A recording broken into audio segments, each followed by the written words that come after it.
out in this matchup. It's going to be tough. I mean, going up against the likes of Gen.G and T1, who are star-studded teams. Like, they are so stacked right now. It's going to be really challenging. Well, it looks like Toast giving a little shout-out to Meteor over on T1, a player that he's kind of looked up to and followed for quite a while throughout their career. So that's the player he's looking up to kind of match up against and have a shot against. So, I mean, hey, Meteor's a great player to pick out of the 10 that we have on the Korean teams. And maybe that gives us an indication he might be playing some Sentinel-type roles. Potentially. Could be. And maybe, you know, that's where he's going to slot in there. I'm curious. Yeah, I'm curious what they experiment with here. So again, for anyone watching, I know some people are a little confused. Kanga and Smoggy are not off the team. It's just that they're not at this event. But obviously, this is a sneak peek into future talent, in not just EDG, but for China. And also a good showcase of, okay, what does this core do? Like, what's their impact on their teammates as that supporting core? And of course, nobody, the IGL, just the final words here. And just saying that, you know, once again, it's an honor to be here and, you know, to be able to kind of celebrate Valorant now as the reigning champions after such a arduous year. We're just glad to be here and to celebrate together. And you love to see that, right? I mean, you can clearly tell it's a very different vibe than offseason last year, where EDG was just grinding nonstop. Yeah, exactly. I mean, a well-deserved rest for EDG players like Smoggy and Kang. You know, they're great players, but they need a little bit of time. Yeah. They said it on the stream, you know, they just want a little bit of time off. So, yeah, it makes a lot of sense. And this is a great opportunity to try some new stuff, to try some new players, to really figure out what the future of this brilliant organization is going to look like. Yes, absolutely. And again, we kind of give you a quick tease, but of course, we're playing on 9.08. So again, you can kind of tinker around with a new map, some of the agent changes, things like that, and see what other teams have been doing.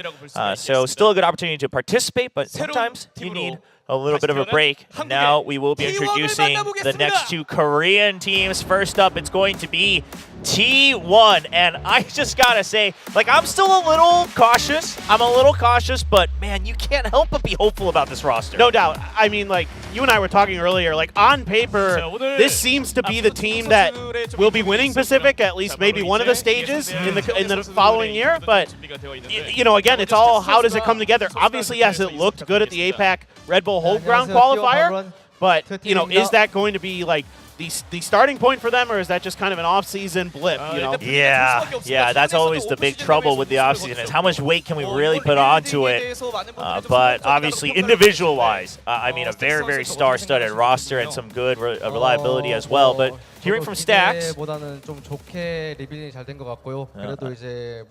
just saying, I think we're all very happy with the roster rebuild here. But more than anything, of course, that we all believe that at the end of the day, it's how much time and effort we put into training together and really coming together as a team and how much work we put in. So that's our focus during the off-season. Well, there are a few players that have grinded as hard as Stacks. Oh, yeah. Jeez. One of them, of course, Meteor. Just a giant career behind him.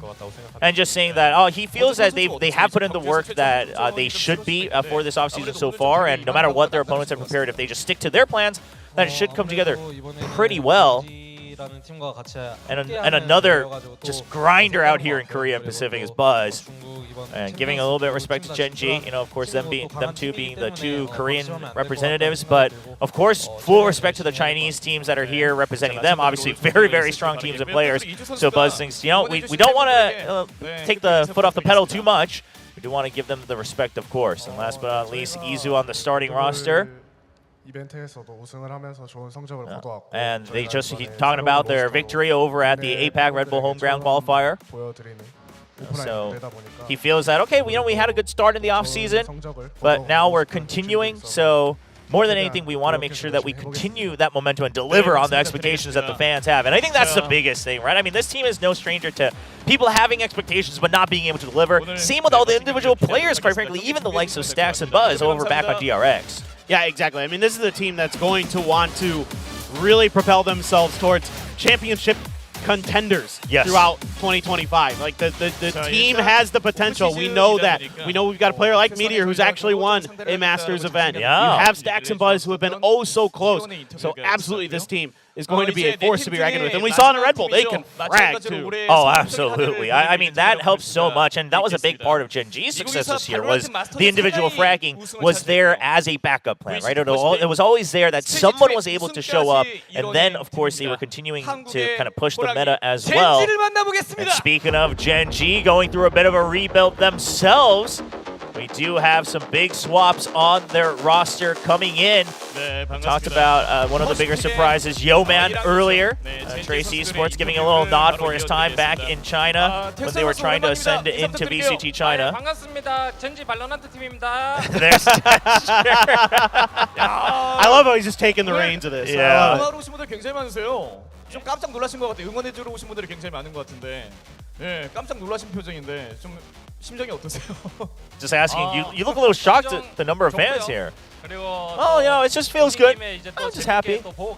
And more than anything, we want to make sure that you all enjoy the show. So we'll try our best to deliver on the games. Of course, so just a quick rundown on the roster. If you haven't been following, it's Texture Count and Munchkin remaining from the previous year. But Foxy9 joining in from DRX and Yo-Man joining up from Challengers Korea. If you didn't know, he used to IGL Rare Adam back in the day in China. And then before that in Challengers Korea, even this year at Nongshim Red Force. And that's what he used to be known for, is his IGLing.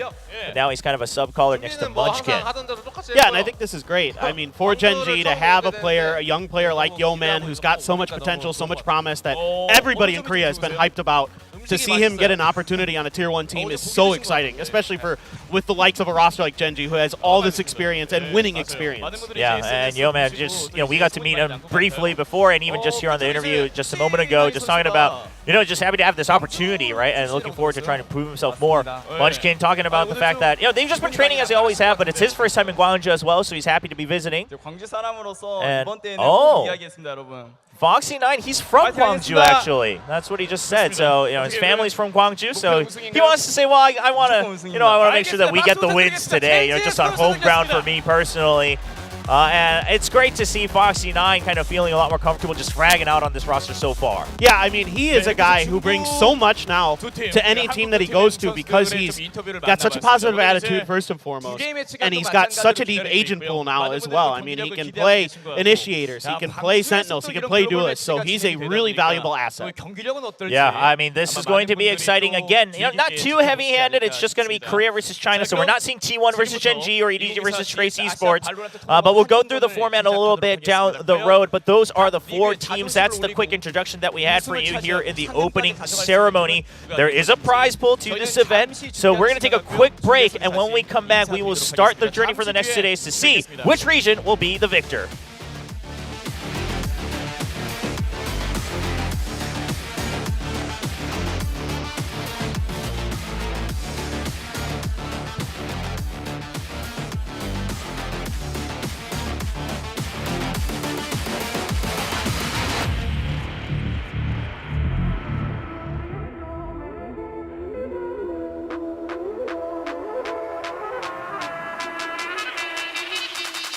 Okay.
We are proud to announce new additions to the XL series.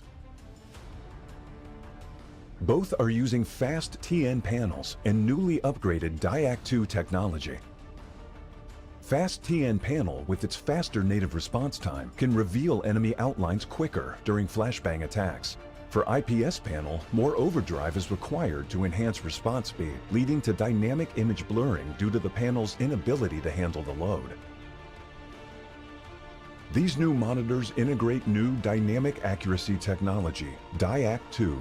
The upgraded dual backlight design not only provides FPS players with clearer visuals at dynamic aiming and spray control, but are also more friendly to your eyes.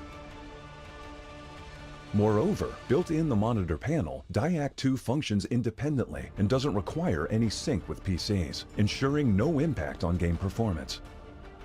XL setting to share now has auto game mode feature. Besides download, save, share your settings, it will auto apply different color settings based on your usage scenarios.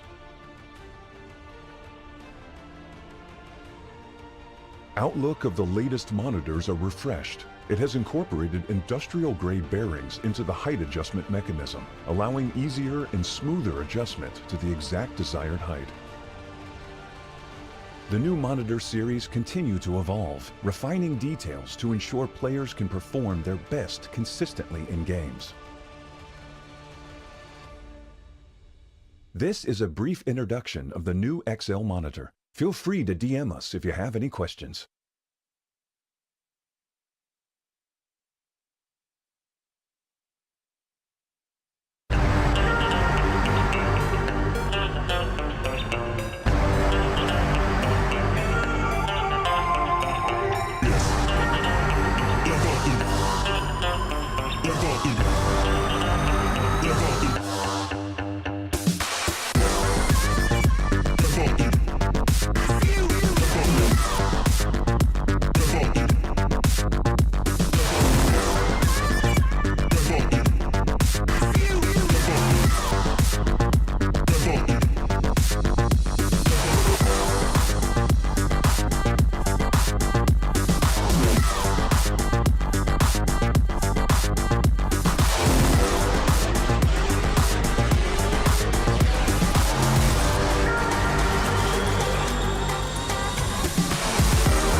Zowie has developed the U2 symmetrical design wireless mouse specifically for claw grip players who prioritize agility and multi-angle operation. In the past, Zowie has designed multiple mouse shapes.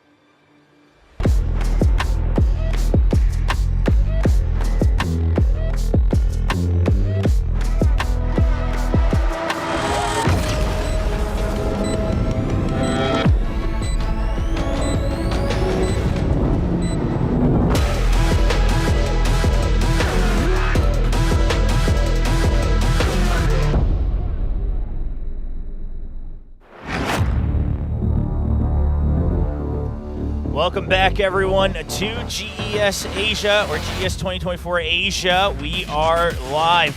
Rise in red, the battle between Korea and China here in Valorant. My name is Chobra, joined by Paperthin, bringing you the English coverage for the next 2 days. Our first match for the weekend, it is going to be Gen.G versus Trace Esports. Yeah, this is so exciting. I mean, we've already gotten to see a little bit of this new, retooled, reworked Gen.G roster at the 10 Invitational. They look pretty solid overall, I thought. TE, we haven't seen in the offseason, so very curious, what they've been working on. Same roster we saw at Champions, though, so that's really hype. I mean, you're going to see kind of the same ideas, the same strategies that gave them a lot of success and propelled them to the playoffs. Yeah, we'll have to see, of course, how much do they really learn and pick up from their amazing experience at Champions, really bringing in these upsets for the world to see. But as we mentioned, we do have a prize pool on the line, 40 million total Korean won, so that's about like 30,000 USD, give or take a little bit. But it is going to be divvied up between the regions. So the winning region kind of takes the bulk of it, and then it'll be divvied up between the others and, of course, the match-winning team. So even if your region doesn't win, if you've taken a match win, you get a little bit for your troubles coming all the way. And as you can see, it's going to be Korea versus China all the way down the line. Yeah, this is so hype, dude. Like, these are such good teams across the board. I mean, every one of these teams is championship level caliber, not just in their own region, but globally as well. Like, they've got the players, they've got the talent, they've got the coaches, they've got everything you could want. Now it's curious, now the real question is what are we focusing on here in this event, in this offseason? What are we trying to bring to the table? What kind of maps and agents and things like that are we going to be looking at? Like, how are they going to be refining some basic ideas, some basic skills? I think for me, when I was watching Gen.G, since they're on the screen in their one off-season event, I thought overall it looked pretty solid, especially on Abyss. I was pretty impressed with a Sentinel-less comp that they were running, that they were able to have pretty clear lines of communication, pretty good rotations. I mean, it helps when you have Foxy9 on a Yoru, who can really kind of bounce around quickly between sites, cause some distractions, things like that. So I think Gen.G looks like they're in a pretty solid place. The firepower's still there for sure, though. That was not lacking at all. Yeah, I think that was the part that a lot of people took comfort in, and now we're taking a look at the map bans and picks. We're going to have Ascent, Abyss, and then if it goes to a third map, it will be Bind as the decider. So it's going to be Gen.G picking Ascent, kind of a comfort pick for them, always has been, and then it's going to be Abyss picking up, or being picked up rather, by Trace Esports. Oh, this is interesting. I mean, Ascent was a map that Trace was really good at in Champions. Kai in particular on that Killjoy is an absolute nightmare. He's so frustrating to play against. So that's super, super interesting to me. Whereas Abyss, again, I just was talking about how Gen.G I thought looked pretty solid on that, but TE's got a little bit of info on that. They can kind of work on ways to counterplay against the way Gen.G was kind of working with that Sentinel-less comp with the double duelist, and then Bind is the decider. I'm hype. I mean, I would have liked to see some Pearl. Yeah, or Split, right? Yeah, Split comes back as well. So in case you haven't noticed, obviously we are playing on the latest patch with the map changes, so we're not going to have any more Lotus. We're not going to have any more Icebox, and we are returning after a long time to Pearl, and of course Split coming back after a brief hiatus. But going over to Ascent, where we're going to start things very normal. Nobody experimenting here in the offseason, just trying to get everyone kind of settled in. Now, Trace, they did, I believe, submit a six-man lineup here for this event, so it looks like Zhao's going to be coming in to play instead of Kai. Not quite sure if he's at the venue or not. We'll have to double-check on that, but he is going to be stepping in, so that's a bit of a change, because Kai was a big part of their success on Ascent. Yeah, I mean, I really like Kai as a player, but, whether he's on the Duelist or on the, on the Sentinel role, he's a very, very good player, so this is really curious. I mean, Feng Feng, very strong as well. He's going to be the Raze player, whereas Kai is going to be the Jet usually. We'll see. I mean, Mirror Comp's okay at Ascent. I was curious if anybody might try Vise here. I thought this is another map where I think you can get a lot of value, especially on the defender side. especially out of the wall and things like that. Yes. And there's a lot of similar kind of ideas to what we're seeing on Abyss with Vise, but okay, stock standard, fine. Fine. We'll live with it for a little bit longer. Yeah, I'm sure we will see some Vice over this tournament, though, just because in almost every offseason event, she has been popping up more and more, and teams willing to experiment a bit, try to get ahead of things, and of course, maybe trying to use it as a bit of a counter to the Neons running rampant. But we're not going to see either of those today, at least in this opening map, Ascent. Starting things normal, just getting to see, all right, what's the baseline, what are the fundamentals of both Trace Esports and Gen.G looking like in the offseason of 2024. Yeah, exactly. And Gen.G is going to be on the attacker side and looking like pretty A-heavy setup, but they're going to leave Yo-Man over on his own as the Sova to maybe set up a bit of a bait towards the B side, keep an extra player pinned in over there. Yeah, I mean, dodging the 0 point as well. This looks like it's a full commitment to a bit of a fake. At least, yeah, putting pressure onto mid, putting pressure onto B a little bit, just saying, hey, we're planning on taking over mid. We want to push mid to B. So you got to have at least 3 people on the B side if you want to be prepared for this. And it's working so far. Trace, only 2 people left on the A side. For a good flash, but Texture's ahead of it. Oh, man. Hey, Bay, he thought he had a timing, but he's going to miss out on it. Texture just swings out off the pop flash themselves. Gen.G in with no casualties, no damage taken. Spike will get planted, and for a pistol round, this is already looking way too tough for Trace Esports. Yeah, sometimes it's just that little bit of extra utility that you throw out in the beginning of the round that keeps players kind of curious. And Foxy9, good, but out good for the trade. Yeah, now it's going to be a 4v2 still in favor of Gen.G. Texture just stabilizing that shot. And just Xiao left all alone. We'll see if he can do any damage with that Sheriff. He is going to want to go down at some point, and they will be hunting him. Yo-Man's going to go in for the hunt, try to get a point towards that Hunter's Fury. So Gen.G spreading things across for the pistol round to kick things off here at GES Asia. Yeah, one thing that I'm seeing a little bit of, at least in the pistol round here from Gen.G, is something that in the prep for Trace Esports coming into Champions that I noticed with them is they're really aggressive on the defender side on this map. They're very happy to try to push into main. And Gen.G had to respect that off the rip. That's why they were really kind of slow to push through A main. You know, make sure they got that mid information, make sure there was no push through there as well. So you're using Yo-Man, you're using that 0 point to really cover all your bases before you make that A attack. So you can already see the protocols, the ideas, very well structured for Gen.G. Yeah, and this time shoving them back further with their own 0 point on the side of Gen.G. Munchkin just saying, hey, don't try anything too crafty. We're not going to have you set up under the one-way or anything like that over on A main. And then they're going to go for some slow re-clears on the Gen.G side, going on their classic Guardian pickups here on the anti-eco. No big surprise there. Yeah, this is a team that thrives last year with the one-tap weapons. I mean, the Guardians, for Munchkin in particular, even though he's not one of them grabbing it, but Karan, no slouch. Texture, I don't care what gun he's got in his hands, he's good with it. And Foxy9 with a Marshall, I like that as well. Kind of that backline player can maintain control of B main pretty easily. A push out here for Zhao, it's just shot right down by Gen.G. 2 quick kills, King and Zhao down. Now they try to aggress forward. Looking for a flash timing here from Trace Esports, but they're waiting a bit too long. They wait for that 0 point. There is the drone, and it's going to be good for 1, good for 2. BRK, that's more than you could have hoped for with a classic. Gonna find the right timing. Foxy9 not able to land the shot initially, but of course, Feng low on that armor, nothing to really guard him. So Foxy9 will stabilize that site open. But, I mean, listen, you already got some damage now. We'll see if Heibei can get away with a bit more now picking up that Sheriff. Yeah, this is even a good quick adaptation here, though, from the side of TE. Like, learning from that last A main push, like, you know, Gen.G was pretty prepared for it, so this time they throw the overflash, they're not as ready, and they get 2 kills out of it. Oh, Texture goes for the swing himself, tries to find him off guard, almost missed on it, went a little bit too far, but he will pick up the kill. So 3 remaining main members, you've still got the weapons in hand, not so bad at all for the side of Gen.G. And Trace, yeah, they'll take what they can get on that eco. Yeah, absolutely, and already gonna snag an Odin, it looks like, on the side of Trace. Snappy shots, as always, Karan.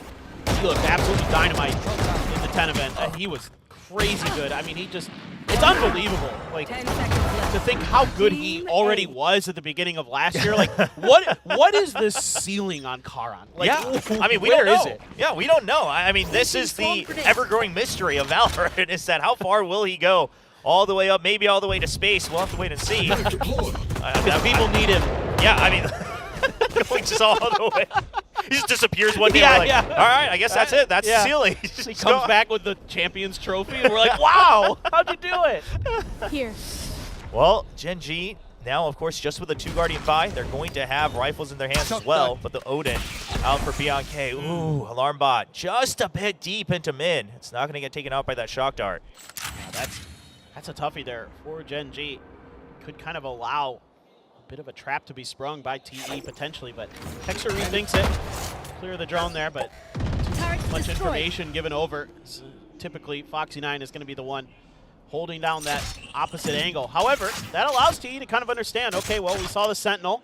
Yep. We can keep our 3 stack. We haven't had the alarm bot tripped, so this is starting to feel like A. Yeah, they have a pretty good idea as well, because you just look at BNK's position. Again, tags only 1 on the Killjoy. It's going to be a good sign for Trace Esports. They're ready for it. Can they hit the shot? But the Paranoia, good timing. Counter Paranoia to push them back. And that's going to ruin the timing. Only 25 seconds. So now Trace Esports, they're going to like to believe that Gen.G doesn't really have an option then to go for A. The question is are you ready for the pinch? It looks like it. Zhao's going to empty out A short on Garden. He's just going to go backwards, but there's the fragment. Pushes him out. There's too many targets. And Texture's going to find it on the entry. Lil King trying to hold strong. It's just him left. And now he's going to have some support from Fung Fung up top. And they are going to survive. Only 3 seconds. Round's already over. The matter is can Lil King also keep his weapon? And he's going to swing out, gets the kill himself. Yeah, this is really good stuff in terms of just maintaining discipline for the side of Trace Esports. Just making sure that all their bases are covered, the utility's in good spots to avoid that early shock dart. It makes things a lot easier for them to understand the map, how to hold their angles. Yeah, there's a good fragment there to clear a player, but the reactions are really good from Luo King to swing out on the other side of Dice, make sure that that crossfire angle is covered. Everything really well thought out there by Trace Esports.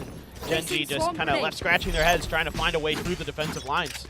Yeah, kind of tried to play the map a bit too much, a bit too slow, but Gen.G, we know that they do that sometimes, but they pick up on their errors very quickly and they recognize, okay, is Trace going to play this patient? Then we got to be a bit more aggressive. We'll see what the changes are. Obviously, Trace took a little bit of damage on their buy as well, so it's still anybody's game here on this round to start to sway the econ just a bit. Charon trying to hide up in the one way, gets shoved off eventually, but no damage taken.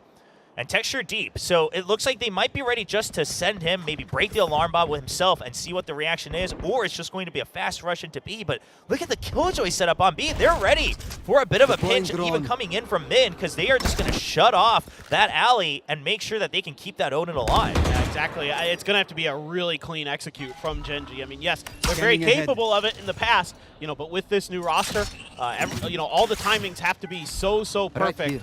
Man, gonna set up for this recon. Alarm bot's gonna be cleared. The push is on. Odin spam to try to dissuade them a little bit, but there's just too much pressure, and they're gonna have to back off. This is really nice time by Gen.G. Yeah, they're in the 0.4 Nano Swarms early, and they get the Odin out of the hands as well. Fung Fung now left all alone. Backup is on its way, but there is a smoke trying to bar them from in. Yeoman is holding back. Fung Fung peeks out of the smoke, repositions. Backup is now coming in. Yeoman has to try to get the kills, but Fung Fung, you can't pick up the Odin in time, and they do not clear Yeoman, but he's not going to be able to take down all of them. It's going to be Zhao picking up the last frag, and Trace Esports. I mean, Fung Fung, he's done so many heroics before, and once again, brings Trace right back into the game. That was crazy clean Guardian.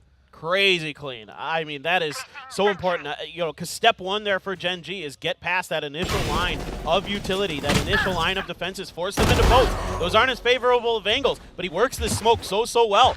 Walks into it, gets a kill, walks back around to the other side, runs out of bullets, but that's job done. He has done more than enough to basically secure that round for Trace Esports, barring some kind of miracle from Yeoman. So really well thought out, really well handled. Now the Odin and the Operator are going to be in the hands of Trace Esports. That's a great shot from Zhao. What a flick, and ready to back out as well. The angle perfect for the tailwind.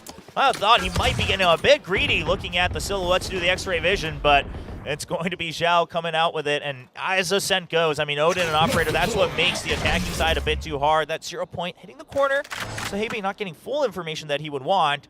But now, therefore, they just commit and say, okay, we're going to center more around the middle of the map. We're going to clear out A short a bit.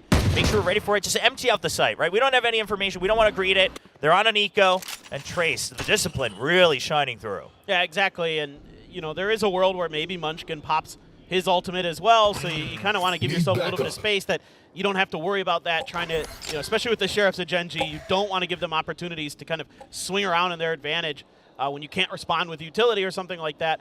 Just really make sure that you're playing this relatively cautious so that Odin right outside of B is Once again, Gen.G trying to make their way over there.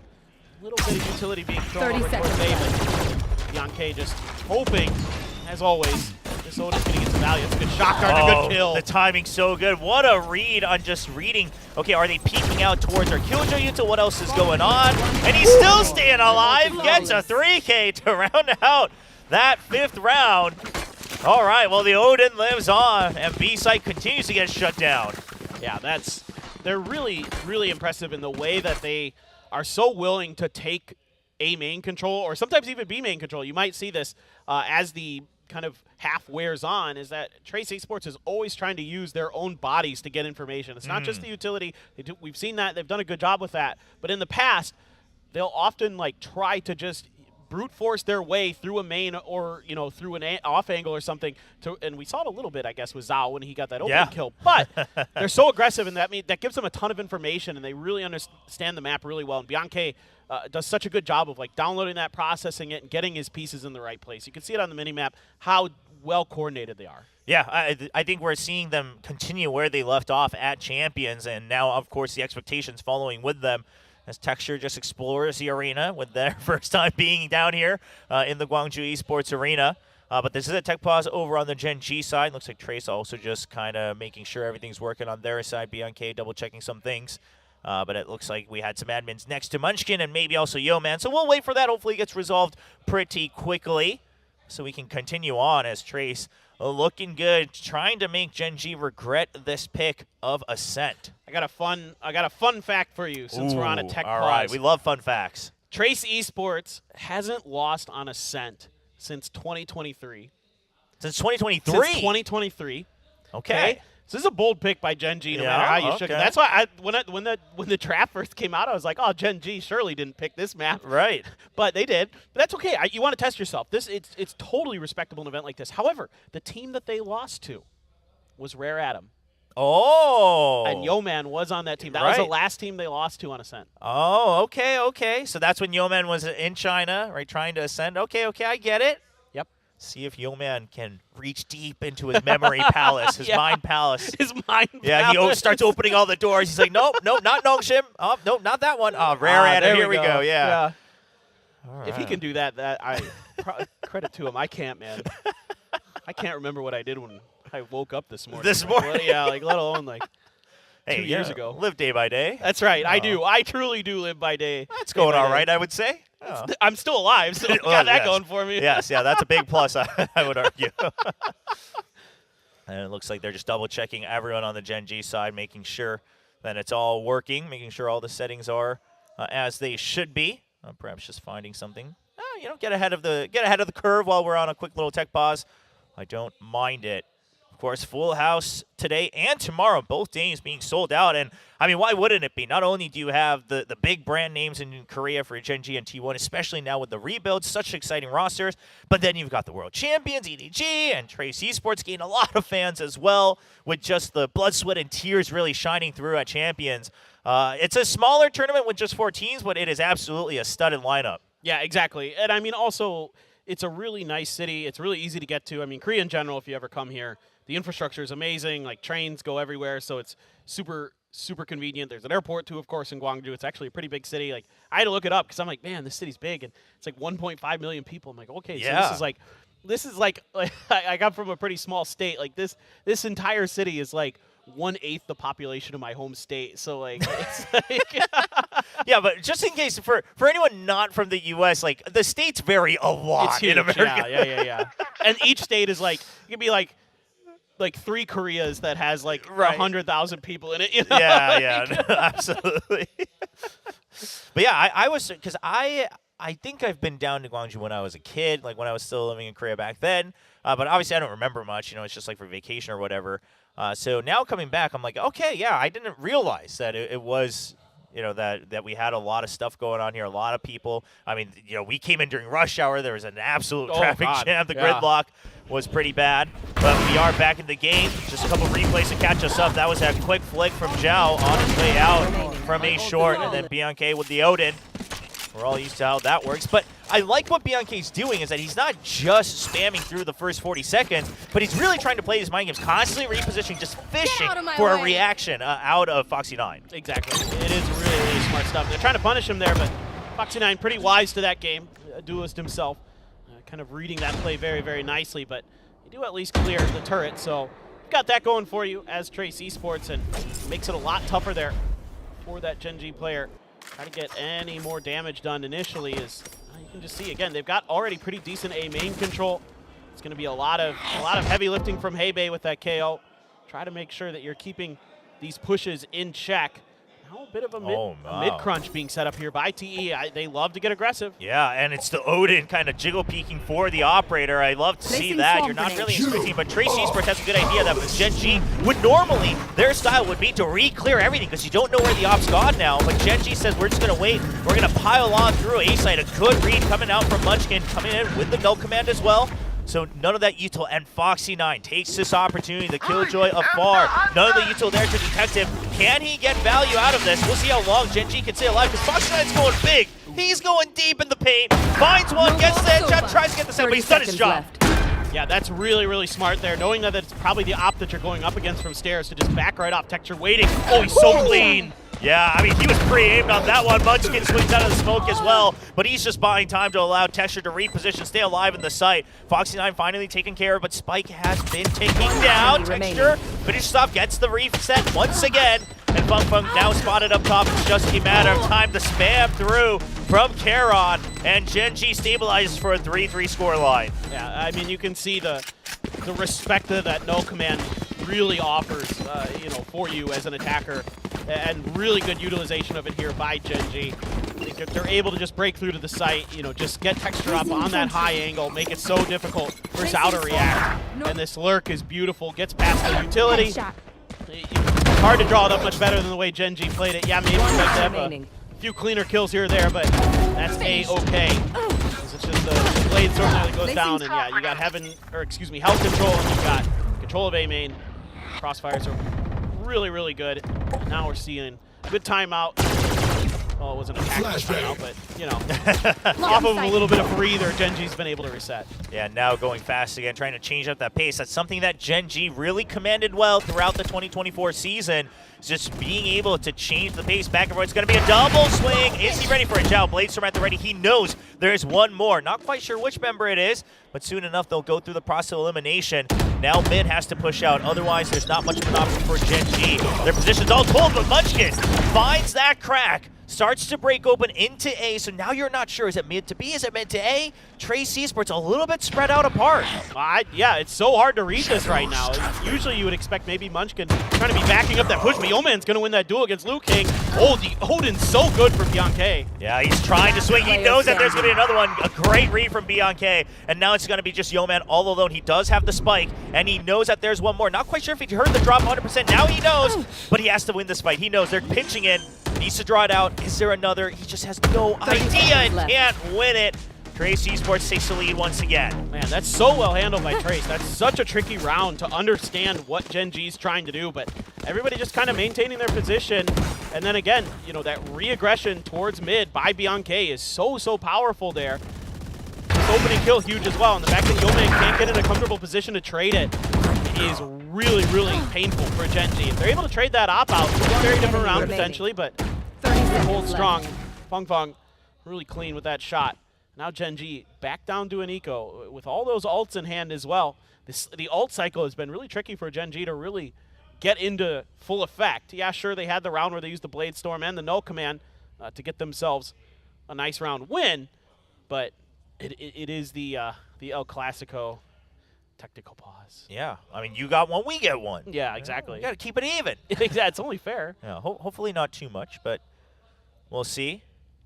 Looks like something, just double checking with Heibei, but he's putting his headset right back on. That's usually a good sign. And you start to pick up on these tells, right? Like, are they sitting up or are they leaning back? Is there someone at the desk with them? Yeah, is there someone at the desk? Like, does he have both sides of the headphone on? Is he like adjusting his mic, or is he just, keeping his hands warm? Like, there's some tells you pick up on these teams. The tech pause meta. Yeah, the tech pause meta. You got to get the read. You got to become the IGL of the tech pause. Yeah, exactly, dude. Yeah. it wouldn't be a Valorant event without a tech pause. At least one. You know, every time there's somebody's audio is like not feeling right, or yeah, audio is always the that's tricky the one. That's the Yeah. one that always gets me. I mean, especially just because you realize that they have to have their own comms, but for a lot of events, obviously the refs have to be listening in, and you might have replays with comms, and then you've got all these other audio signals. So there are a lot of cables crossing. But that looks like that was a very quick fix. And now a heavy setup here for the start of the round for Gen.G. A bit different. They've always started heavier on the A side for the most part so far on this attacking half, and then tried to figure out where to go. But now back onto the Sheriffs. Now these are the ones you have to watch out, right? The Gen.G Thrifty. They like to open up that thrift shop and start rolling forward.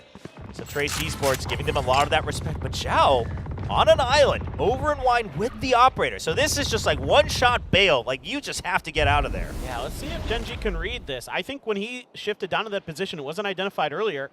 It's going to be a swing. Is it a good double, though? No, not at all, but he misses the shorty. He thinks they might charge him. He's absolutely trapped. And Gen.G, they will not only get Zhao, but also Luking. Good coverage from Texture, being aware that there has to be someone guarding that jet. And that is sight wide open.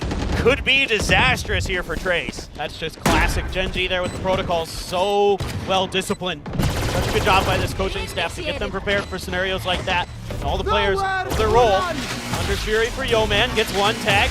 Quick drop down. Oh, yeah. Got it. Finally gets it on that third shot. Texture with a nice peek out, dwindles the numbers. Those rifle in hand now for Texture. He's still the Guardian now for Yeoman. Munchkin with the Sheriff. Good to see him back with that. And that's going to be the round for sure. But Feng Feng, can he get out alive? They're going to start to hunt him down. Yeoman's already behind. Trying not to get tricked by the alarm bot. Can't break it, but he just needs one shot. A little bit rushed on that one. Can't cover him too much, but he's done the okay. Some aim training. But Texture will clean him up. Yeah, that's such good stuff from Gen.G. Just go to B main, see if there's a push out, see if you can maybe, collapse on them if they try to go for an aggressive play. You kind of just sense, if you've watched TE at all, that they're eventually going to try something like that. They're kind of prepared for it. Doesn't happen. It's a really quick decision. This is something that Munchkin's so good at, is changing up ideas on the fly, really implementing decisive strategies in the heart of the moment, in the heat of the moment, excuse me. And this time around, okay, yeah, Feng Feng gets some nice kills, but round's done and dusted at that point. Now you have Foxy9 with his lockdown. Oh, this spam. Oh my god, Texture almost fights the dust there. Yeah, and he's trying to get all the way down to the origin of the Tracers. BNK, he'll get some damage, but won't find a kill for his troubles just yet. However, that does give time for the lockdown to come in. Texture, he's trying to avoid it, runs to the wall, but he'll stay alive for now. Yeoman counter spamming across the site. Will pick up a kill himself. The Nano Swarms keep Gen.G trapped. Texture is already low, just a scratch, and he goes down. Luking, not quite cleared, still alive on the switch. Feng Feng now there, it's triple on the switch. And you still got Heibei coming in. Paranoia to open up the site here for the retake before the spike goes down and planted. And it's going to be Karon. He just bails, wants to reset. Yeah, this is a really smart play by Karon. He's so good about being adaptive on the fly. He's even going to get aggressive towards stairs, but let's see if that's the angle that all three players of TE are going to really try to push for. It sounds like he definitely heard at least one of those footsteps when they got close enough. Heibei just being the shield there with low health. Karon going to just go for the drop. Kind of mistimed his own fake out there. He finds one, but he can't get the transfer over to Zhao in time. And Trace Esports, they'll continue leading on, but let's be honest. I mean, look at the scoreline. Gen.G already doing decent on the attacking side, so it's Trace really pressured to continue to push forward. Yeah, absolutely. This is just really good back and forths overall. Even though this round was very close in the long run for TE, they did such a good job with those deep nanos. That caught Texture, who had taken so much damage on the way in. He gets taken out. Again, it takes Karon just showcasing his tremendous individual skills to really give them any hope in this round. But yeah, I mean, I'm having a good time. This is fun.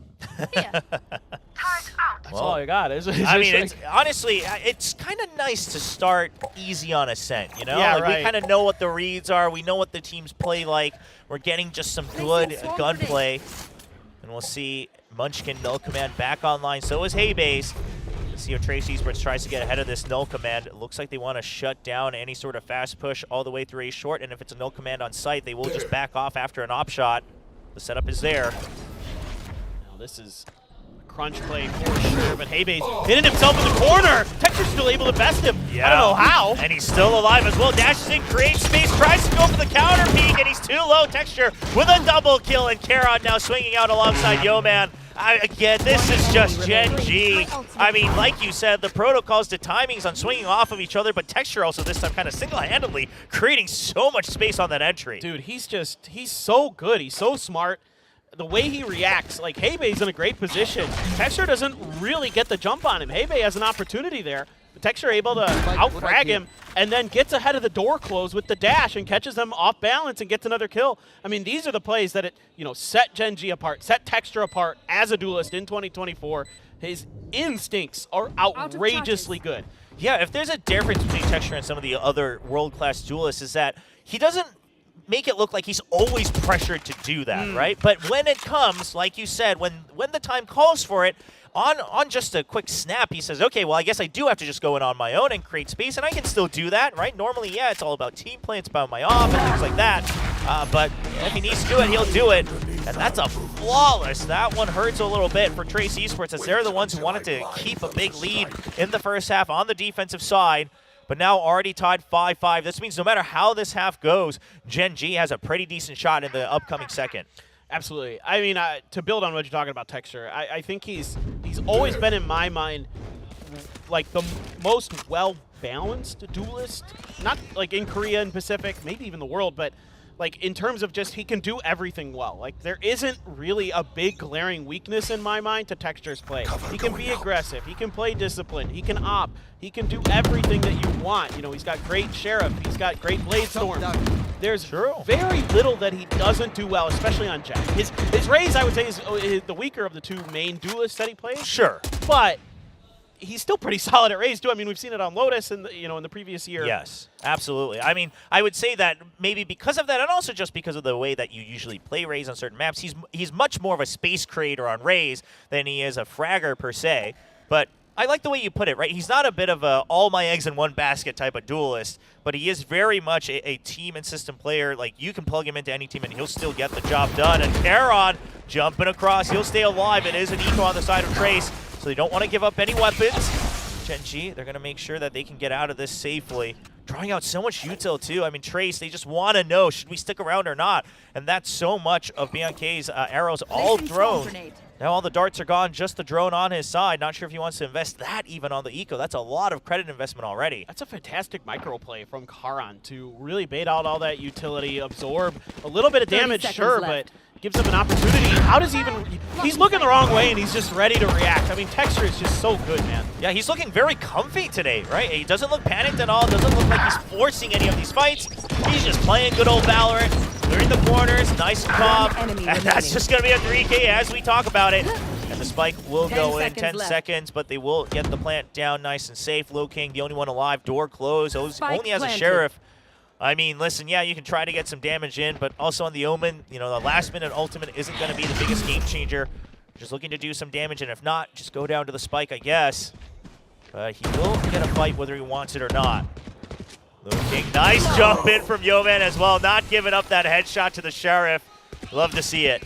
Yeah, this is one of the things that I really like about Yeoman is he's so smart in a lot of different ways, and it's not just his IGLing, it's his individual understanding of the game, of situations, of how to make the best, statistical percentage play, and that's just a microcosm of what he's capable of. He's not going to blow the doors off of you with his fragging. He's not a Texture, he's not a Karon, he's not a Munchkin. He doesn't have that same level yet of fragging, but he's got the brains, he's got the hard work, he's got the work ethic. Like, this guy is so highly thought of in Korea, and I think all of us expect him in the next couple of years to just be an absolute superstar IGL, like one of those players that we're talking about, going to internationals, competing for titles, and being really, really smart and effective along the way. And what a mentor to learn under with Munchkin. Yeah, I mean, if we can see him grow, right, under the likes of Munchkin and then, of course, HSK and Solo, that would be huge because just to add on to Yeoman's reputation so far, for those of you who watched Pacific Ascension, you know that SPG just looked absolutely dominant. And that was the story in Korea. Like, everyone knew SPG was going to Ascension, but Yeoman leads a team of rookies on Nongshim all the way to a map 5 in that grand finals, right? They grind all the way up there, and they take them all the way to the end. And a lot of that, again, was his decision-making to set up the rookies with their mechanics. That's Zhao. That's an easy op shot. Munchkin kind of waltzing right down mid, no support. So they get info on the operator. But now we'll see. Yeoman Hunter's Fury online. We've been praising him in the previous round. Can he do it? Texture gets taken out in the sky. And Lil King also balancing out with a nice trade off of that as well. So site shut down, spike down. Information gained from Trace Esports with all 5 members alive. No command activated as well. Last round of the half. And they're just waiting. This is just walking into the crosshairs of Trace Esports. Looks very likely to be a 6-6 half. Unless Karon refreshes his greatest highlight ever. He gets one for it. Oh, he almost gets 3. Wouldn't have gotten the round either way, but eventually taken down by Bianca. Yeah, solid half for both teams. Saw some good adjustments across the board. You know, the start for TE looked like they had really good protocols, really good discipline. But Gen.G, again, that really good play calling that you get from Munchkin, he has zero fear. He'll call aggressive plays. We saw it, even if it isn't going to necessarily always work, but he makes really good decisive adaptations. And what's wild about him and what's wild about Gen.G on this map on their attacker side is as a KO, he's running around by himself half the time, and usually a KO doesn't do that. So it's really hard to get reads on what Gen.G is doing. And that just goes to show you how much confidence that Gen.G has in all of their individual players, their individual skill, that you can send your one, you know, other than the paranoia, your one flasher out there to try to just create space, get info, find picks, things like that. Yeah, I mean, Gen.G was one of the teams that really established the fact that info has changed, right, when it comes to Valorant. As we take a look at the full house here, Gwangju showing up. I'm pretty sure we have some fans coming in from China as well, and since this is on a campus, we actually ran into some exchange students as well. It seemed like coming over from China. They're already attending this university, but you know, they're here to watch the games alongside some of their Korean friends, so lots to watch out for. But going back to Munchkin, establishing the fact that you're not as reliant as you used to be on just getting every single timer in terms of util and info. So now you can be a bit more aggressive on throwing this stuff out there and say, hey, firepower at the end of the day is king. It is an FPS. And Gen.G, I mean, they got so much success off of that in 2024. And Trace answering back in the very last round of the half. Yeah, it's just this last round, really good holds from Hebe and Lil King. Even though they get kind of wrecked there by Karan at the end, the round's basically over, so that's whatever. But the way they set up the edit angle, the shooting as well, very clean there to take texture out of the air. Really, really nice stuff to be able to react like that. Get that aim labs practice in for sure. And you know, even though texture 16 and 7, a big piece of this puzzle. I liked what I'm seeing from Zhao. I want to talk about him a little bit since he's kind of this player that's stepping in, and yeah, we saw some really good stuff. The operator looked pretty clean for the most part. A few hiccups here and there where he just kind of got out-dueled by texture, but you know what? That's basically every player in the world, my friend, so nothing to feel bad about there. Yeah, I mean, that's a tough one if you want to try to get it done here during the offseason, but he does look like he's found his place. Not as explosive as we're used to from the likes of Kai or Feng Feng whenever they play duelists on the squad, but we'll see if he warms up to it throughout this weekend. And that's just a 4-man wide swing into Tree here from Trace. They want to take that over, ready for the pinch, but Gen.G knows this now, and look at Karen's position, hiding in the smoke. Surely you suspect it, but can you clear it as Texture drawing so much attention from Evan, and Karen still gets a kill as well. They just cannot pick their targets on the side of Trace, and Gen.G, a nice and safe hold with 4 people alive. I mean, it's a shooting gallery for Gen.G there. Just let them come through that door, and you've got 3 players watching it, you know, with ghosts and other things, and it's just good luck. Yeah, good luck. I mean, you got Tree, but now you've kind of shown your entire hand, and the problem is Karon kind of hides into a very, very forward smoke, so they can't spam him out of there. So you have to go into the crossover to Textures and his teammates, and if you can't take them out immediately, I mean, that's tough luck to you. Yep. So Gen.G now leading. This time a bit of a change, valuing that Ares here, the Yeoman flavor coming in, not just the Guardians. Still the same bullet pen. Just getting that spam down. We've seen that a bit more towards the end of the year, I would say, where people would say, you know, instead of an early Odin, we'll just start right away on the anti-eco with the Ares. It still gets some of the similar value, nice and early on. And 2 Bulldogs as well for Karon and Foxy9. Yeah, they're doing a good job there, working together to clear that turret, to make sure that it's taken care of, that they have the ability to put a little bit of extra pressure on TE if they so choose. But looking a little bit similar, kind of a stock standard A main hit. Leave your Killjoy on the other side of the map. And just Munchkin getting ready to throw that 0 point to check the Cubby. But it's a rotate here from TE, so throwing a little bit of a curveball at Gen.G. I like this idea. Trying to buy a little bit of extra time and space. See if you can find another angle to work with. Sure, the old man going to be checking this, and that's a dink, and Fung all but dead there. Yeah. Just barely got out. Yeah, now you've kind of shown your hand a lot, especially with the alarm bot going down. Texture, he's not going to go for the spam. He just wants to provide backup. They've made the call. Gen.G is going to fill the site. The two members are going to anchor down, and Texture already ahead of the smoke. And once again, another shooting gallery coming out for Gen.G. 4 members alive once again, all the weapons retained, and 8-6 is the lead.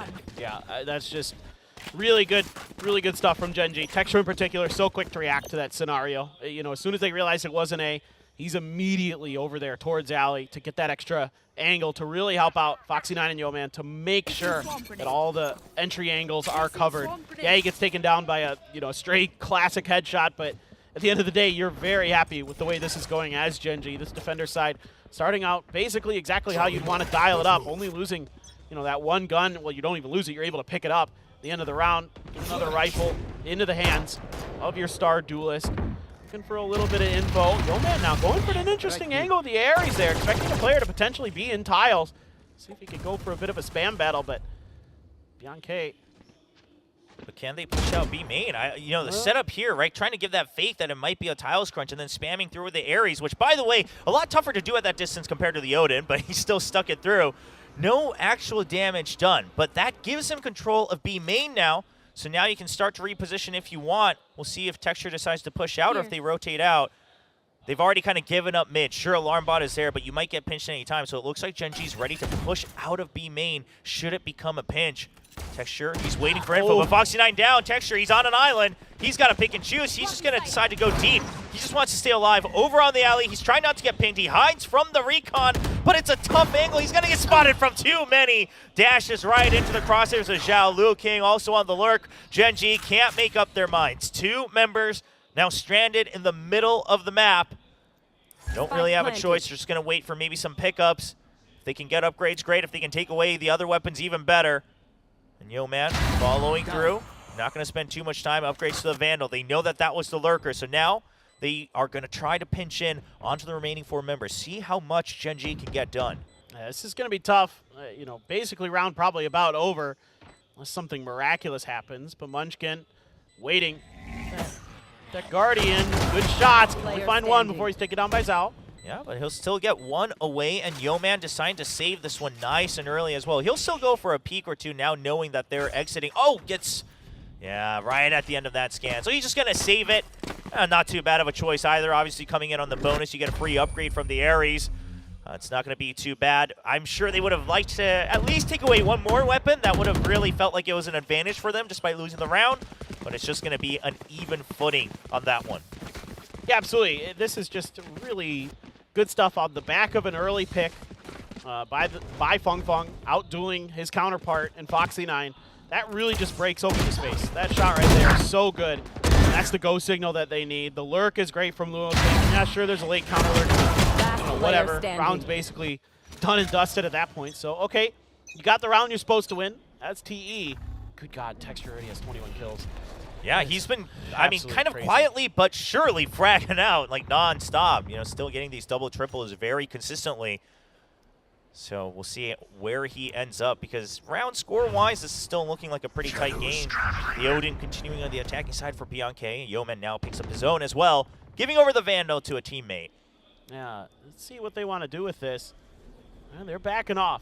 They don't like it. They were maybe expecting some kind of, you do see this with, like, Texture where, he'll push right along that wall, and there'll be a flash from, either the Paranoia or the Munchkin flashes, whatever, to try to break open that angle towards Gelato, excuse me. And this time around, it didn't happen, so they just kind of pull back, wait out the 0 point, and now they're going to reaggress that angle. Sure, the one-way's there, but they can disrespect it this time. Did they tap that orb or not? I didn't hear. No, not yet, but Karon, he safely backs out, decides he's not getting that second kill, just trying to stay alive. You already have Texture back here as well, so it's a 3-man setup. You know you have a stack here on the A side, so they're just going to stick it through. They're going to try to stay alive in the site. Karon trying to fish for it, can't find it. Munchkin can't stabilize either. Too many targets, but Texture continuing for another. Dashes out, buys time, knows that the last member is on the site with the spike. Backup has arrived. Fung Fung, he knows that Texture should be low. Just gonna try to bait him in. Nanoswarm already taken out. Trying to bait them onto the drop, and Texture goes high! That's so much time bought on that crosshair displacement. Yo-Man picks up the kill. I really like the way that Karon plays this execute. He gets out ahead of the players just enough, gets a kill, baits out the paranoia. He eats an entire paranoia. He can just TP away to safety, and that's a big part of that execute, taken out of the hands of TE. That allows Texture to play a little bit safer. Some of the other players as well kind of understand that they can push these angles a little bit more aggressively. Munchkin going to be able to tuck himself in the corner, get a big kill, but it's just a great play to set up the guarantee to make sure that that crosshair, there's no way in hell he's ever coming back to get more than one kill out of that. Yeah, exactly. You know, not greeting for it on the side of Texture, just saying, you know, someone will get this kill if I can stay alive this long in the sky. And that they did. Yo-Man picks it up. Odin continues over on the B side. Killjoy set up a bit more forward and mid as well. Same with the Nanoswarm right at the entrance of B. Ooh, okay. Damage quite a bit traded on both sides, but I would say BNK taking a lot before he can even get any info. It's the tough side here, and that's a swing off the flash. Stinger coming in big for Zhao.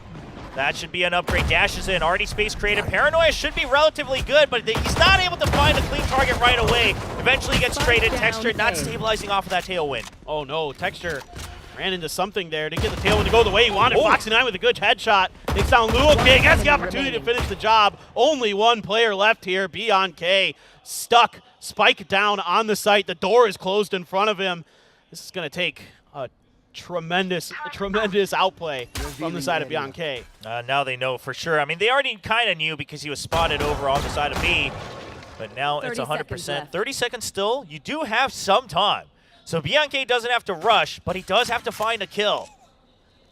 Ooh, he might have caught the angle here. Oh, yo, man, just a quick little spam. Good inklings as well.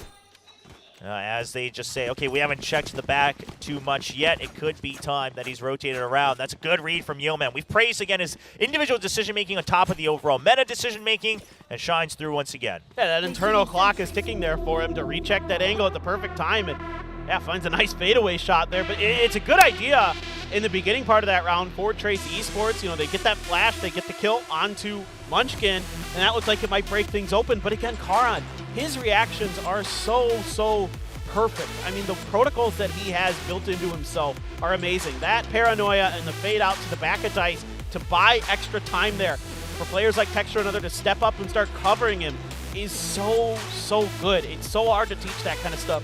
And he is just, every time, it seems like he's just making the right decision when it comes to what he needs to be doing in the heat of the moment with his utility, with his movement, with his spacing. It's just unbelievable how good he is. Yeah, I'm very curious. Again, like we mentioned before, like, can he grow even further is the big question for me now, right? I think we've already seen why Yo-Man is a pretty good player, and that goes for pretty much everyone here on Gen.G. But similarly, maybe even Foxy9 as well. Like, we know that he took a big step forward this past year on DRX, especially when he was given that chance to shine on the Sentinel. Now, how much further can he go, right? Are they going to follow the path of Karon, where we just continue to see potential unlocks back to back to back?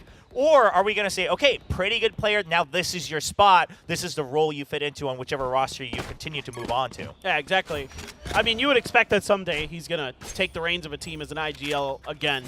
You know, it feels like that's the one thing I would say, like, Korea doesn't have a ton of, is like really strong IGLs, and we have some for sure, but the depth there isn't probably where people would like it to be frank. Sure. So having players like Yo-Man is incredible, and for Gen.G to snag him, to have a player that could be the future of this roster potentially, you know, is really exciting in one way or another. Whether it's just him being a sub-caller and a info gathering initiator, which is something this team desperately needed, to have that extra, you know, line of consistency. Yes, Lakio very good for most of last year, but bringing in a young player like this, it really just shows you how dedicated Gen.G is to the future of this team, of this organization, and they don't look that different to me in terms like a lot of the way that they play and the way that they're thinking and the way that they're reacting. It's still just kind of, you still have that core there, right? You still have Texture, you still have Karn, you still have Munchkin. Yeah, and I mean, Yo-Man, again, I actually didn't get a chance to double check, but if I'm not mistaken, he's also finished his military service, I believe. Really? And I mean, he's actually been around in Challengers for quite a long while as well, so while he hasn't been up to Tier 1 as we watch Munchkin just spamming through, that's the pop flash. He spotted him on the way out of the smoke. That's 2 members down. The entry shut down, and Trace Esports, Spike stranded. They have nowhere really to go other than mid to B, and it looks like Gen.G is very well aware of this. The one-way coming down to market door, but Fung Fung would be the difference maker. Finds that opening, baits out the off shot, gets some damage in. Paranoia to go in, but not much time. 15 seconds. Gen.G just has to stay alive, and that's exactly what they're looking to do. But Fang Fang, once again, another one. Peeks in, he once again dodges the bullets, weaves in and out, and he wraps around with the classic. What is this man? Spike planted. Just walking all around the site. It's bonkers. He just matrixed his way all the way through 100%. He's so good. Just the timings on those peaks and those other things to keep Texture completely off balance. We didn't get to see it on our screen, but he was dueling with them pretty early on. Yeah, you've got an Odin here for Yo-Man. Some spam coming through, some weak players. We're just out of Trace Esports. There's an opportunity here for Gen.G. Yeah, they haven't quite found the kills they want, but they spot one. That's a good ping over on the recon. Now checking all the close angles one by one. They know exactly where he's at. You know he's low. Munchkin jumps in, not baited out by the turret. He tries to swing off, he's trying to spray, but the weapon swap. It's too much time given over to Fung as he gets an ace to bring Trace back up to 8. Unreal stuff from Fung Fung. Oh my god. Holy. What can you say? He just plays that round just about perfectly. In every situation, he's making the right read. He's using his util properly. Puts the turret out. Yeah, it doesn't ping. Then he's ready for the re-aggression on the angle. I mean, it looks like this round is done and dusted. This Munchkin 2K, you're like, okay, good job. Gets the spot right as he's changing the smokes. But that quick shot from Fung Fung, able to find Texture. Good TP here from Karan, but he gets bamboozled. They're coming from 2 angles. He can't really guess correctly. Now the knives are going to be popped for Zhao. Thinking about making a push down towards mid. I mean, Karan's pinged it out. They're ready for this. They're able to get out of the way. Still, he's in trouble. Yeah, he's done. Yeah, he's chased through. They spotted him. They know 100%, and they are pushing through. Understanding that it should be a relatively weaker buy. Now, it is a bit of a mixed buy over on the side of Gen.G. See if Trace Esports is taking that into account. Shorty in the back. They're aware of it. The Odin spam, but they haven't spotted him yet. Oh, still gets it. The headshot right there with the bullet spam coming through. Fung Fung not stopping where he left off in the previous round. 2 more to his name. Zhao gets the double as well. And a flawless, the tempo swap from Trace Esports brings the momentum right back. And I have to say, wouldn't be surprised if we see a timeout from the side of Gen.G just to cool things off. Yeah, I think now might be a good chance for that. They are really starting to heat up. You know, you're seeing Fung Fung, you know, kind of pop off a little bit there on stage after the ace, and now you're getting the players laughing. They're having a bit of a better time. You know, they've almost brought this right back to an even score line.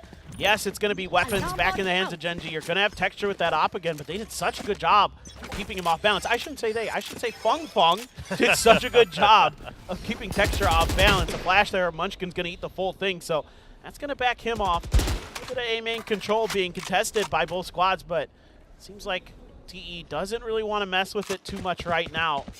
It's just going to be rotating or setting up for another B hit, but these are scary, man. Yeah, I mean, look, right now they're going to have to set up outside of B main, right? So they still have to clear a lot. Then you still have to deal with the nano swarms. You have a very forward operator in mid from Texture, and then an alarm bot if you went for the pitch. Now, they aren't going to do that. They do have a Hunter's Fury. Can they go for the null command? No, they're just going to actually go for the spam with the Hunter's Fury, planting in Zhao deep. Texture gets one, but it's only Fung Fung. Zhao now taken down, Low King there to trade. So sight still in favor of Trace Esports as they've closed the door.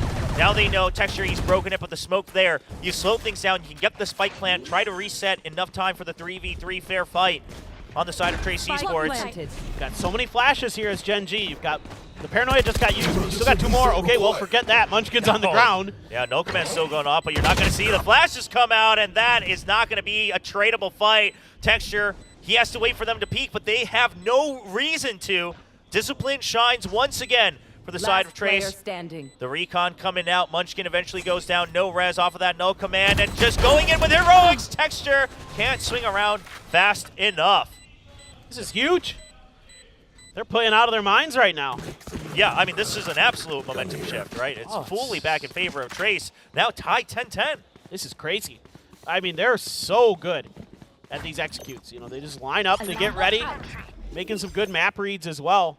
And now you're right back to an eco for the side of Gen.G. Looks like maybe a judge going to be grabbed here for Karan. A couple sheriffs, Hunter's Fury into lockdown available potentially. Do have that null command to consider for Hebe, who's having a bit of a struggle, but that's okay. The rest of the team's picking up the pieces for him for sure. Early check with the knife. Texture, good with that sheriff. Takes a shot into the wall. That's no hope of that ever hitting anything. Yeah, just a warning shot. Just let them know. Yeah. Hey, I'm here, guys. Yeah, we got sheriffs. Yeah, you know how good they are. Yeah. You want to come this way? Yeah.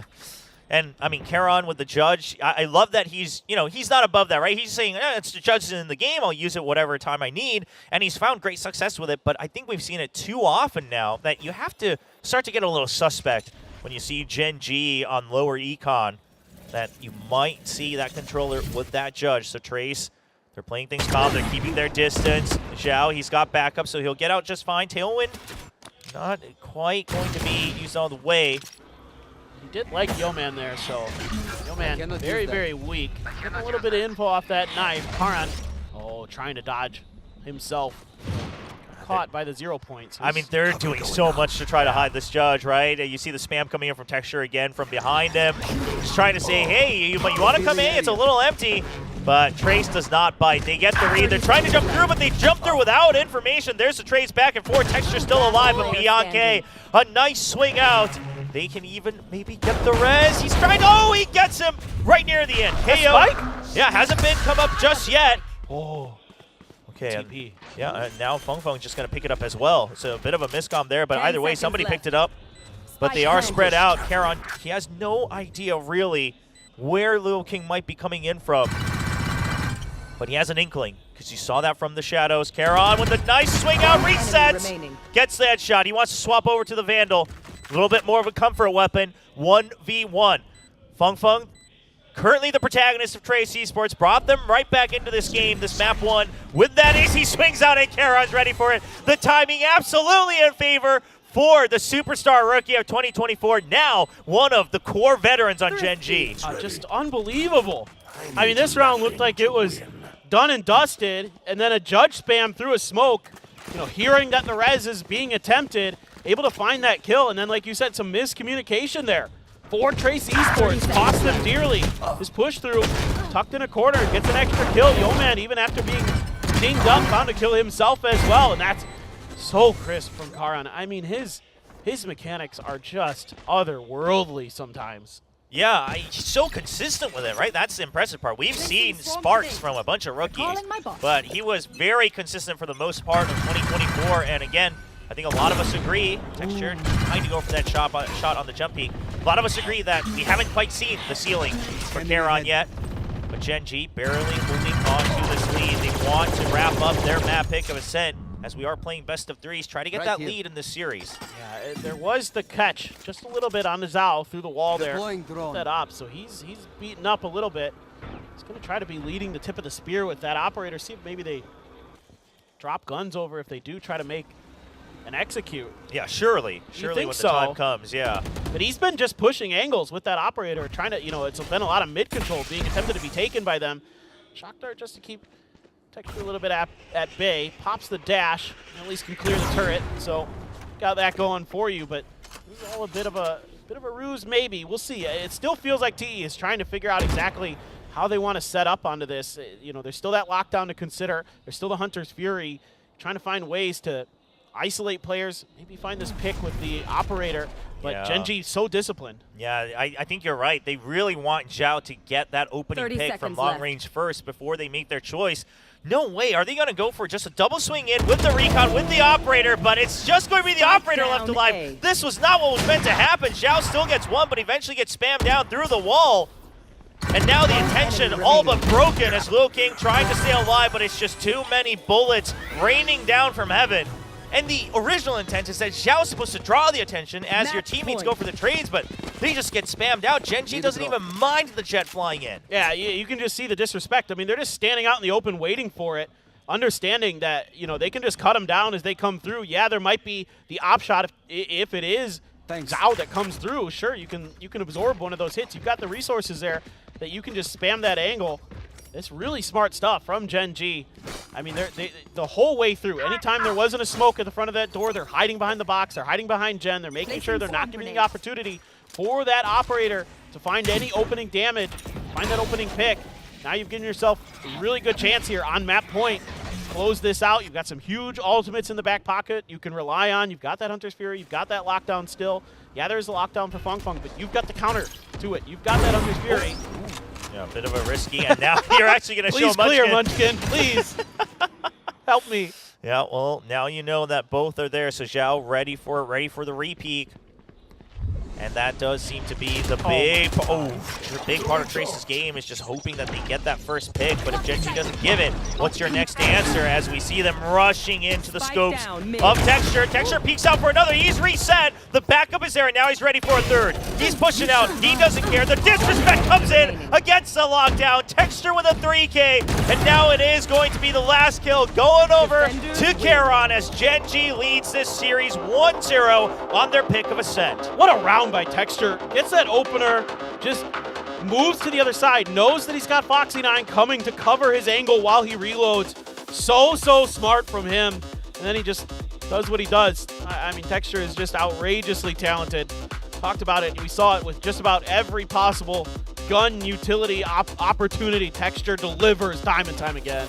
Yeah, and just such a comfortable looking game here from Texture. Sure, the rounds started to get really close throughout most of the map, but Texture the whole time looks just very comfortable. Looked like he was confident that they were going to finish up the map in style by the end as Gen.G crowds around discussing the stats. It looks like Munchkin, I think, wanted to just double check something. You know, well, maybe we'll get a look at it as well, but Gen.G 15 first kills, so definitely taking the lead and the advantage, right, the initiative on most of these rounds, knowing that it's their map pick of Ascent. Yeah, it's just the huge advantage that Texture can give you in a lot of those rounds where he's going to be the one getting those first kills. You know, obviously Foxy and Munchkin, Karan, all of them really quite good at it. Those are going to be the players that you're kind of looking at to call upon for those situations because, again, Munchkin likes to lurk around as a KO, so sometimes he's going to be the one finding those first kills. But yeah, Fong Fong had a great map, a 30 kill bomb for Texture. Yeah, and only 15 deaths, so without even the assists, you're at a 2.0 now for that KD, 8 of those being first kills as well. So more than half of the first kills for Gen.G from this map coming in through Texture, and everyone else still holding their ground. Yeoman continuing to frag out as well. That was a big question a lot of fans had if you hadn't been following him, but 18 and 12, very respectable for that info initiator. And, you know, Foxy9 and Munchkin kind of just holding the rear end whenever they really needed to on certain rounds. So that's going to be Gen.G taking map 1, but this is going to be a best-of-3 series. So we're going to take a quick break, and when we come back, we will be going over to the second map, which will be Abyss, chosen by Trace Esports. Don't go anywhere.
Okay.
We are proud to announce new additions to the XL series.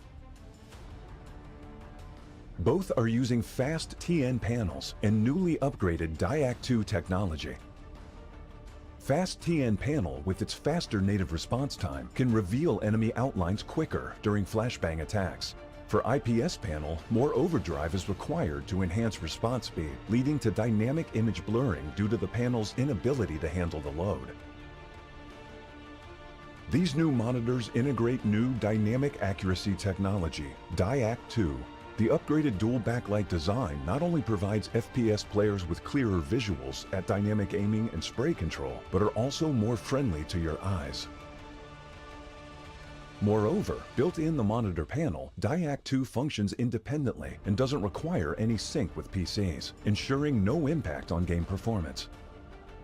XL setting to share now has auto game mode feature. Besides download, save, share your settings, it will auto apply different color settings based on your usage scenarios. Outlook of the latest monitors are refreshed. It has incorporated industrial-grade bearings into the height adjustment mechanism, allowing easier and smoother adjustment to the exact desired height. The new monitor series continue to evolve, refining details to ensure players can perform their best consistently in games. This is a brief introduction of the new XL monitor. Feel free to DM us if you have any questions.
Welcome back, everyone. We are live from Gwangju in South Korea with the 2024 GES Asia Invitational. Korea versus China is the name of the game. And we started off with Gen.G versus Trace in a best-of-3. Gen.G takes their map pick of Ascent, but it wasn't necessarily easy. No, not at all. It was a very close fought match because you had some tremendous plays from both sides.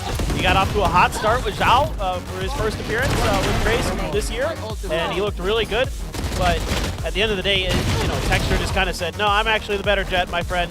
And there were some great plays along the way from Karan and some of the other players. Yeoman as well getting involved in the mix with some nice outplays of his own. So things like that are really kind of coming together for Gen.G. It just looked, you know, kind of just Gen.G is normal, pretty smooth sailing for the most part. I mean, yeah, Feng's ace, yeah, absolutely one of the better plays you're going to see.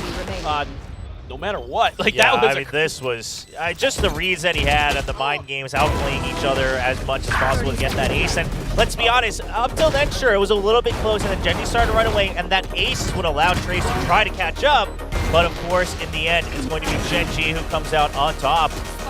Yeah, wrapping things up with this operator play as well from Texture. Just the disrespect to continue peeking out, as he often does. And that's what you get when you have someone like Texture who now has proven himself on a world stage and knows that, okay, I am one of the best in the world, so I don't have to be scared, right, of almost anybody, no matter who I'm going up against. Exactly. And that's the hard thing about Texture is when you're going up against him, it's really hard to know if he's going to get aggressive on you or not, because he changes his own play style on the situation so effectively. The comms were really good there with Foxy9 in that last round as well to make sure that he had the backup, that he could get aggressive in case there's a flash, there's somebody to play to cover him and things like that while he's reloading to keep pushing those angles. So really, really smart, efficient play as Texture just stares us down. He's like, I found the camera, guys. He's like, you think it's this one? Like, you think it's looking at us? Like, do you think my face is going out on TV? Yeah, they got it. Oh, Texture. So Gen.G going to continue with what they showed us at the 10 Invitational with Foxy9 on the Yoru, and this is the value that someone like Foxy9 can bring, right? I mean, similar to Meteor, where he can flex around a little bit onto those duelist rows. He actually has to flex a lot when he was on DRX anyway, and Trace will continue to stick with what they showed at Champions. Now, at Champions, it looked pretty rusty. You could tell that this was a map they didn't train much on, but obviously, time has passed since then. We'll see what they've picked up. And they went against a tough opponent in DRX, who seemingly were the best team on Abyss at Champions. They were one of the teams that leaned into Abyss, that really wanted to have that in their back pocket, because a lot of teams were wanting to ban other stuff, just hoping that nobody would pick Abyss, and they could just float it, and it would just go through the next phase of bans. Instead, DRX was very happy to take this map and really did a great job with mid-pressure, mid-control. Now, I don't see a ton of that with Gen.G. I was watching, and it was like Karan kind of flirting with some mid-control. Yeah. He doesn't really get deep. He's more just making sure the other team isn't able to pressure that angle as much. So that isn't going to be as big of a concern unless, you know, Gen.G's had enough time to kind of work in a few new strategies and things like that. But it is going to be Gen.G on the attacker side once again, seemingly wanting to make their presence known towards A. But yeah, the Yoru is the really big part of the equation for Gen.G here. It's keeping your opponent off balance. A lot of flashes committed, the deep push. And they've already... Oh, okay, well, hold on. Okay. Oh, and that kind of ruins the plan for Foxy9. He's not able to actually wrap all the way around against Feng because he wants to trade over for Texture. And that entire execute now just falls apart for Gen.G as Trace Esports warm-up completed. Hitting all the shots, now pushing deep into mid as well. Oh, a bit of a crisscross. Fates intertwined. So we will see Zhao get spotted. And that's going to be the call for Karan to come back. Munchkin just waiting for Karan to clear the site, but now he's going to have to deal with someone up on Evan. He gets one kill, and Having doesn't get the comms quickly enough. Karan with a nice double. Site opened up. Spike will be going down.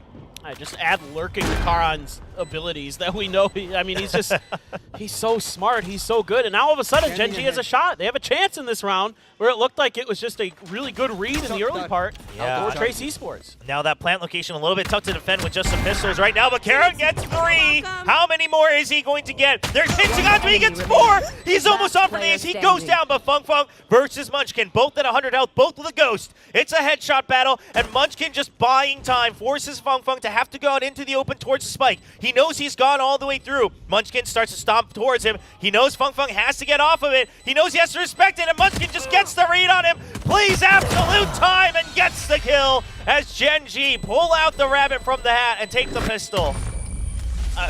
this is what just makes Gen.G so challenging to play against, is they have individual players who will just take rounds over. This round is Karan. I mean, this is a great read off the rip here on this pistol. Beyond K just finds the perfect timing. Let them dump their util, step out of the smoke, pick up 2 kills. Beautiful stuff from him.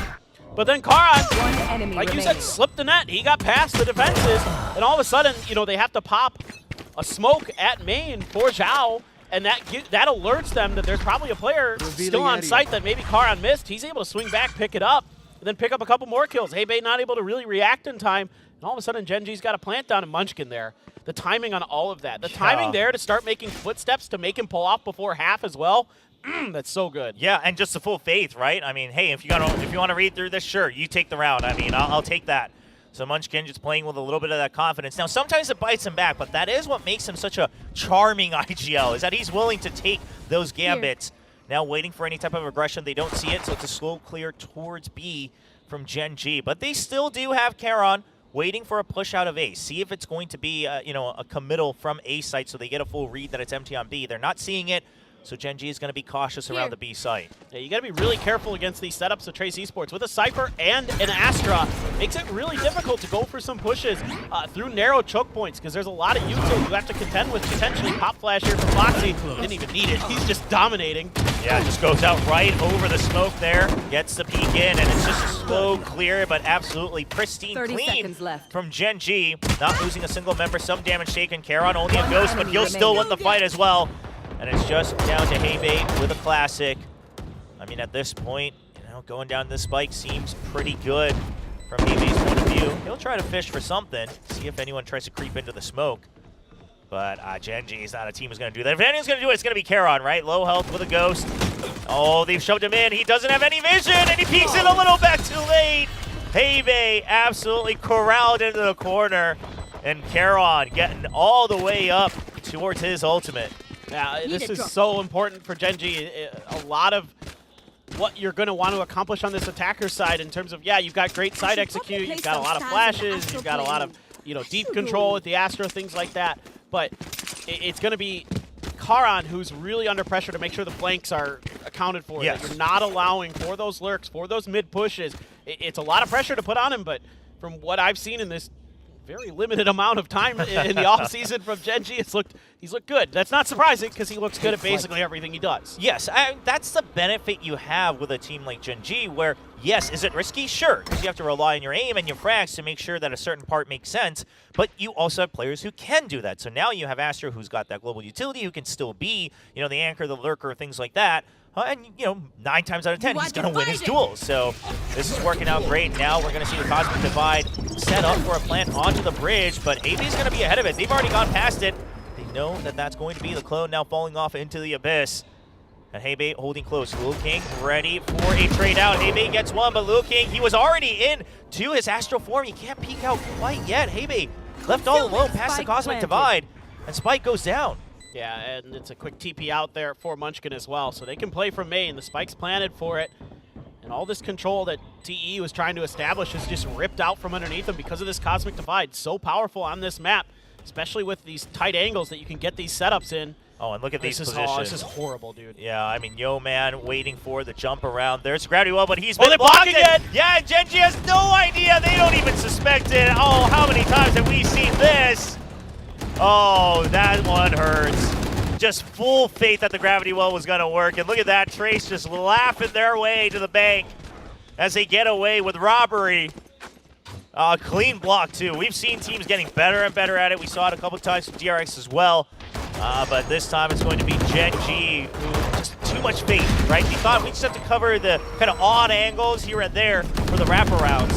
But nuh-uh, it's the full defuse. I love it. I love it. It's so good from Trace. Yeah, it's so many times DRX did that to teams at Champions. They just had no answer for it. So sure, the plant, the execute, everything really good for Gen.G, but learning the hard way that, yeah, you can still body block that gravity well. So it do be what it do. We're going to funnel a lot of ult charges into the Yoru, as is tradition when you have a Yoru on any map. Want to get those dimensional drifts online. Such a powerful ult, no matter how you slice it.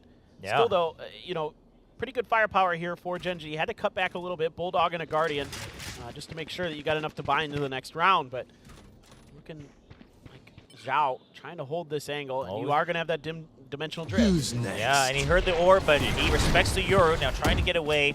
Does he get spotted at all? Oh, that clone going to get the full flash onto him. Foxy9 chases him through. He decides against the flash, just wants to push them out. And I don't mind that at all. Just get the space. You want to secure the spike plant first. Don't necessarily have to get the frags. Now Foxy9 deep into enemy territory, just trying to buy time. The flash will give him exactly that. Now he backs off, and he's got a TP out as well. You love to see that. Texture low health. He's just going to be the scout on the site. See how much time he can buy on his own. Karon watching the flank again, and he's good with the headshot. He could even lurk all the way back around if he wants, but Texture going down early. That's going to cut down a lot of that timer for Karon. He has to start running. They've got to get all the abilities going right now, but Munchkin buys the time that Karon needs. Clean 2 headshots with the Bulldog. Now pushing forward. They know they need to get clearance for Trace if they want to stick the defuse, but it's not happening. And Zhao is stranded on a literal island here on the ledge. Nowhere to go. This is just done and dusted at this point. So, tried to go off the map, and Yeoman takes him out of the air. Oh my gosh. So Yeoman spots him, and Karon peeks out, I believe, or Munchkin, one of them. I mean, what a play there as well. Yeah, he's just trying to float off, trying to survive. I love that Yeoman's having some fun. Like, what is it? Obviously, we were always kind of watching the player cams in between rounds and stuff. And at 10, Yeoman was like, just dialed in, right? Like, he is just ultra focused. Like, the rest of Gen.G's laughing around, having a good time, joshing around, and he's like laser focused. But this round, even he knew, like, okay, I kind of got away with a little bit of a cheeky play there. Caught you when you were trying to jump off the map, maybe, or just float before the timer ends, right? And so really, really good stuff there. Heads up plays from Gen.G all around. The way that Foxy9 played that angle towards Link as well, dude, that was so smart. He bought a ton of time. He pre-fired that angle. He almost caught Fung Fung. Yes. That was like, he was just so aware in that situation. And I think that starts to show the growth and comfort of Foxy9 as well, because this was a player where everyone knew that he had the mechanics as Gen.G just barrels through mid against the eco of Trace. But everyone knew Foxy had the mechanics, but he kind of overshot his shot a couple times. He used to overheat a lot. But now, just knowing exactly what the limits are, as we see Munchkin pushing forward in mid with the spike, you know, as IGLs often do. But it's just Fung Fung left now, so we'll see how much he can get away with it. He's going to run right into him, actually. Fung Fung, does he go for a timing? Just going to wait it out. Doesn't want to take the risk. And just doing whatever he can to scrape some extra damage out of this round. Who knows? Maybe he'll even get a pick here there. Nope, just going to be shut right down by Munchkin, ready and waiting outside of his own smokes. Really well played there, but anticipating that mid pressure nicely. Gen.G able to react to it very quickly, very efficiently. You know, you'll see this on this map. Even though it's really long in mid, the Sheriffs can do a lot of damage, of course, if you get those headshots. But so they're really good, actually, in mid. I've seen teams just kind of break rounds open where they get a couple picks, and then they just storm through mid, and all of a sudden the team on the attacker side is left backpedaling in their own spawn, trying to figure out what the heck to do. But Gen.G gets ahead of the game this round. Now let's see. I'm really curious about the Cypher setups. This time around, it's going to be a heavy B. I've seen some, you know, cameras and other things being put in mid by Trace Esports, but again, Gen.G doesn't really mess around with that part of the map too much on their attacker side, at least so far. So now they're committing those resources to B to really make sure that if they're going to try to push through, we can really lock that site down. Yeah, they're actually using the Sova drone just to clear out mid, and they get full info. But during that, Texture gets ahead of Zhao, gets that pick. Zhao, no backup available there. And now Hebei holding from far back, looking up from heaven. See if that's enough. The 0 point, I think it might have caught Texture. Yeah, there it is. So one spotted, the duelist still there. They confirmed that. Nobody else, you know, that doesn't really tell you much. They could have just been hiding. Doesn't matter, the recon goes down. Fragment to buy time, and it will buy some, but the Euro already across it with the gate crash. And now Huntress Fury coming in. Munchkin just already ahead of it, holding for the backup. Gets a clean double. And that should be the site and the round in favor of Gen.G. Munchkin's almost on for another ultimate here. This is one of the maps where the ultimate of Omen is so impactful because it's such a huge map. There's so many spots where you can TP2 to hide. He actually used his first ultimate to make sure that they weren't defusing a couple rounds ago, which was super smart as well. But the way that this map opens up for Omen is so great. Obviously, the paranoia is good no matter what map you're on. The smokes are good no matter where you are, but really the TPs are really tricky to deal with because there's so many angles, so many corners you can hide in, and that also plays into the Yoru here for Gen.G as well. So it's really difficult to keep track of who's where, who's when, who's why, and then there's like a Hunter's Fury, you know, setting up there as well to kind of keep everybody off balance on Trace Esports to make sure that Munchkin can get into that angle and just essentially end the round. Yeah, I mean, so much deception and distraction here from Gen.G.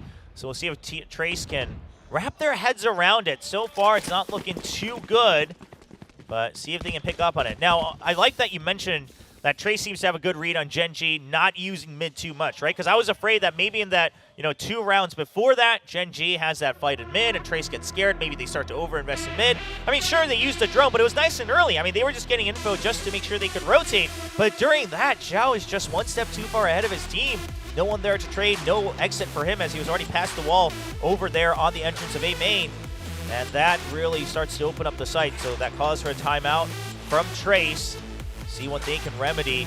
And I wonder if this is where we start to see maybe some Cypher changes, right? Where you can really start to just empty an entire part of the map and start to overinvest, maybe push out like you sometimes do on Ascent to get some better information on the defensive side. Yeah, I agree with you. I mean, I think that's kind of one of the ideas that Trace is trying to lean into a little bit, that they can invest in the frontline defenses because they have the Astra and the Cypher to really lock down sites, but they haven't been able to accomplish that. That's going to be tough against this Gen.G comp, so it kind of rips away part of the strength of the Trace comp from itself because you have so much control in terms of space with the utility of the Sentinel and the Astra, that Gen.G can just bypass it with the TPs and with the other things, make it really, really difficult, or at least have enough flashes and enough space clear to make sure that they're able to clear the trips, get past the stars, things like that.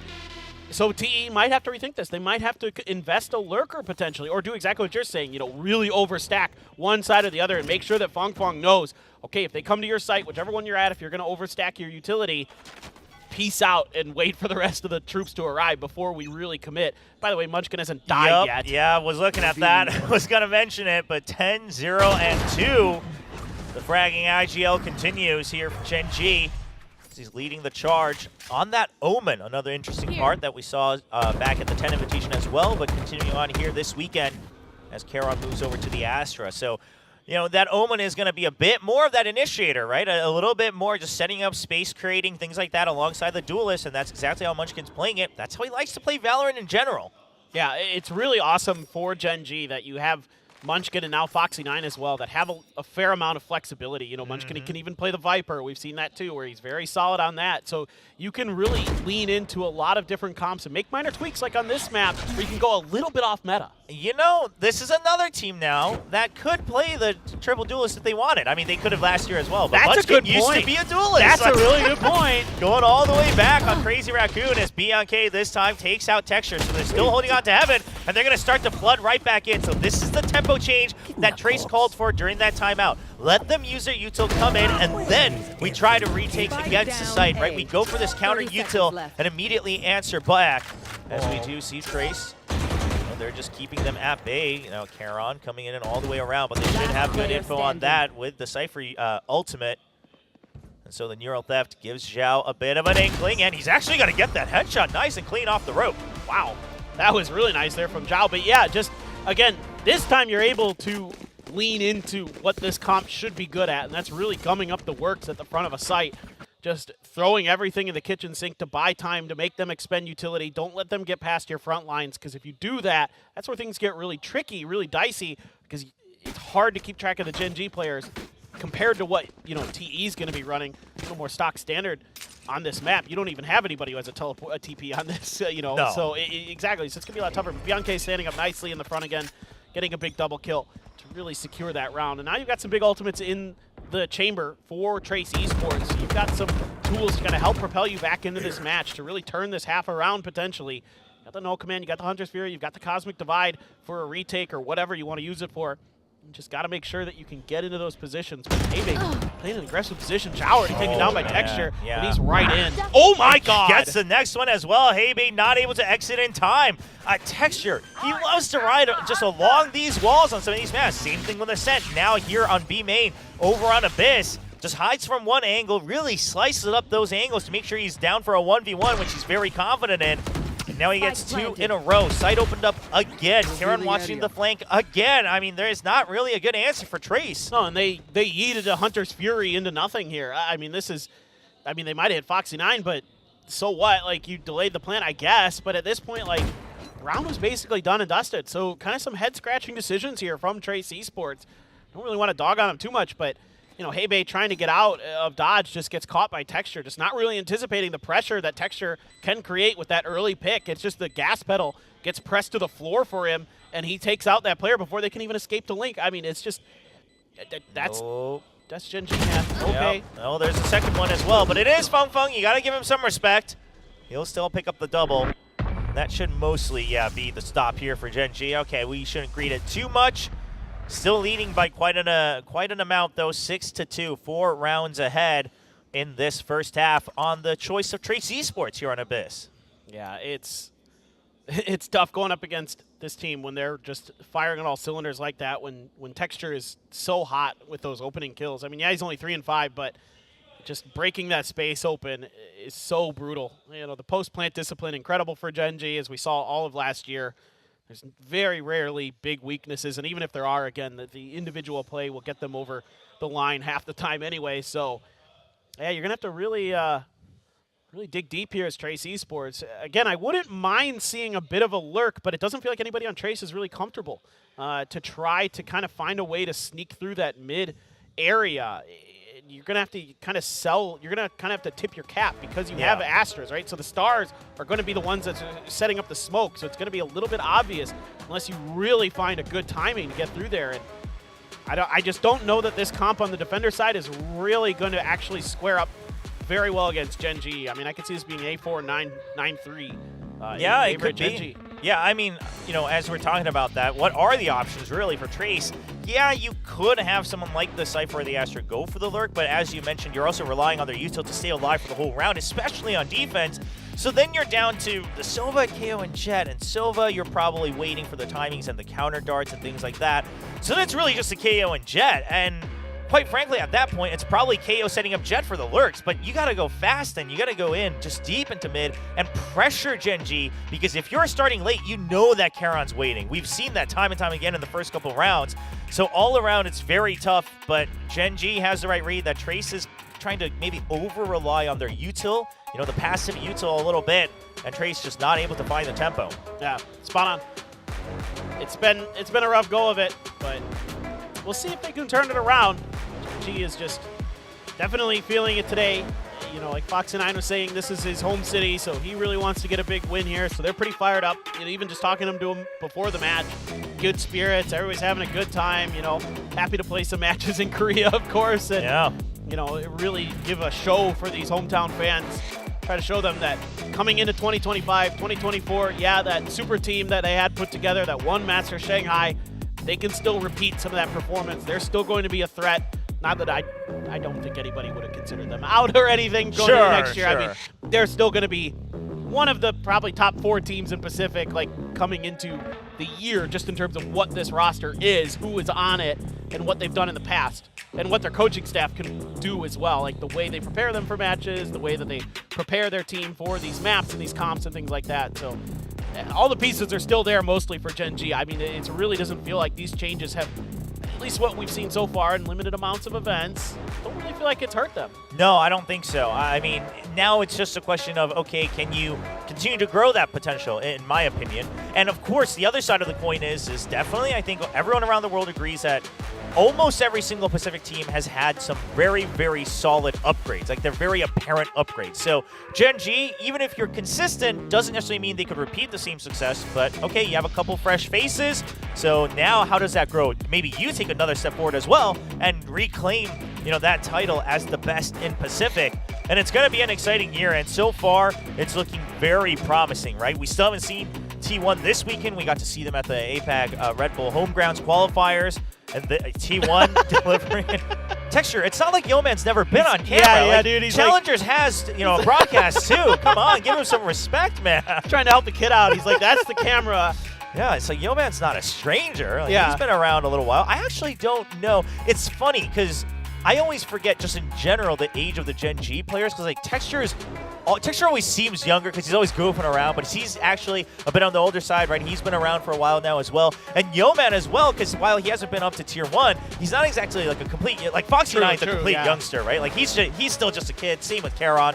But it is always just funny just because of the way they interact. They're always just goofing around. Yeah. And it's kind of hard to tell exactly where everyone sits on the hierarchy there. They're almost going to be the boomer team coming into Pacific. I would think so, yeah. Other than, I mean, if Jesse Bash is still around for teams, Team well, Secret. He single-handedly skews it. He skews the average pretty high. But other than that, I mean, yeah, I think most people don't realize, I think 2 or 3 of the Gen.G players are above 25, right? Yeah, and I think same with T1, right? They should be on the older end now, That's true, yeah. Or they should be getting there.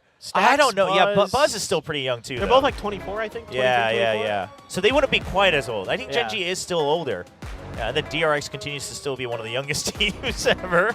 So they'll continue to hold that title. But speaking of Jesse Bash as well, while we're waiting for this tech pause, I believe now Team Secret is the only team where we haven't gotten any official confirmation on what their starting 5 is, at least for the offseason. Right? Yeah. We all assume it's the same roster. Everyone else is actually announced, this is our starting 5, at least for now. You could still make changes depending on how the offseason goes. But DRX, of course, just announced officially that they're calling up Athan or Atan, I think they're going to go with, because it's supposed to be shortened from Leviathan, because that's how you would read it in Korean as well. Yeah. It's going to be one of those names where we mess it up in English all the time, but he's officially been called up as well. So that was one of the missing pieces. Global Esports just announced a very exciting roster as well. And now just waiting. All right, Team Secret, is it the same? Are we seeing changes? Not quite sure. Right. I'm curious about Team Secret. I mean, so close to going to Champions last year. So close. But always. It's always. But they're always so close. I know. I have. It's just like RRQ is always so close to beating Gen.G. That's true. You know? Well, I guess they did beat them, but not in the match that matters. Yeah. It pains my heart. Yeah, man. I was like, that was the one match. I'm like, you did it. Oh, man. Oh, well. Yeah. I think RRQ is going to be a force. I mean, that's the whole thing. Like you were saying, in general, Pacific has leveled up. I mean, yes, even more than last year. Like last year was a great year for Pacific. Finally got an international win. Everybody looked competitive at the global stage, but it's even more competitive now. Who knows? With some of the teams sticking with their rosters, like Callan, Paper X, probably Team Secret, maybe. It looks like all of that's kind of them just relying on saying, hey, we have these core 5, we're going to roll with that, and we're going to try to, let that synergy kind of bring us over the line. That's worked for some teams in the past. You think about the Fnatic run that they were on when they kind of kept mostly the same team. Stuff like that really does work, and building that time and synergy together, as long as you don't end up, kind of resenting each other, just like family, and spend enough time together. Sometimes it doesn't always go so good. Like some teams. Like some teams out there. No, I'm not calling anybody out. There's more than one. I'm just saying in general. Yeah. It just happens. It just happens with organizations. Look, you spend enough time with another human, eventually you're going to have some kind of difficulty. I mean, most people usually fight the most with their family, right? That's how it goes. So it's not too surprising. But we should also mention, as we continue to wait, that of course now we have 2 Ascended teams in Pacific as well, and both look very exciting, right? Yeah. So curious to see what can they actually fare well against the Pacific teams. I mean, we've heard so many rumors or leaks or reports about SPG beating these best teams in the world that came to Korea for Champions. But does that translate onto stage? I mean, we're about to find out in 2025. I'm excited. I'm really happy that DOS9 got picked up for Bloom, by the way. Yeah, big pickup. What an impressive player he was in the Ascension tournament. I mean, I know their team didn't go super far, but on Revenant, he looked so good. So really happy Boom was able to pick him up. I think Boom's obviously going to be a force to be reckoned with. We saw what they did against SPG in the final. We saw their kind of resilience, that mental ability to just stay with it. Yeah, sure, you're on your home ground in Indonesia, and it helps. And gives you that extra energy. Sure. But still, to be able to do that when you're down 2 maps against SPG, we're heavy favorites to win that thing. Literally, most people were like, yeah, 3-0 for SPG, and they're just, they're already Ascension champions before it even happened. But I'm really excited for Boom, too. Both those teams, I think, are going to be really, really strong. Nobody's going to be able to really rest on their laurels coming into 2025. Yeah, not at all. I think that's the exciting part, right? Even the top dogs, we're not really quite sure who's on top anymore, and T1 now really trying to convince people that they should be part of that mix, right? That it's not just the 3 that we had this year of Paper X, Gen.G, and DRX, that T1 really should gain that respect with the new roster. And of course, then the middle of the pack doesn't seem that far behind, and who could really punch above their weight. But hey, that is enough for the roster discussions as we now jump right back into map 2. Gen.G currently leading 6-2, and of course, they already won the first map, so just 7 rounds away from closing out this first best-of-3 series of the day. Munchkin did end up dying, so there's that 10-1 on there. I know, it's over now for Gen.G. What are they going to do? No, they're fine. Lil King flirting with a little bit of mid-control, but again, these smokes kind of give it away, and there's that immediate response from Yeoman with the shock darts to make sure that that space is clear, to make sure they don't even have to really think about it too much. You can see they're giving it up. They're not even watching it. Yeah. I mean, Karan's all the way back in spawn, just getting ready to pop some stars or something, and he's chilling. He's fine. Yeah, vibing. I mean, that's the confidence, though, right? Is that, okay, you can push through library, but unless you push all the way to spawn, you don't have the information you want. And they're able to just leave Karan in spawn. Texture gets the opening kill. Sight mostly opened up. Feng Feng will not greed for it. So that's the good news this time for Trace. This time it is going to be a 4v4, and onside it will be a 4v3. But is this the round where Karan goes for an early flank? He's starting his movement, but he's just going to go through main to join up with his teammates. Yeoman getting a nice kill. Texture just baiting them out. He's drawing out the crosshairs. Yeoman good for 2 in a row afterwards. So much time bought. Lil King, don't know if you have a choice to go for the res. You don't, as Yeoman gets a 3rd to keep Gen.G in the lead. I didn't even need Karan. Just Yeoman was there just to shut it all down. He's having a grand old time, dude. I've never seen him laughing that I know. much. He's having a blast today. Yeah. I love it, man. That's good. Get in that Gen.G vibe, man. They are all just, you know, jokesters. They're a bunch of trolls, man. They really are, dude. The texture is in a good way. In a good way. Yes, in a good way. In the fun, not mean-spirited way. Yes. In the positive way, absolutely. But yeah, that execute again so good. Again, Texture able to get past. You know, they clear that first tripwire, and he dashes right up into the ropes above it. Bianca is left after just using some of his utility, barely getting his gun out, just gets shut down. I mean, the pressure and the pace that Gen.G is able to put on you when players like Texture and others are so comfortable like that, it is so tricky to react to for anybody. It doesn't matter how good you are at the game, how many times you played this game, you know, your internal senses, your internal instincts are telling you that, okay, well, he probably dashed up on top of the box or something, and they're just taking site control. And even good players like Bianca aren't ready for it. Yeah. What are you going to do there? Yeah, and Zhao, I mean, you know, just has that sheriff in hand. So this time he says, okay, well, I only have a sheriff. I'm going to try to push out to get information. You know, we didn't see them really react to any of the util initially, so maybe we can clear out B main nice and early, but Texture's still waiting. And then it's Texture. So now you're like, well, is that the main force? I didn't really see anybody else, but it is the Jet.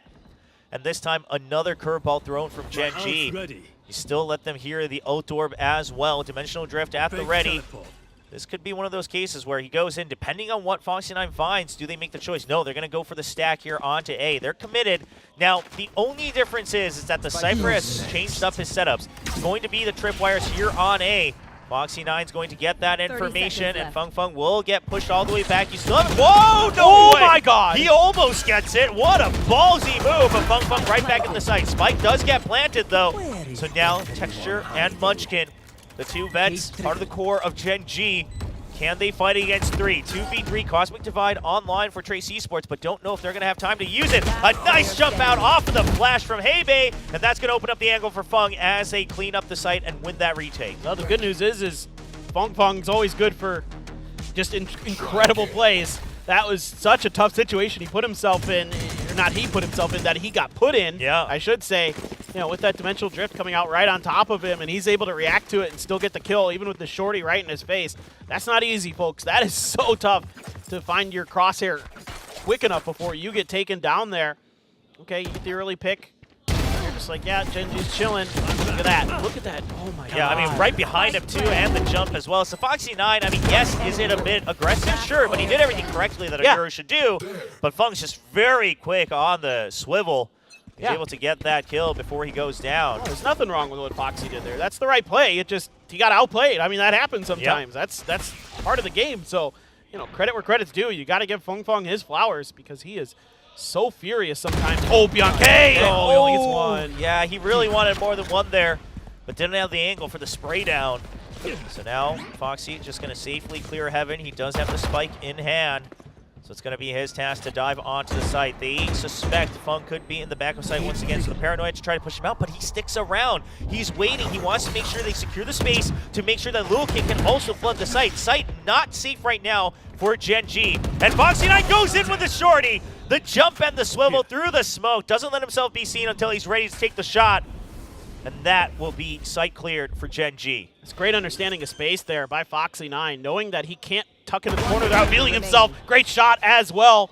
Didn't get the spike down, but only one player left, and it's dealt with by Karan. It's going to be 8-3 for Gen.G, but really, Foxy9, again, playing really well on this Yoru. Even though, you know, last round didn't go so good with his ult, that's okay. He just bounces right back, makes a great read on the edge of that smoke, anticipates the pressure while he's trying to plant, immediately ready to get that kill. This is so encouraging for Gen.G to have players like this, okay? And he's the one who kind of counteracts Bianca. It looked like to me that might be a free double kill. Yeah, Bianca, but Foxy's able to step up and knock that down before it gets started. Yeah, I mean, this is one of those cases where it's not all about frags, right? I mean, are you doing your job as a Yoru? You're meant to be the distraction. You're meant to help go for the round-to-round adjustments. And now here we go, a fast, aggressive push-out. We see that a lot, of course, with the Blade Storms and the push-outs. But Zhao this time, just with the Guardian, he's not going to be able to find anything, so they have to back off. And Karen's going to go for the re-clear on mid as well. So Gen.G, once again, will have eventual control of mid in the postman. Texture's deep in the site with an operator. And he's got two members next to him as well. The flashes at the ready. He gets two. Ready for a third one. They can't just keep peeking him like this. Foxy9's on top. Doesn't get a second one, but Texture gets a third. And now it's all down to Zhao. All alone, picks up the Vandal. But so many members not ready for another member in the back of the site. And that's going to give Gen.G 9 in the first half. This is just kind of a difficult round here for TE. Gen.G able to just sidestep any pressure that they were putting towards mid. You know, Zhao immediately just pieced out. He didn't see anybody, went into the smoke, and then just turned back towards the A site. Instead, it was a B hit for Gen.G as they're like, okay, let's just rush B and let's just see what happens. Texture's got an operator. He's going to get the place. The one thing that I was kind of curious about with the formation that Gen.G had set up was they didn't really have good heaven coverage. So they just had a smoke. They just had Munchkin smoke up there, and then they let two players watch Link, you know, Texture with the operator. And then I was really keeping my eyes on Yeoman, but he was looking for a push out from mid. So had TE kind of found their timing a little bit better there, they could have swung together from Heaven and Link and collapsed onto that defense of Gen.G and had a decent chance to maybe break it open, but they didn't have that timing, that coordination quite there that round. So it just kind of, you know, makes it a little bit easier for Texture and his operator to just knock him down. Yeah, I mean, Gen.G, I think, just continue to have a better understanding of Abyss as well, but also the tendencies of Trace, where Trace still seems to be playing a little bit safer, a little bit simpler here on Abyss, kind of hoping that the other team respects your util, right? That they waste their time, things like that. But we'll see if that changes on the attacking side, where you are given a bit more initiative with the spike in hand. And of course, usually the numbers advantage on site as well. Fung continue to lead the scoreboard for Trace, but everyone else needing to pick up a little bit more slack. Yeah, it's going to be interesting. You know, this is the side of the map where you might suspect that Gen.G is a little bit weaker. No Sentinel in the comp, so you double duelist, but they were really good in 10, where they were really reactive to what their opponents were doing, and so much of that, again, is on Foxy9 to make sure that he's got his TP set up properly, that he's able to be that Johnny on the spot to shift his weight to either side of the map. And look at this, already aggressive push out. That smoke is going to cover this. Oh, and they know. Foxy9 caught a glimpse of him as well. Texture watching for him, and Yeoman covering the upper angle. I mean, there's so many members here that Trace also probably doesn't want to commit to this too hard just yet. You don't even know exactly how many people are watching from Gen.G, and they could reposition. This is what you've been talking about the whole game, is that there's just so much trickery. Oh, Fung, how do you get both on that? A 1v2 peek with the Sheriff. Unbelievable. It was a really solid start for Gen.G. They baited out a shock dart there as well after the TP from Foxy9. And Texture's turn, he answers, can't find another. Yeah, Zhao able to answer right back. It's just too many targets bunched up together. Zhao took a hit, but not enough to bring him down. Foxy9 is here nice and early, but he is all alone. Nice flash, but doesn't get the kill off of it. If he had gotten it, maybe there's some hope. But now, Yeoman all alone with the Sheriff. Zhao and Hebei are one shot, but other than that, it has to be headshots back to back. Clutch or kick. Well, we'll see. Yeoman, this is your real trial. He gets one. Hebei, weak, goes for the headshot. Trace They just need to peak together. I mean, we always say this. It sounds very simple in theory. Sometimes you get a little antsy. Sometimes the opponent's just too quick. You got to grab well, too, though. This is... Yeah, time-wise, the round should be in favor of Trace, and I love that early swing out off of the util. Instead of letting him take the initiative, go for it, and then you still have the double peek out for the trade as well. So Trace secures a round, and according to Paper Thin, Yo-Man is now kicked. Yeah, he's sorry, brother. All right. Yeah, that 1v4, a nearly unwinnable 1v4, you know. Not quite the Lockheed of Valorant. Yeah. Gotta work on that a bit. Oh, we'll see. It's okay. He'll get there. He'll get there. I believe in him. Still, though, I mean, to get 2 here is pretty snappy. That second shot was nice, but, yeah, look, when you're going up against that angle and there's an Astro with a gravity low, and you're the only player, it's literally no flashes, impossible. right? You just have the recon. There's not too much you can do. We're just joking around a little bit. Lil King is going to get pressured by a lot of members, and Foxy9 already close on the wall. Lil King gets one, though. The flash, does he get 2? He does! Foxy too busy jumping, trying to dodge shots rather than taking them. And Hebe swings out as well, over from mid, on top of the rope. Drone comes out. Munchkin wants to get a kill, but he knows it's just too far. He can't swing around past it, and Hebe's just there for another free double. And that is a nice and easy flawless thanks to Gen.G's aggression. Yeah, okay. Good start. Able to keep things pretty well in check overall. Pistol was not bad, and then this follow-up is flawless, so you're going to be coming in with a pretty good bankroll into this bonus. You could buy a couple rifles. Yep, a few Bulldogs, Phantom in there, so you've got a little bit of opportunity now to maybe really make this a match on this attacker side, really put Gen.G on the back foot.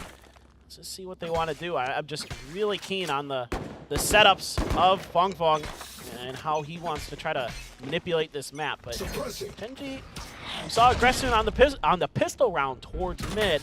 Let's see if they want to maybe try to dial up something again. I mean, I'm watching Foxy. He's there, but he's just mostly gatekeeping. He's trying to keep him at bay, but that's going to be the vents just completely taken over here for TE. Yeah, I mean, the pinch in from mid as well, along with the dash. Good timing from Trace Esports to make sure that they have full heaven control.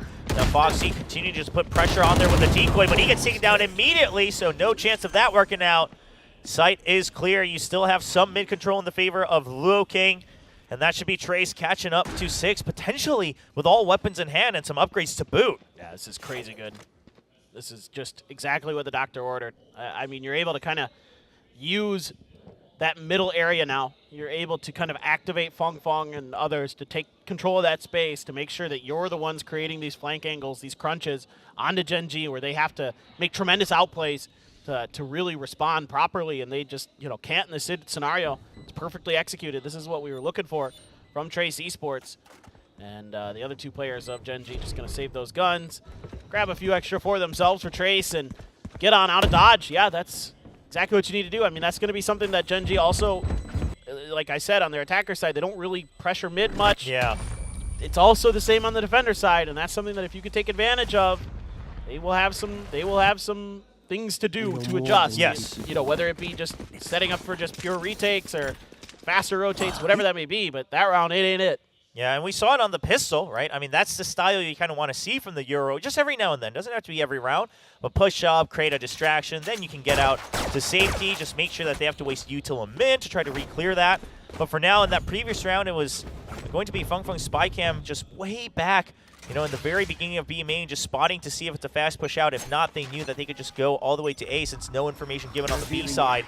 This time it's A being watched with a trapwire and a fast hit onto B. They want to try to keep up the momentum against the weaker weapons, but Texture has a Vandal in hand, and you got to respect that one. Lil King will trade at least one. Heybait gets him through the smoke, I believe, so Texture down. Oh, Lil King ready for the headshot. I thought he might have just been stuck on that ledge. Yeah, I thought Yo-Man heard the footsteps there and was just going to knock him down, but perfectly ready was Luo King to shut it down. He was expecting the peak.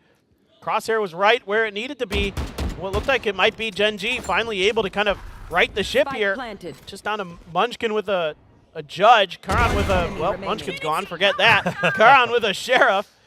That's all there is left in this equation here. And Trace Esports looking really, really good on this attacker side. Yeah, no hope there. Heybei's going to take Karan down. And in we go. That's 4 in a row to start this attacker side for Trace. Yeah, it's looking real solid, and Gen.G is the one who's going to have to readjust just a little bit. try to make sure that they stall the advances of Trace Esports. Now only 2 rounds apart. Not quite the lead that Gen.G had coming into the half. They felt very safe and cushy. But now, 1 round, if you lose this round again, the econ not in your favor. Meanwhile, Trace Esports, everyone is just rolling in creds. So they could risk, losing 1 or 2 rounds, and they'll still be able to bounce right back, tie it with the ults, in fact. Should be looking good. No command already online in this one. Yeah. This is tough now. As Foxy still trying to maintain that mid control. That 1 round where Vents was taken by Trace. Last time I was watching Munchkin, he was on with that judge under Vents duty. Now they're trying to use Foxy to do it, but these smokes make it pretty tricky, and that's going to be control taken. Now, is Munchkin going to be able to respond? Waiting for the door to be broken. Fung's going to take his time. Just kind of wait this out, wait for the rest of Trace to get into place before he tries to spring into action. Again, my eyes really onto Munchkin, who's now left that spot, so that's going to open up that flank unless Foxy is going to be the one to move in, try to address that angle. He is. Okay, so... Yeah, a little bit late, but he's still there. The door hasn't been broken yet, right? So no audio cue. So they do have their angles covered, but at the end of the day, it's a situation where each of them still have to win the fight. And now they're just going to ditch Heaven and go through since the door still hasn't been broken. They know that they'll get an audio cue if it's a pinch in, but still no sound, which does allow Texture to start to rotate towards me. He gets caught by Fung, who was, in fact, still hanging out in the vents in mid. Just kind of missing that piece of information for Gen.G. This is huge. Oh boy. Yeah, that bow's a little big. Man gonna get spotted and taken out. Lil King is starting to fire up here on Abyss. Another 2 kills to his name, putting those frags on the board. This is just great play calling here from Bianca. The way that they're working the map right now is beautiful. Like you said, not breaking that door. Those sound cues never given over. So Fung's position hidden in the entirety of the first half of that round. And Texture gets caught, trying to check his angles in mid. And there's just too many to really know about. Okay, you might get one. Nope. Zhao just going to shut Munchkin down. And it seems like the steam is running out on this Gen.G train. Oh boy, I mean, if it becomes 8-9, so I'm starting to get the feeling that Gen.G's just not really planning on calling timeouts. Like, that's the feeling I'm getting, right? Just kind of get them to rise up from the flames and the ashes. And as far as we can tell, we only saw HSK walk out onto the stage, say hello, so maybe this is one of those events where, Solo is taking a break. In fact, he probably is, because his good friend Termi got married today. Yep. So that would make sense now, doesn't it? Probably a Termi's wedding. Yeah, that's a good the puzzle point. comes together. Yep. Okay. Yeah. Now it all makes sense. I mean, HSK is a good friend too, but Gen.G will call a timeout. Now HSK has always been very active in the timeouts as well, so obviously he's going to be able to share his thoughts. We'll see how they're able to adjust. Yeah, I'm really curious how they're going to want to address this. You've seen thoughts put into dealing with that vent control, but they haven't really come to fruition. Either it's just TE ignoring it or TE just outweighting you, finding the better end of that patience. And now all of a sudden, look at the Gen.G players. They're not feeling it as much right now. At 9-3 half, all of a sudden in the rearview mirror, basically. Not so funny anymore, is it? They're probably all thinking like, oh man, like we can't lose, man. What's Solo gonna see when he comes back? Oh, the whip's coming back out. Like Solo, he's gonna turn into old Solo again. The new turn Solo will return. That's right. Oh man, it's so funny that Solo, talking about the Gen.G coaching staff a little bit, Solo, and he's spoken about this publicly as well in interviews, where he's really had a change of character, right? He used to be the one that kind of led with an iron fist, whether as an IGL or as a coach early on for D plus Kia. But then he's realized that that's not always the way to do it. And, sometimes you have to respect the player's opinion. Sometimes you have to accept that you don't know the game, all the way through. And I think HSK also being a big part of that, maybe bringing in some different ideas, different flavors, and gaining that respect. So timeout was called from Gen.G. See what the adjustments are. Not much to work with, but you do have that Hero Vandal on Texture because he's going to have that Bladestorm in the next round. So banking on Texture being the main force, and they're going to support him on this push out. Yeah, they're just going to try to get aggressive. And you do have Luo King watching the same angle that we saw on the anti-eco. He's still going to win it. Oh, okay, Foxy 9 though, able to trade. Yep, and he picked up the weapon. That's the important part, right? So he gets to trade, and he keeps the Vandal alive. So Trace now has to respect the fact that there is a Vandal somewhere. Now they're going to go for the reclear. Did the Euro fully leave on the B side or not? Trace wants that information. They do hold control of mid. Heibei watching that from afar. He does get spotted. So he's going to have to back off. No command online, but not quite in a exactly position to where you use it. are. You're going to see, of course, the neural theft Revealing come area. out. That's all the information Trace needs to make sure that the site is clear. And Spike will be going down nice and safe in the back. Spike planted. Got a retake coming. Okay, use the clone. Try to peek off of it for Foxy, but Smoke Strong gonna lead the way. Flash in, get some players, but he can't get the shots in time. Yeah, too many targets. Kind of hesitated on which one to stabilize on and couldn't find either one. Munchkin gonna come through, but now the weaponry not quite there for this retake. Karon with a Sheriff. He's done so much in 2024 with it. It's going to be a duel. He gets another headshot. 1v1. Heybei with a Vandal, not quite spotted on the jump across. Karon, he knows how this works. He's going to get past it, and now he's just trying to bait him and knows he has to peek it. Diffuse. Ahead of it, and the fragment comes in, and the spam. Heybei absolutely securing that frag to make sure that things are tied up. Yeah, Karon has to hit that shot because of the timing on the spike that was left. He has to hit that last one on the Heybei, but Heybei able to dodge it, and then has that fragment, knowing that if he gets it on the mark, there's nothing that Karon can do but try to stick.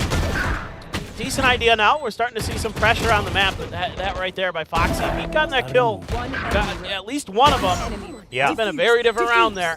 Absolutely. Tries to do some heroics, but just not much left that he can do in that situation. Now you're finally going to get the operator for Texture. You're going to get 4 Vandals, so this is tied up 9-9, and a very crucial round here for both these teams. Yes, especially with the investment from Zhao as well into the operator, trying to counteract that. You know, maybe partly a read on Texture's operator timing. Also, we've just noticed that he really seems to favor this weapon, even on the attacking side on Ascent. So now mid-control, once again, mostly in favor of Trace. Not full information, but you're the one who's really denying that information from the defensive side. Gen.G, you've mentioned it time and time again. Oh, doesn't hit that shot.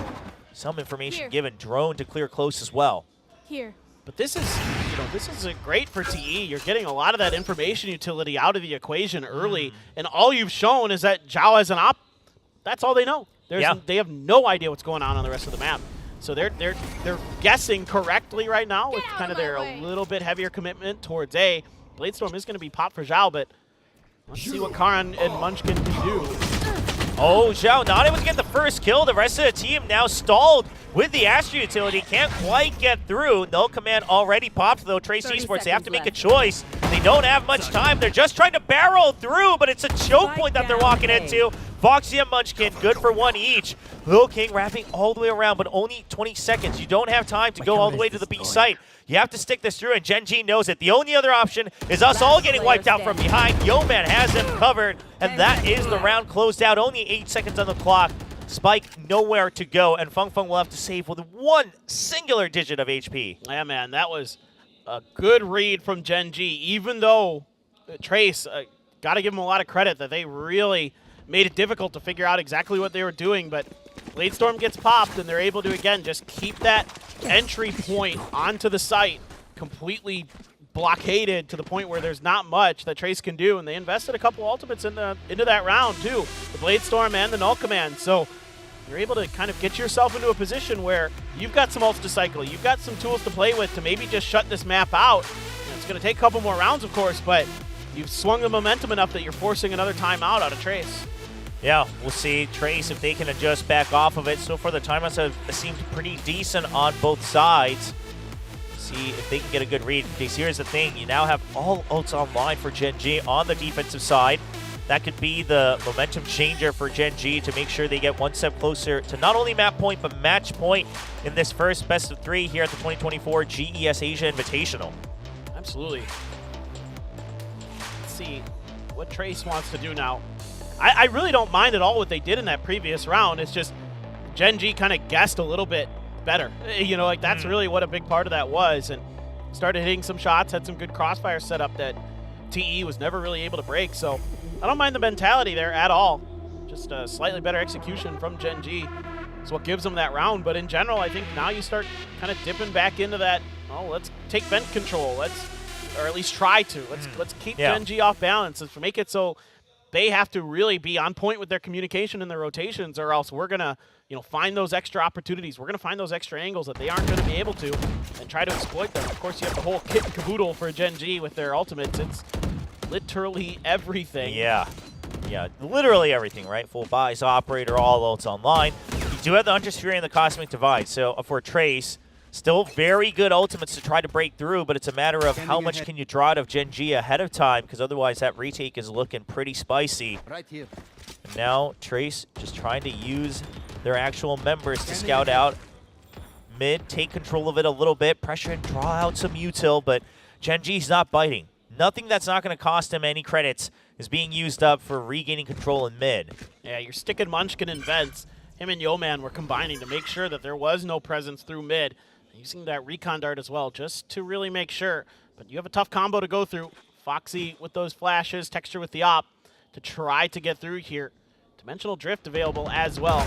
Drone is going to catch Foxy. It's going to be the Hunter's Fury, and he's able to TP out of there. Really nice protocols. Seeing if you can bait for this op. Yeah, they don't know quite yet where Texture is, but he's not going to hit the shot, but he will get out alive as well. Foxy9, meanwhile, trying to support a little bit too much in the open, gets taken out right in the middle of the site. So now a 4v5 for Gen.G on the retake. You're all down, but Texture once again just finds that timing past the Cosmic Divide. Early Hunter's Fury, knowing that they have the ult advantages right now, trying to just force them away from the plant. That's going to waste time away from the Cosmic Divide as well. Texture trying to get ready for a peek out, but Munchkin not ready for it. Smoke coming up. BNK will get that kill. Texture still watching from above. Can his teammates get in? The Cosmic Divide comes up. Everybody from Trace Esports is filling the site. 3 already on there. 4th coming in. Over there. And Texture up in the air. Gets one. Yeoman with a shock dart as well. Zhao trying to stay alive. Texture does. Oh, he gets him in the back with the right click. Op back in his hand. BNK going above. Ring around the rosy. Texture swaps out. He's not quite sure if he's above. He does find him in the last second. But weapon not drawn in time. Oh boy. That's very, very close. A sigh of relief on the face of Trace Esports, as that one way closer than they probably expected. And Texture just so good with those timings with the ops, so clean at those peaks through the Cosmic Divide. Takes a little help, of course, from Yeoman. That timing there from Munchkin just a little bit off. BNK really having a good sense of when he can step through that Cosmic Divide, and you know, Texture just misses his timing, looking for that final player. He's like, oh, I can get him if they're trying to get up that box, but BNK had just gotten out of his vision, and it cost him. Yeah, I mean, he had the right read initially, but once you don't spot him at all, you're just wondering, right, is it a wraparound on the ground floor? Like, where are you coming from? So he's trying to bait him out with the tap. Unfortunately, Trace able to tie it up. And now Texture with another op in his hand. He's going to be tasked with just holding that B site. You do have some close support in the form of Foxy9's Yora and Yeoman's Sova. And the drone being used to re-clear mid again. Right at the 1 minute mark, Foxy9, does he push forward? No, they're still so cautious. Gen.G as well. Well, there's so much attention being paid to mid here by Gen.G. They have like everybody. Texture tried to wait a little bit longer to go for this shot. He is in trouble. Way. He's stuck here, but he's been pinged, but so have they! Trapped in there with Texture. Zhao eventually clears him out, but enough time bought for backup to arrive. Yeoman has secured B-Link, and the rest of the team can now come in. Dimensional Drift to get some information. You see one in the back of sight. There's the Paranoia. Lands perfectly on him. He doesn't quite hear it. There's the flash to secure, and it's a double 9'd up, and Foxy9 resets. Calm aim. Only Lil King left alive with 17 HP. It's not looking good. I mean, the spike's so far away from you. He's just going to have to go for a save, but can he even get out alive is a big question. Defuse finishes, and no one will greet for it on the side of Gen.G. Beautiful setup there. Great on-the-fly retake from Gen.G. Dimensional Drift, getting a ton of info, and then they're able to use that Paranoia to allow him to pull out of the Dimensional Drift, set up his own flash. The way he bounced that flash, I love that too. Threw it, bounced it off the wall, it landed behind him, kind of almost like you would use a Phoenix flash. Yep. And then he just swooped in and got 2 kills. I mean, this is so well handled. Texture, the fact that he didn't just die before he got a kill is insanely impressive.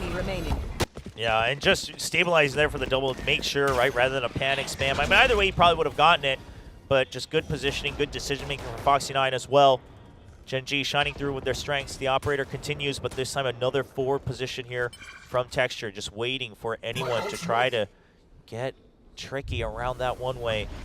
Immediately re-clears. They heard the ult orb, so they know. No command most likely online, but they've already cleared out A main. So this is going to be a B hit. Whether it's mid to B or just B is a big question now. Mid information, once again, absolute nil on the side of Gen.G. Yep, exactly. I've been watching Fung Fung this entire round, and he used his cam just kind of keep track of what's going on in mid. He's able to tuck himself in behind this box. Okay, the drone's going to come. It's going to clear him. That's nice work there by Yeoman. Now the real action is going to be on the site. And Zhao just needs to stay alive, trying to create space, but he's not able to make the cross fully. Charon catches him through the box, getting that spam across. Hebei will get a trade with the fragment, so Sight somewhat in favor of Trace, but not quite safe. 2 members already past B-Link, 1 watching from heaven. Yeoman the Sova up there watching the flank as well. Charon, he's waiting for them to peek out, and they just keep doing it. 3 kills for Charon. Hebei finally gets the trade. 2v3 in favor of Gen.G on this retake. Trace, both of them stuck on the site. No exit. Bianche gets pinged in the back of sight. Hebei not spotted, so they have a pretty good inkling. Bianche, nice timing to try to go for the trade, but it's too many members, and Gen.G will take another round, bringing them to match point. Yeah, I really like the way Gen.G is starting to play this. You know, okay, you're giving up some space in mid, but you're generally making sure that at least Vents is under control. And now you're being a little more diligent when you have to re-clear that space to shift your weight from one side of the map to the other. You know, Yeoman's using that drone to make sure that he's clearing mid, making sure that Fong Fong isn't going to find that free pick. And then these executes have been really, really good on the retakes. They're setting up for these, you know, especially if you have Foxy9 in there to allow that Yoru to throw all that util in the face of his opponents, as well as Yeoman there to get that extra ping to give you that little bit of extra information to set up those really nice retake executes. That's something that we've seen when Gen.G has finally found success on this half that has given them wins. See if Gen.G can wrap it up nice and clean. 3 members pinged outside of mid. Yeoman's recon dart really getting value right off the rip on this potential final round between these 2 teams. As Texture's already passed the one way as well. Fung very curious. The cam not able to spot anything. He's already passed it. I mean, there's just no way you really suspect that for the Jet to be all alone out there with the operator. But if it's Texture, you can never count it out. Yeah, it's like, look, just because we try to do that with Zhao doesn't mean that our opponent's Jet is going to do that, right? But Texture's so good with his positioning. He understands his opponent so well and what he can get away with. Never really giving up any sound cues, anything. There's no util being thrown. Even in the previous round, when him and Yeoman were over there, there was no util. It was all just silent, slow walking, try to take space, and it makes it so tricky to understand where and when Texture is going to be. Yeah, now they have to use the drone nice and early to try to clear out the entrance of A main, right? That A lobby here. And Texture just going to hide away from it. Eventually, he's trying to get past it, tries to get the Jet, and he lands it right on the landing of the tailwind. A Jet knows best where a Jet lands, and he'll get that one. Foxy9 now hidden away. Texture but what the heck is that last kill? What? You know, just for safety, swings around. He just tapped in there. He's like, oh, maybe. Why not? Miss every shot you don't take. Oh, well, this is not how it ends for Trace. Surely not, but what can Little King do? Walks right into the scopes of Texture as Gen.G closes out of this 13-10, winning the best of 3, 2-0. That is the most Gen.G finish, yes, I have ever seen. Just absolute shenanigans. You know, early pick for Texture into crazy, just how do they even know that somebody's going to be there stuff. It just, yeah, that's Gen.G for you. That's what you get when you get just 5 talented players now continue to work as a team. I think for Gen.G fans, it just seems like Foxy9 and Yeoman, as the days go by, as the rounds go by, they continue to gel better and better with the core, which is very promising. And now, let's be honest, I mean, Gen.G, again, used to be called one of, if not potentially the best team for the most part of 2024. So for Trace to put up these close games, we shouldn't count them out at all, but it did look like on Abyss, maybe even on Ascent, still playing things a little bit safer, a little bit more standard, a bit more readable, one would say, as Gen.G takes that first win for the Korean teams. Oh, you'd be insane to count out Trace Esports after what they did at Champions last year. I mean, there's too much talent on this team. When they're on the same page, they look really, really good. But I'm still seeing some disjointedness at times, especially here on Abyss, where I thought if they had kind of taken a little extra moment to kind of be like, all right, let's do this together, guys, 1, 2, 3, go. You know, then they could have won a few more rounds. This might have been their map, but they had some of those moments where they kind of were a little bit off balance. They had some great reads at the beginning of this half, obviously, on their attacker's side, looking really strong. But, you know, as time wore on, Gen.G was able to start putting the right pieces in place to counter it. And it's tough to go against Gen.G no matter who you are. Look, it doesn't matter. Yeah, for sure. I mean, sure, they had an early exit out of Champions, but that doesn't mean much when the core still continues to remain so strong.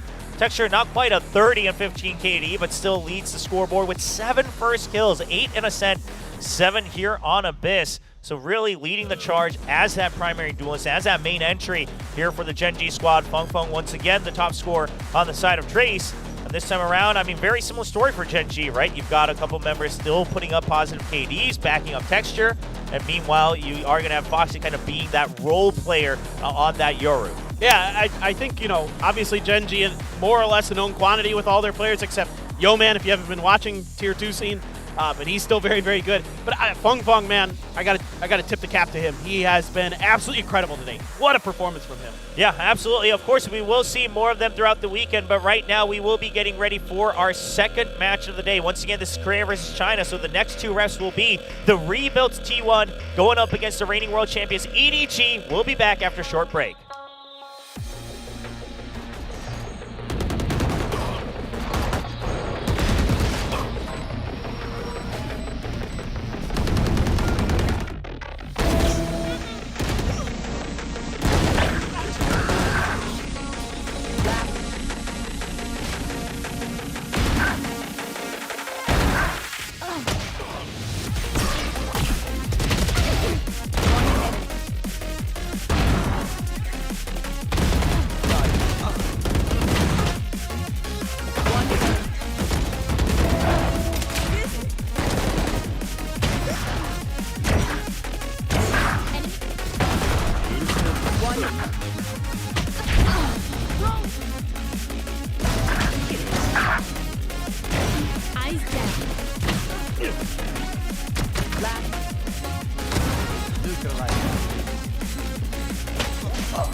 We are proud to announce new additions to the XL series. Both are using fast TN panels and newly upgraded DIAC-2 technology. Fast TN panel with its faster native response time can reveal enemy outlines quicker during flashbang attacks. For IPS panel, more overdrive is required to enhance response speed, leading to dynamic image blurring due to the panel's inability to handle the load. These new monitors integrate new dynamic accuracy technology, DIAC-2. The upgraded dual backlight design not only provides FPS players with clearer visuals at dynamic aiming and spray control, but are also more friendly to your eyes. Moreover, built in the monitor panel, DIAC-2 functions independently and doesn't require any sync with PCs, ensuring no impact on game performance. XL setting to share now has auto game mode feature. Besides download, save, share your settings, it will auto apply different color settings based on your usage scenarios. Outlook of the latest monitors are refreshed. It has incorporated industrial-grade bearings into the height adjustment mechanism, allowing easier and smoother adjustment to the exact desired height. The new monitor series continue to evolve, refining details to ensure players can perform their best consistently in games. This is a brief introduction of the new XL monitor. Feel free to DM us if you have any questions.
Zowie has developed the U2 symmetrical design wireless mouse specifically for claw grip players who prioritize agility and multi-angle operation. In the past, Zowie has designed multiple mouse shapes.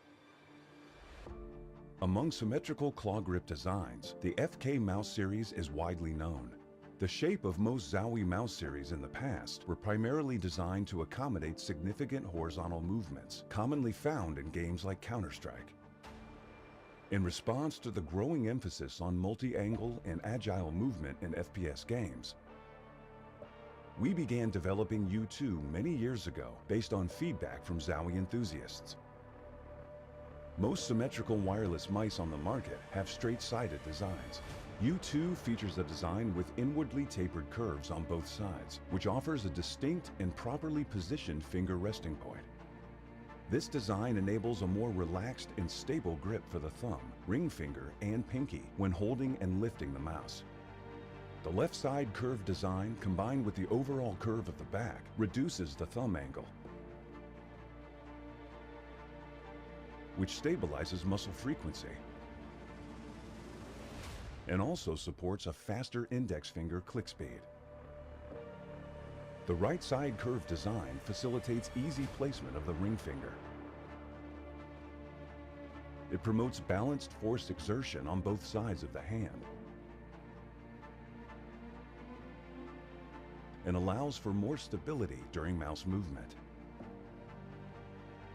Regarding the side buttons, through experiments with different shapes and positions, U2's side button design facilitates easier thumb access. U2 meets the demand for agile and enduring performance. In addition to its shape, we've changed the upper half of mouse skates to a larger one for a more familiar gliding experience among Zowie users. U2 uses the now proven 3395 sensor for long-term component supply stability. To deliver a better wireless experience, the enhanced receiver offers improved stability of the wireless signal. It minimizes frame drops and stuttering stemming from wireless interference during gaming and maintains stable, high-quality transmission during wireless applications. The enhanced receiver doubles as a charging dock, preventing accidental cable disconnections while powering up using wires. This is a brief introduction of the U2. Please feel free to DM us if you have any questions.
Different FPS games involve varying movement patterns, potentially necessitating different mouse designs. Consequently, Zowie incorporates sports science into its mouse development process. Therefore, Zowie analyzed human muscle activities and joint motions through EMG and motion capture system to develop the new U2 shape that aims at enabling players to maintain high-level performance throughout the game. According to our experiment's results, our U2 offers enduring performance and agility. Such intense operations may cause more strain on their hand muscles over time. We found that thumb angle affects muscle firing rate. When the angle is larger, there is a tendency for the frequency to decrease over time, indicating signs of muscle fatigue. U2's left side curved design helps players grip with a smaller thumb angle. As a result, the muscle firing rate remains stable without noticeable signs of fatigue. Additionally, the angle of the ring finger affects the force exertion on both sides of the hand. When the angle is larger, there's a greater disparity in force exertion between the two sides, making it more likely to cause one side to bear a greater load. U2's right side curve design allows the ring finger to grip at a moderate angle. This helps balance the force exertion on both sides of the hand. In addition to enduring performance, agility is also crucial. In FPS games such as Fortnite and Apex, the clicking of side buttons occurs more frequently.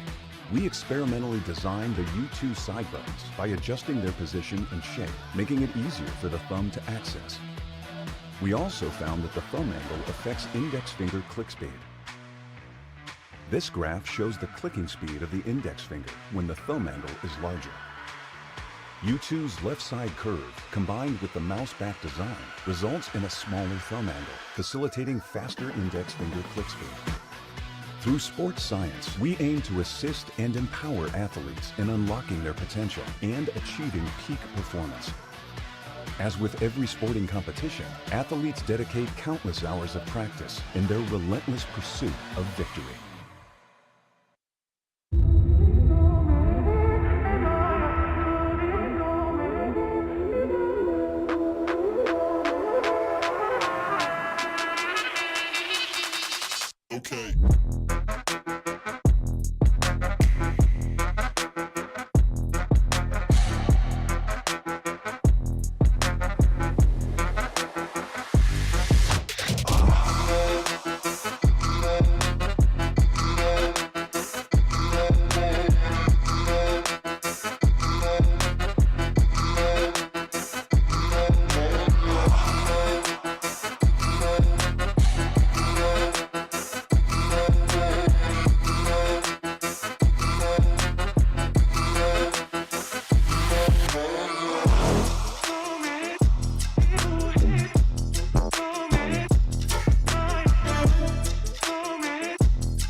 We are proud to announce new additions to the XL series. Both are using fast TN panels and newly upgraded DIAC-2 technology.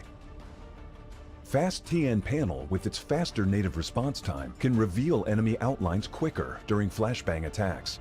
For IPS panel, more overdrive is required to enhance response speed, leading to dynamic image blurring due to the panel's inability to handle the load. These new monitors integrate new dynamic accuracy technology, DIAC-2. The upgraded dual backlight design not only provides FPS players with clearer visuals at dynamic aiming and spray control, but are also more friendly to your eyes. Moreover, built in the monitor panel, DIAC-2 functions independently and doesn't require any sync with PCs, ensuring no impact on game performance. XL setting to share now has auto game mode feature. Besides download, save, share your settings, it will auto apply different color settings based on your usage scenarios. Outlook of the latest monitors are refreshed. It has incorporated industrial-grade bearings into the height adjustment mechanism, allowing easier and smoother adjustment to the exact desired height. The new monitor series continue to evolve, refining details to ensure players can perform their best consistently in games. This is a brief introduction of the new XL monitor. Feel free to DM us if you have any questions.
Welcome back, everybody. We continue with the 2024 GES Asia Invitational. Korea versus China, as we see two teams representing each region facing off. The very first match of the weekend was Gen.G versus Trace Esports, and Gen.G closed things out 2-0. Yeah, really interesting battle. I mean, I think Trace really put up a good fight, but Gen.G just kind of in the long run had a little bit more firepower, a little bit more adjustments in their back pocket to be made.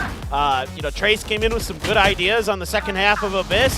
Ascent looked okay overall, but Gen.G just still a little bit stronger in terms of a lot of the kind of preparations and adaptations that they're making, but that's kind of what you got going up against a team that has won a international event. Yes, again, different pieces, and as well, you don't have Kai here. Sure. You have Zhao subbing in, playing effectively on the jet role, but a little bit of a change up there for TE might have caused a little bit of imbalance, and yeah, it was a really fun match though. I mean, got to see some really awesome plays. Time and time again, Texture was stepping up, and Pong Pong was incredible all throughout. So yeah, it was a real treat to get to see this match. Yeah, absolutely. I mean, again, I think you hit the nail on the head is the fact that Trace, they played well, they just played a bit more standard, right? Not as many curveballs, not as many surprises, not as many adaptations, whereas I think the good news for Gen.G fans and Pacific fans would be that, okay, is Gen.G going to maybe kind of sit on their laurels a bit, or maybe they have to readjust with the new members, they go back to square one?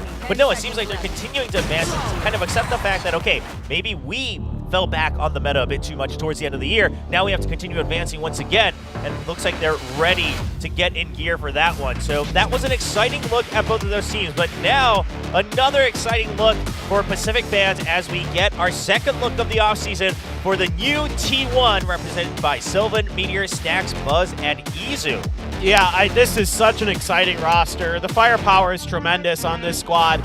I mean, you have players like Buzz and Meteor who are known longtime fraggers. Izu has really been stepping up in the last couple of years. Stacks is IGLing again and getting him back into that comfort role. And then you got Sylvan, who's, you and I talk about him a lot because we've been casting him for a long time. He used to be basically the second best controller in Korea. Now, he's had some time where he's been kind of bouncing around trying to find a home, so we'll see if he can really start to step up, find that role again. And of course with EDG, yes, no Kong Kong, yes, no Smoggy, but, let me put this out there. There's some good players on this team anyway, and also the new players, who knows, you may be looking at the next, up-and-coming superstar. Yeah, absolutely. So we'll have to see how they perform and what the upcoming talent looks like from China and under the EDG banner, as they do have the map bans and picks. T1 picking Ascent similar to Gen.G up against EDG, but this one makes a bit more sense. This is not a map that EDG traditionally likes to play. They like to kind of skirt around it, although they have done well with it, especially with Kong Kong and his operator at all times. But EDG picking up the split, and then both teams saying, all right, if push comes to shove, let's face off on Pearl. It's been a little while. Yeah, I love it. I really hope it gets there. I'd love to cast some Pearl again. It's been far too long, so it'd be really exciting. Get to see some of the maps we haven't seen in a little bit. And yeah, split is a known quantity for sure, but could be a very interesting matchup. And, well, this isn't interesting. Listen, I'm actually one of the big advocates of Ascent. I know everybody hates it. I know everyone says they're sick of it, but I like Ascent, and I don't mind the traditional comp. Like, I think it's just such a good gauge of, is a team good or not, or are they great or good, rather, right, at the highest tier. However, yeah, watching it, 2-3 times in one day, yeah, maybe that we could do away with, yeah. Yeah, for sure. So I'm not blaming this on Ascent. I'm blaming it more on T1 for picking it. Let's go that way. There you go. There you go. I would still like to see somebody maybe try Vise on this map just to see. I'm just curious. Although I feel this way about Ascent with when most new agents come out. I'm like, yeah, sure, yeah. Like Deadlock, I'm like, yeah, that's an Ascent. That's an Ascent agent. But then I realized I was saying that about every agent except Harbor. But even some people prove me wrong about that. Yeah. I was like, yeah, Ascent's like just the base, the best like standard map, out there in Valorant, I feel. So everybody kind of hasn't figured out, so it's kind of tough to throw new wrenches in there. But hey, this is an off-season event. There's an opportunity. And we've seen T1 experimenting quite a bit at the APAC Red Bull Homeground Qualifier, so I was hoping we'd see some of that, but not on Ascent, maybe when it comes to Split. But of course, jumping into this first map, it is another best of 3. And while we're getting ready, Chober and Paper Thin here bringing you the action on the English stream, but just want to remind you that this is a Korea versus China event. So tomorrow, these teams are going to swap their opponents, and then we'll see which region comes out on top. There is a tiebreaker match scheduled as well if it's a 2-2 scoreline. So hopefully plenty of more fun to be had in the upcoming weekend. But T1 starting on defense, EDG starting on attack, and it's a full 5 stack over here on the A side. Yeah, this is going to be a little bit tricky. Sylvan already being like, yeah, you know what? Yeah, spotted, I think, the legs. Yeah, just a little bit. Not sure of how many, but he doesn't want to find out. Yeah, it's a lot of people. That's more legs than one. Yeah, Buzz trying to get a peek, waits for the Util to come through, but another late flash, and Potter's already through. Stack's getting a nice double, but Potter gets another one to equalize that. Potter holding on to the site. Meteor seeing if he can get a peek. They get the ping, but it's a little bit too late. Door already closed. That's enough time for the spike to get planted. Yeah, now it just has to come down to the bullets for both squads. Potter holding a good angle, finds a headshot. Yeah, very good pre-fire. As soon as he caught a glimpse of the shoulder, he just keeps spamming it right on that crosshair placement. Chichu very low, scared to peek out first, gets a little bit of information. He's not going to go for it again. Toast has to get at least one kill here to open things up for Chichu on that cross angle. They heard the drop. Toast trying to reposition. He doesn't want to get pinched. He's trying to find one. Chichu has to peek out with him, but they won't find the timing. Meteor still holding the angle as well. And Izu and Meteor close things out for T1 to win that pistol round. Yeah, a tough spot for Sylvan to be in. Does what he can with it. Already getting the T1 spray spam. Very well trained. Yeah, exactly. Yeah, even though it's pretty funny because I talked to Indigo, one of the new coaches for T1 very briefly. Yeah. A guy I've known for a long time. Yeah, you would have known. Yeah, for a yeah, long going time. back to when I was casting PUBG, and I've known him. And he said, you know, stepping in as a coach, you know, there's a lot of stress, there's a lot of pressure, but, you know, he feels like the team's coming together nicely, even with only a limited amount of practice. They haven't had a ton of time to prepare and practice, but they've already won, you know, APAC home grounds, and now they're here again getting even more practice. So they feel like they're in a good spot despite it being so early in this team's iterations. It's really encouraging to see what T1's been able to put together so far. Also, we were curious about what the roles were going to be for Potter and Toast. Now we have our answer. Potter's going to be your stand-in, it looks like, for Kong. Yeah, it looks like it, at least the primary jet. We'll see if things change up over on Split. But Buzz, not one to miss. He's really been training. I mean, all throughout 2024, I think he proved to everybody that there should be no more doubters when it comes to, you know, his outlaws, his opping, things like that. And, you know, the secret to it was just playing a bunch of DM with the op, right? Just non-stop grinding, and it starts to show. But of course, it's just going to be an eco year for EDG, so not expecting anything too crazy. You would have to pull out some heroics out of the hat, but we'll see what kind of conditioning, what kind of info they can gather. You're starting to see the Killjoy set up on A. Once again, we'll see if that continues. Eventually, you expect it to switch to B. That's the default here on Ascent. Sylvan, a nice timing on the pinch. And that's just going to be calm share shots from Meteor. You know, you can take Meteor out of the Gen.G, but you can't take the Gen.G out of Meteor.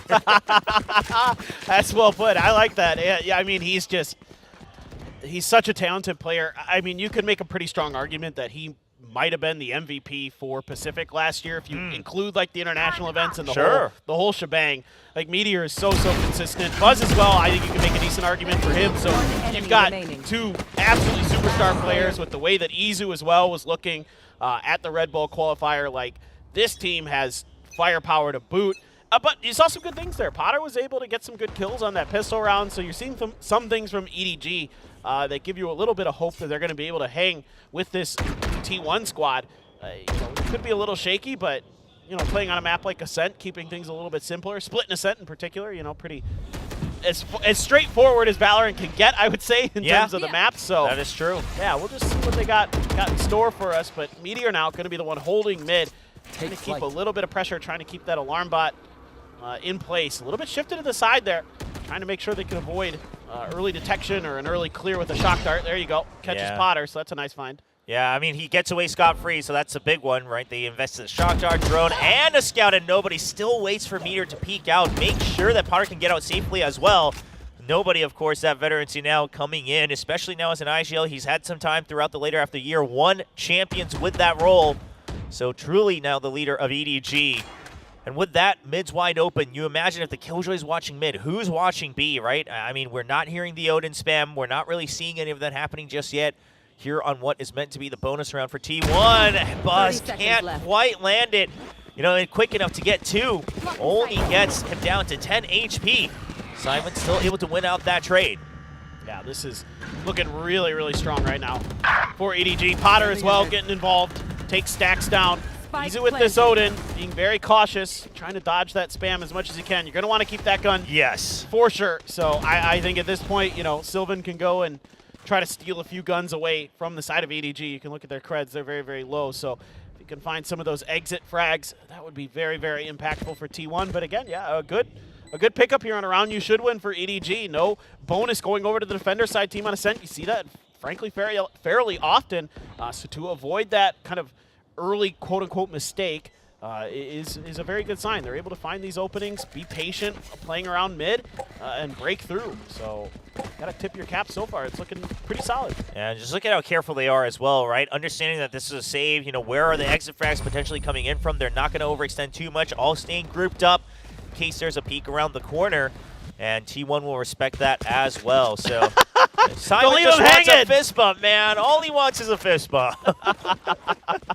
He got it eventually. Yeah, it took a little while for nobody. Yeah, nobody's really dialed in there. I mean, he's IGLing, so he's busy, man. Like, give him a break, give him a break. But really though, this EDG squad is still a fearsome. I mean, especially with Chichu there, who was tremendous during the grand finals at Champions. You know, obviously everybody's going to remember some of those hero plays for Concon, but really Chichu was stepping up big time in that finals. I mean, he was right there neck and neck, you know, whether it be playing controllers or sentinels. He can really do a lot of damage. Played 4 different agents during that grand finals and 5 maps, so a tremendously valuable player who can really change things around for you in a couple of rounds, like we saw with Fung Fung. Oh, and that flash a little bit misplaced there. Doesn't go quite deep enough, and that's just going to be a team flash instead of going all the way deep into Marcus. Now they have to go in blind, but nobody. How does he win that? Even with the pre-fire from Izu on the Odin, he's spot on onto the headshot. Meteor can't quite connect onto the second, so Potter still opens up that market, picks up the spike as well. Now, not enough backup to enter the site confidently. Simon going for a little bit of delay and a little bit of information. He realizes now they know with the turret that there is a peek out of A short, but that means we're going to rush into B. Stacks just trying to fill the site. Back up nowhere in sight. He has to stay alive long enough. Fragment to push him in. Sees the drop. Trying to win that 1v1, but can he stay alive long enough? Sylvan has now arrived, but he's already tied up from main. A dicey situation for Stacks, and he just has no idea that Simon's already made it past the boxes. Thinks he might still be in the center of the site. And now it's just Buzz with an operator. Does he go for the save? I mean, he looks like he wants to go for kills, but if he cannot find one from main here on this angle, you gotta just back off. Yeah, I agree. Stacks doing everything he could there to try to buy some time using his utility, but it's going to be really, really difficult. Buzz still considering this, maybe just making sure that EDG doesn't have an option to leave and that they're going to have to pay the price. But instead, no, he is piecing out. Okay. And this turret was a big reason why it took so long for Buzz to get there. It was keeping track of him, and he was trying to sneak underneath it, but by that point, Stacks was heavily under pressure and was taken out, so he couldn't really get there in time. So a little bit of disjointedness for T1 here. Yeah, just a bit of unfortunate there from Market as well. I mean, EDG, a bit of a mix-up on that flash, and yet still T1 not able to hold on long enough. Potter looking like he's really filling in the shoes for this event just fine, as he is able to lead the charge for EDG, bringing them up to speed 2-2. Yeah, he's looked clean. He's been there for some good trades and some important moments on the execute so far, and that's what you need out of that duelist. He's already 5-3, so got to be happy with what you're seeing out of this new player for this squad. I mean, very little information, if any, on Toast and Potter coming into this, so to see them just kind of, in my eyes, looking perfectly comfortable. I don't see really anything that would indicate jitters or anything like that. That's good to know. Yeah, well, we'll see, of course, when pressure ramps up a bit more, but so far it looks like they're slotted in just fine. And so we'll see what nobody can do with the tools he's been given. Now Swarm cleared out, and EDG, no signs of slowing down. They know it's a weaker round here for T1. They should know about this operator as well, so that's the only thing they need to worry about. The ping not staying on long enough before the door closes, but it's just a giant old mess on the site as T1 holding on. Buzz able to get a shot off through before he gets traded off. Meteor still staying alive with the Sheriff. You have to respect these Sheriffs. And T1 now, they have him surrounded. The spike is down. Potter can't collect it unless he fights through everybody. This is very, very difficult now, especially with some of the gun upgrades that are going to be floating in for the side of T1. They also have some vision on this spike. Is it going to be picked up or not? Oh, there you go. Meteor just playing off the angle there. Very nicely done. T1 holding such a good angle. Like, again, Stacks steps in at the right moment. I mean, you know, Stacks doesn't always light up the scoreboard, especially when he's IGLing, but in this round, he uses his fragment very nicely to buy extra time for Buzz to get that door clear, because the door is shut on him, and Stacks' response is to use his util to buy some time for them to get that door back open so they can get that operator involved. Sure, Buzz gets cleared, but everybody else is hitting their share of shots. And yeah, this is like, if you have a team that is good sheriffs, I mean, dude, it opens up so many opportunities. Exactly. So many ways to catch up, so many ways to stay alive. And now EDG having to give some of that respect. They'll slow things down just a bit. Once again, staying alive, just barely missing it all the time. And with that, T1 now have a bit of interest in mid. They want to re-clear this. Potter is trapped. They're very well aware of this. They should, I mean, with everyone here, yeah, they should. Oh! Buzz waits patiently until the very end, finds him on the float. Izu eventually goes down, but no space quite taken here for EDG, and Buzz, Wen gets him right through the edge of that wall and finds out on that second peek that he will finish off and secure the kill. Sylvan now waiting for it, 0 point spotted, gets ready for both, and that's the cleanup here from T1. Yeah, seeing some early coordinated play here from T1 in that round. There's a paranoia at the front to keep Potter backed off as well. You have Izu there with his Sova utility to try to set up Buzz's op. Now, EDG's able to dodge that and make it an even round, you know, finding some good picks, but this shot from Buzz is outrageously good. And that practice you were talking about, Chobra, came into play right there. I mean, yeah. I mean, just the calm patience, right? Just waiting until the end of the dash rather than really trying to greed for it. You'll love to see it from Buzz. Eventually getting a second kill as well. Now continuing with that operator, the Odin returning as well into Izu's hand. And T1 looking like they're in a good position for that defense. EDG will have another round of a couple rifles here just to share for nobody, but Buzz gets Chichu again. And Chichu just not able to create the space. No corner clear here for Potter. Just completely unaware that Sylvan's holding that switch. And Sylvan able to use that paranoia to make sure he can safely get into Gen in case the execute was pushed by EDG. And they are, I mean, this was a quick reaction from T1. As soon as that 0 point came through, oh, another nice shot from Buzz. But as soon as that 0 point came through, it was like all hands on deck here at A. Like, they read that hit very nicely. So that's good preparation from the T1 staff. Yeah, and EDG now aware that too much time has passed. We're going to be cornered here. Whether we save or not, we have to start to expand a little bit with 50 seconds still on the clock. And look at Izu's position. He's been holding that for the past 20 seconds or so, where you can just get information no matter where EDG goes. You're able to hear the audio all around mid. He's holding a good angle to check if it's a wraparound to A. If it ends up going B, you still have a 4v2 on the retake. Izu, he's already heard a couple of those last footsteps. EDG, they try to mask their sound, but it's a little bit too late. Just hoping that T1 bites on this and overcommits over to B, which they will be doing.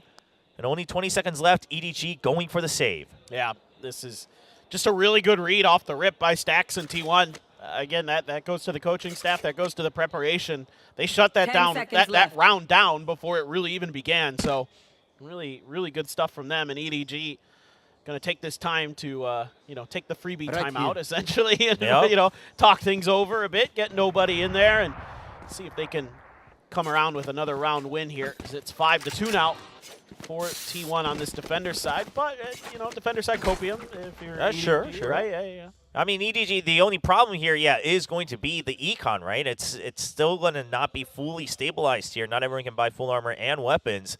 So they will go for that timeout. They need to find some crack against T1 just to get around a little bit of a breather, a little bit of econ stacked up if they want any chance of trying to catch up in the first half. So the timeout will come out. We'll see what the adjustments are from the Chinese squad. But it's scary when Buzz comes out with an early operator and is already hitting. That makes it so much more difficult. You know, that's such a big win condition on a map like Ascent. On the defender side, to get that early op and get it fired up. You'll take control of mid typically, but in this case, just a good read, a good reaction to get over to A in time. And yeah, I mean, EDG throwing some quick punches and nothing really connecting too heavy just yet. So it looks pretty stock standard from T1. I mean, they're making good reads. We've seen a little bit of cool util combo in that one round, but sure, it's Ascent. I mean, you know. I mean, how much more can we really? Yeah, guys, like we can't keep going deeper. Like, it has to stop at some point. No, there's only so much depth.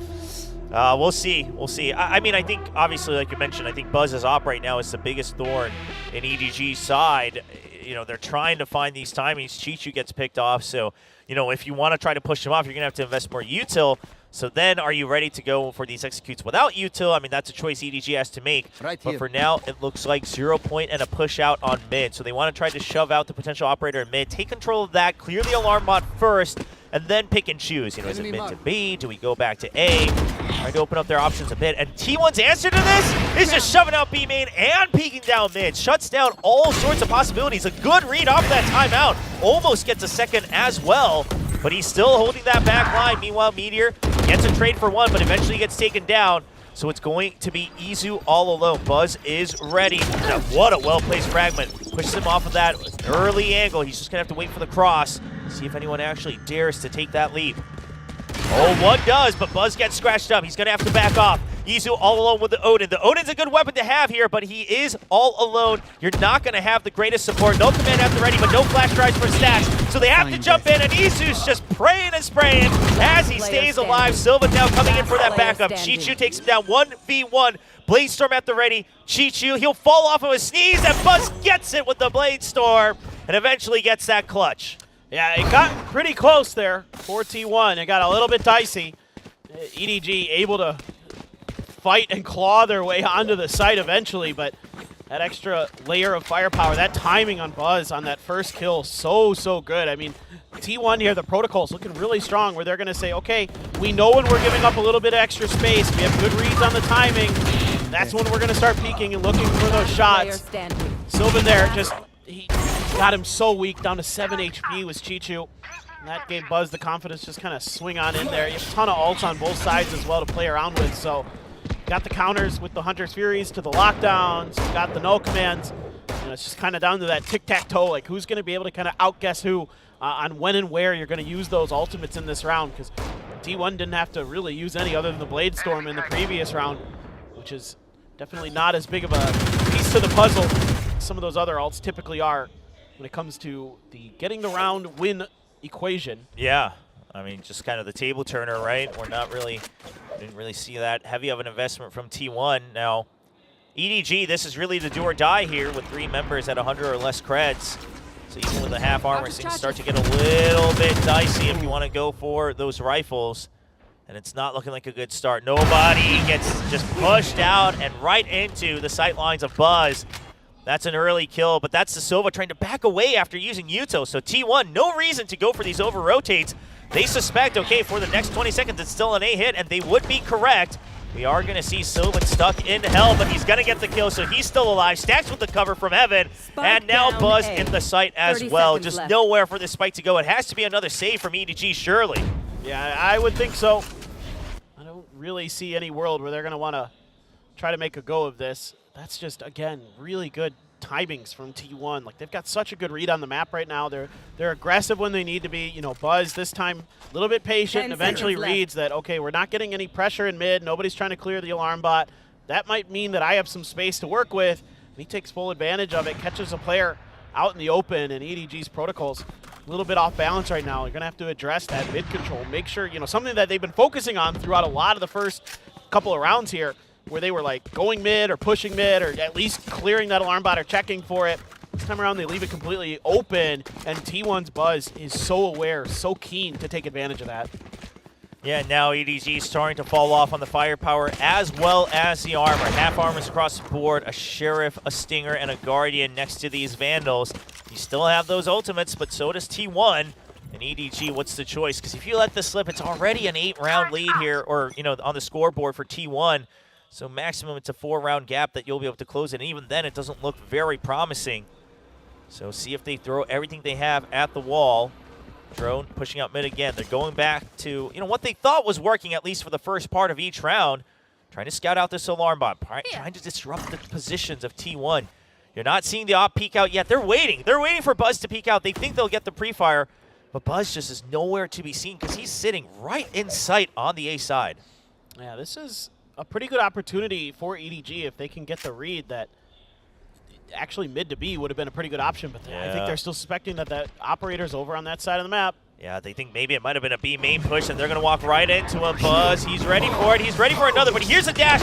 He sees him with the shorty. He gets one, but it's a little bit too late. Already the distance closed in from EDG, and they'll start to push in. Simon with a nice hit. Izu does clean up nobody with Hunter's Fury. Lockdown now coming up from Meteor, just trying to buy time, allowing for Izu to get here with the Odin. Spike will still get planted. And Meteor just wants to defend that lockdown, wants to push them out of the site, put them into an uncomfortable position, but Simon has, and sometime, picked up the operator, and he gets a 3K total for the round. Yeah, that worked out. I mean, I think T1, all according to plan there, just the timing's uncomfortable for Buzz. Good job by EDG to keep him off balance. I mean, that early dash by Potter really made him confused. The Cloudburst as well kept him really off balance. He couldn't find the right position, and then he bumps into Potter, has to switch over to the shorty, and everybody's doing a good job here on EDG, pressing this advantage, coming from a couple different angles. Great shots from Simon with that Sheriff as well.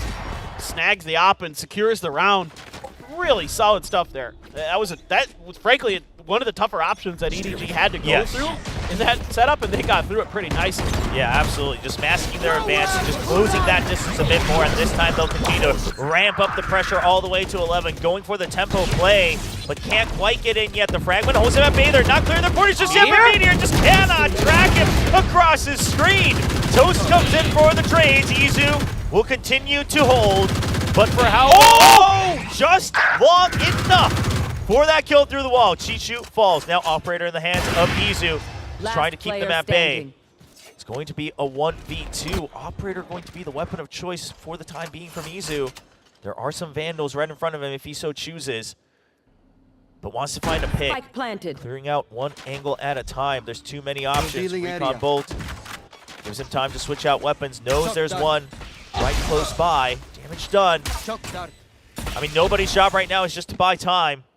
Doesn't need to actually go in for this fight. Nobody jumps a little too far, but he's still alive. That's what matters. As Toast, almost 0 health on the site itself. Izu gets the read. Does he get the call about the 4 HP? Surely he does. Izu waiting. Will he peek out? Doesn't go for the spam just yet, and Toast is ready on an off angle right outside of the boxes. Gets the clutch for EDG. Man, Last round in what the a nice half. hold from the youngster. Such a tough spot. I mean, I was wondering if Izu was just going to spam the box and get the freebie, you know, but spammed away with the Odin. I don't know what happened here. I don't think I've ever seen a whip like that from Meteor. That was uncharacteristic, to say the least, but you know, not everybody could be that great all the time. There's something about Korean Killjoys and B-site alley on Ascent and not being able to track their opponents. Not going to name names. It's been a little while, but there's one that stands out in my memory. Well, hopefully Meteor can shake that off. You're right. We've almost rarely seen that. Like, we've seen whiffs every now and then, but not like that where the tracking just not able to follow through. He's not even getting shot at that point. Chichu. I mean, Chichu's been having a rough game, to be honest. His positions are just getting read like a book by T1.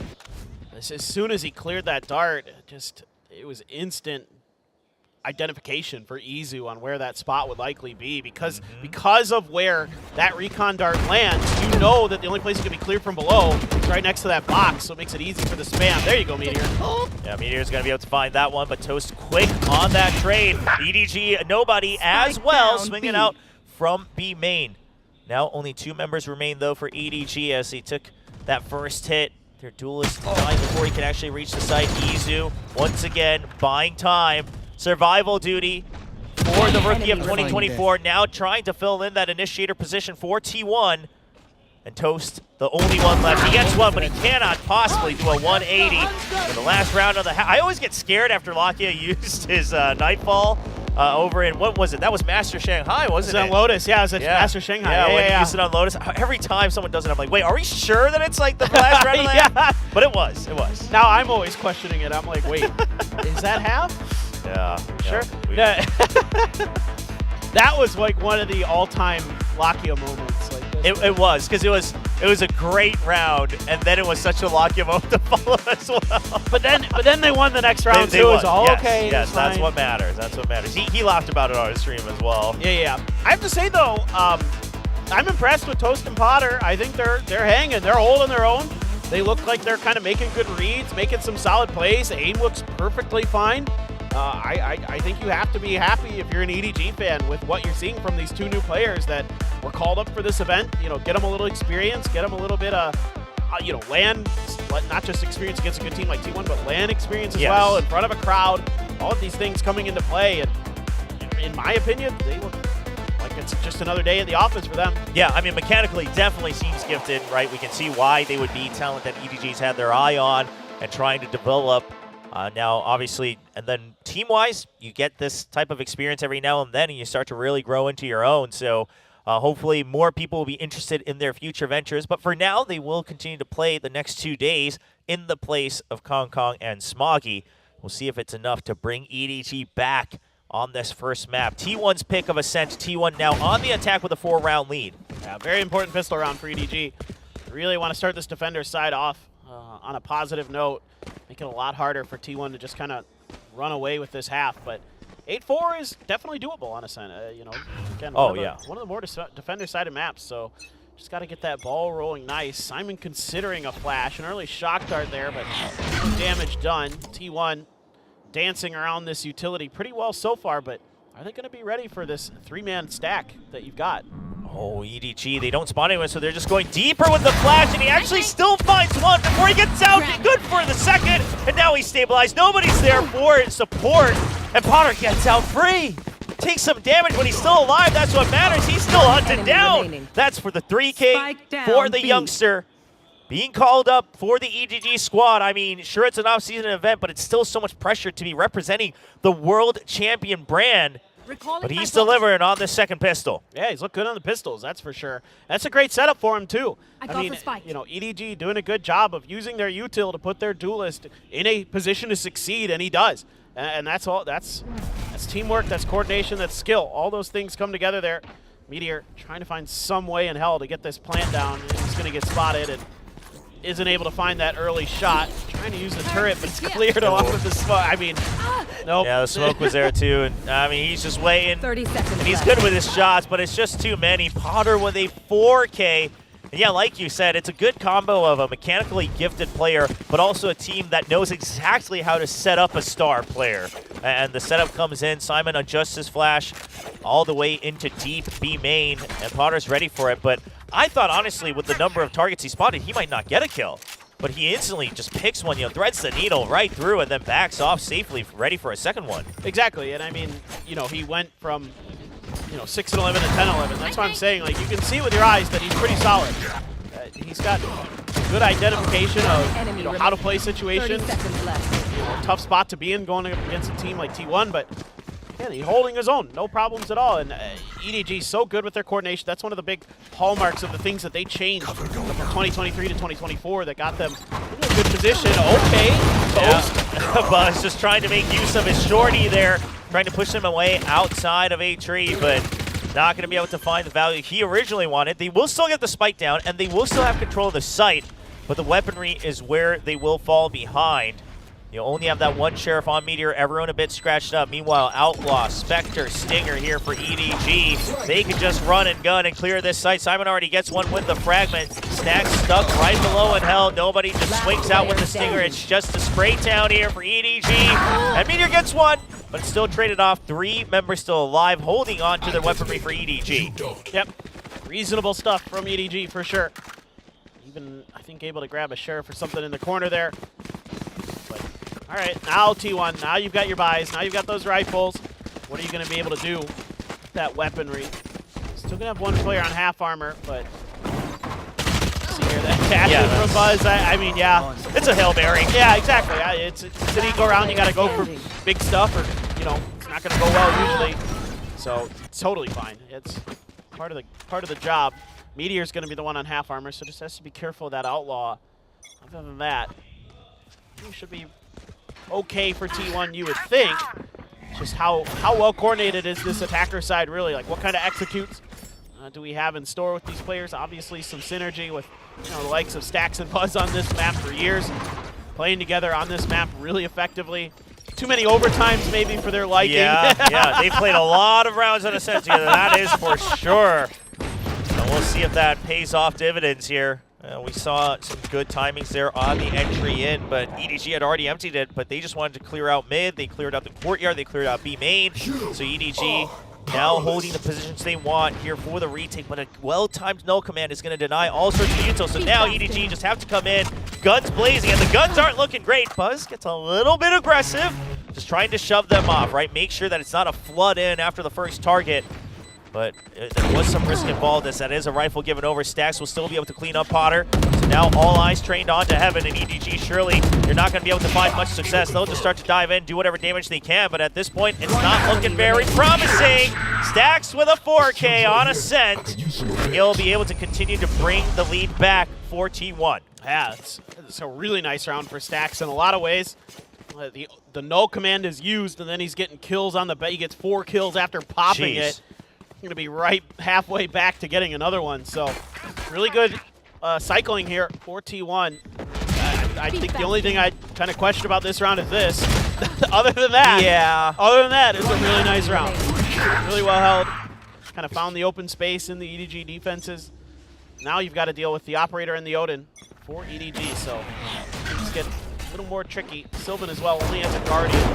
Oh, he's been spotted, and they must have heard that dash out as well. So T1, they know they have an opportunity, but how large of a window is it going to be? The 0 point in just to make sure that there aren't any extra members actually in the site. Right as the smoke clears, they're still able to avoid him, but they get flashed. Simon with some good counterplay. Delays him long enough for Potter to go for a repeat, and then there's Toast walking out of the smoke. Gets a double kill. Spike stranded at the entrance of A site, and this should be another round for EDG. Yeah, that's great play by Simon and Toast to hold that door. That was the key piece of that execute. Because if they can get that door closed, if they can prevent short A from being a problem, then there's really not much that Potter can do. Maybe he gets the one and pops the dash and gets out, but that's kind of like the best case scenario if T1 is able to take control of that space, but they can't. So yeah, geez, Simon, Toast, really nice, and Meteor left trying to save a gun. Well, you got some time to think about this one. Yeah, 40 seconds. We'll see if he can stay alive, in fact. I mean, most members on EDG pretty low on cred, so I can't imagine they'll go on a grand old hunt. 30 seconds Maybe Chichu with 1,300, but it doesn't seem like that's going to be in the books for EDG either. So both teams happy to just say, okay, we accept the ending of this round. That is how it is. Let us discuss the future. And T1 going to have to maybe make some adjustments to want to keep this lead because it's starting to slowly catch up to him. Yeah, and also 10 seconds left. The timing, you could argue, was a little bit off. The flash landed just a bit after Buzz got in on the site. So Potter had enough time to take a shot, which is not the ideal result in that. But it didn't actually end up being the bigger problem there for T1. So again, going back to some of the things, I was talking with the coaching staff for T1, it still feels like, that practice, that synergy maybe isn't 100% there. Even with Stacks and Buzz, who played together for so long, they're a little bit off. Still trying to get everybody on the same page with their timings and with their rehearsing. So gonna have to be a weaker buy though.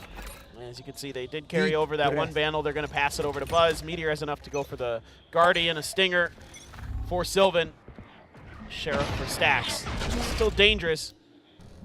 Now this Odin. All right. Oh my God. That's T1 fishing for it. They catch him with the 0 point. Meteor immediately answers back. And the plan all along was to try to battle through this. Chichu gets a little bit aggressive.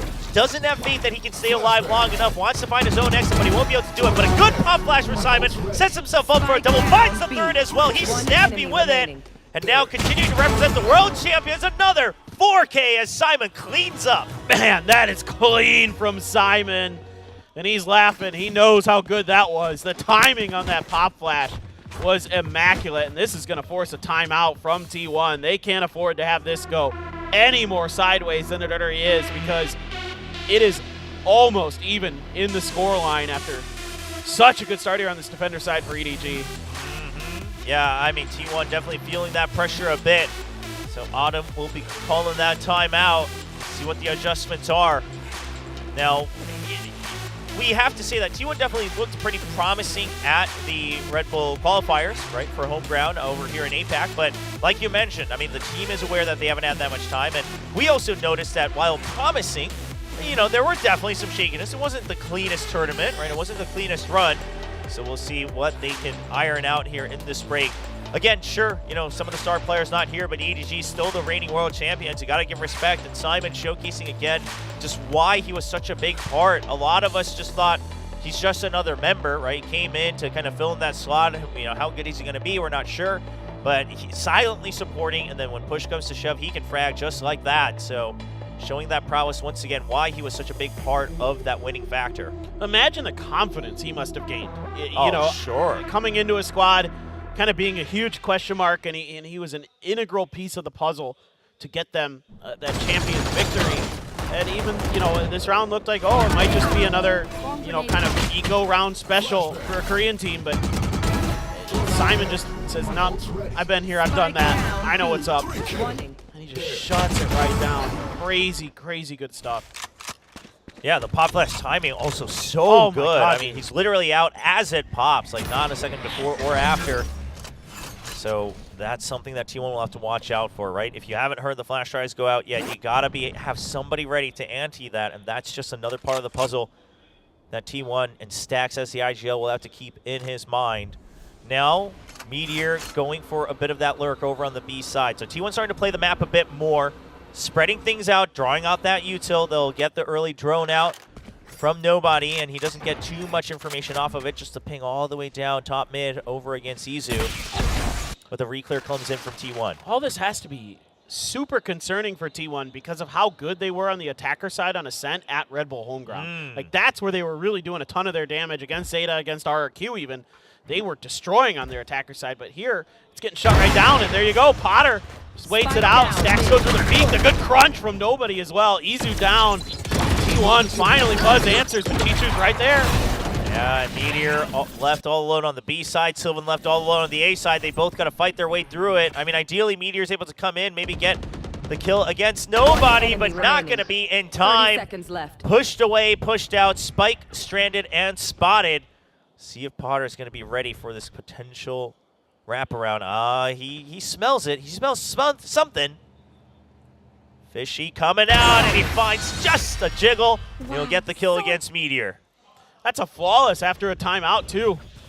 Yes, T1 struggling to adapt to some of these plays that EDG is showing. They're getting aggressive on the map now. They're getting confident. They can afford to start taking some risks. They've got, you know, the pocketbook to throw at T1 to say we can put this crunch play out there because we've got the extra money if this round doesn't go our way.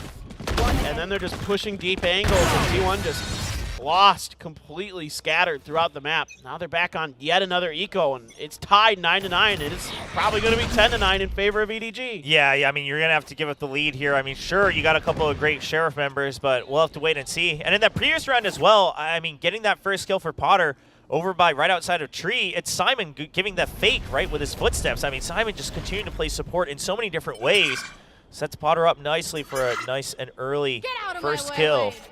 So Bladestorm now online. T1, they're going to go for this. They're going to go all at once. Meteor now coming as well to try to group up and make sure he can watch them from behind. Drone in first. I mean, T1's very committed to trying to make this round work. They spot one, but it's just Simon. They do shove him out, though. That's a good point, that he's hiding in that smoke. They're aware of that possibility. Don't want to have to deal with that pop flash again. Ooh, Buzz getting scratched up. Trying to reposition. He's been shoved out. They're now all corralled around Gen, and Buzz just can't get the pick. And after the Bladestorms are down, your options are so limited. As Sylvan and Stacks each get one, but that's the end of the story on that round for T1. Yeah, this is looking really, really nice right now for EDG. You know, even though this time around they don't have somebody at Heaven to really control the execute from T1, that's fine. They're happy to let them get onto site and just play for the retake there. And no one can maintain that short control, so Buzz is kind of left trying to make a hero play, and EDG just knows because of that control they have over short that they're behind Gen or in main, and just play for the angle on Gen and just take them down as they try to pop around the corner, and it's really, really good. And you're going to have, I think, a second timeout from T1 being called in this half. All right, using them both nice and early, trying to course correct. Of course, that previous round was at eco, so see what they've cooked up. What else can you pull out of the hat on this coming up round? Especially now, you're kind of in the same boat as EDG, right? Your first thing that you have to solve is what are we going to do about this op, right? How do we make it forced to reposition? How do we not take a casualty off of it? But after that as well, I mean, you haven't even gone past that first step really until now, so you're really scratching your heads on, okay, so what is the reaction from EDG if we do succeed in identifying the op or maybe shoving it off of a certain angle? Yeah, it's exactly. I think you're in a really tricky spot as T1 because nothing that you've thrown at them has worked really at all. So you're going to have to maybe spread the map a little bit, rely on some of those individual plays, try to put some pressure on, you know, mid-market towards pizza, kind of do some of the more traditional Ascent maneuvers where you're trying to keep EDG's information as limited as possible, because you know, EDG is pushing out every round. They're getting info in mid in one way or another, whether that's short being pushed by Potter or mid being pushed by nobody. So they're really doing a good job of controlling the map and, you know, giving themselves the favorable angles, the favorable situations. And T1 hasn't been able to really respond, and it basically has to be in this round or they're in a world of trouble. They've got a lot of ults in cycle. They've got the rifles. You know, the economy's not going to be great. They can't keep this up. Bit of a pop flash there to try to push the corner, expecting that aggression. But this time around, EDG is dialing it back. Other than A main, there's a little bit of pressure there.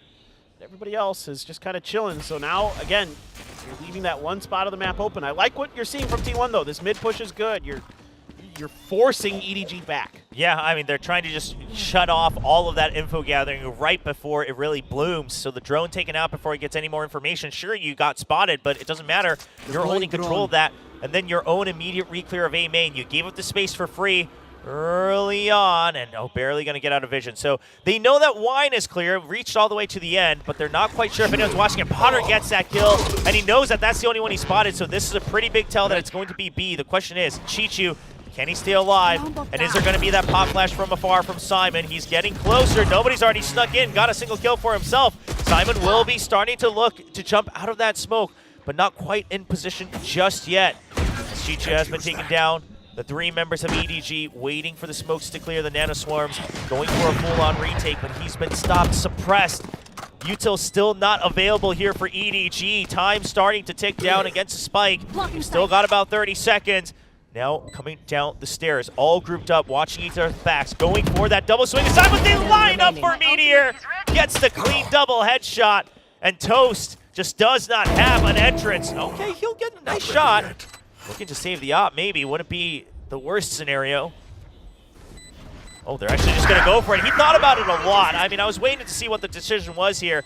It seems like Toast had just too many things going through his head. Do I save the op? I mean, we've got creds. We don't have to. And eventually kind of decides too late to try to get into the site. Yeah, it was one of those kind of moments where you're new to the team, new to playing with the team. Yeah. Trying to figure out what's their mentality, what's their read on the situation. Nice job by Stax Meteor. Just that's more like Meteor on this map. Find those moments where you can just strike and get the big multi-kill to close the round out for you. But yeah, even though EDG had a really good read on that round, they had a fast rotation, T1 was able to hold on this time. People seem to be a little more dialed into holding their angles, maintaining their discipline that it cost them in some of the early rounds on this half. So seems like at least the second time out was able to get T1's heads back on a little bit more straight. Ooh, that was dangerous, Simon. Yeah, and Simon's still waiting around to make sure that he doesn't get too much information because he didn't want to go for the pinch, but he's already too low. He gets taken out. Meanwhile, the mid force already stopped and slowed down. However, Spike has been dropped, so T1, they have to be able to pick it up. It's going to be the Omen ultimate used to make sure that they are safe and away from opponent's territory. And now Sight taking over. You've got Izu with the Hunter's Fury all the way tucked away in Wine as well. Alarm bot there to make him be safe. You don't know if someone's peeking out or not. They're going to try to go for the double swing from heaven. It looks like, at least for now, this is doable. It's just going to depend on Izu and his timing.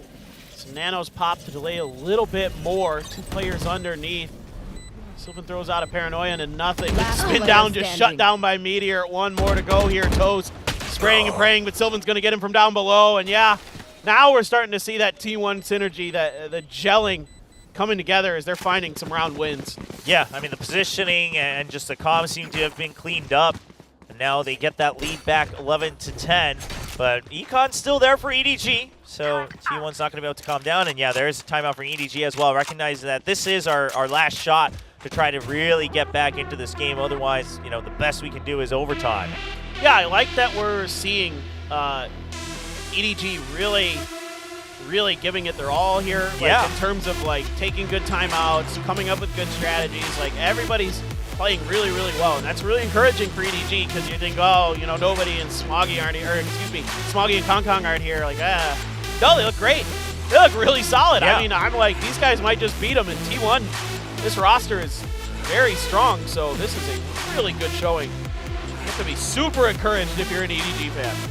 Yeah, I mean, EDG, like you said, they could have just said, oh, we'll give him some experience. Like, nobody see what you can do as the IGL. We're not going to throw everything we have. But it seems like they really want to simulate what it's going to be like to play these matches.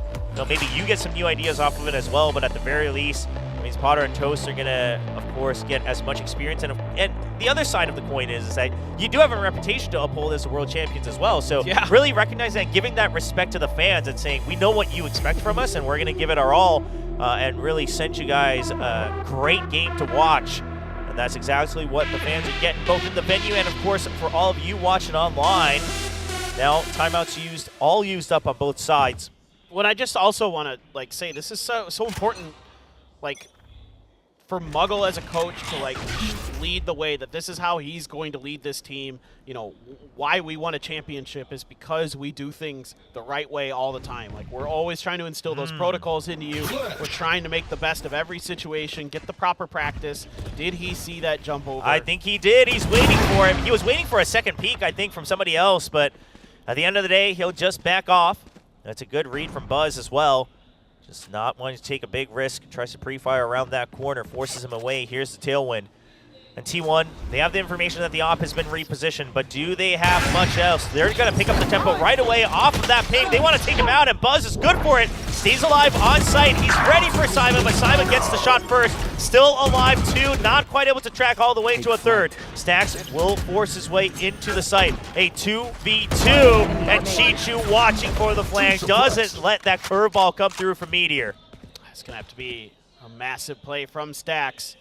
I mean, he's no stranger to it, especially on Ascent. Yeah, he's done some heroics.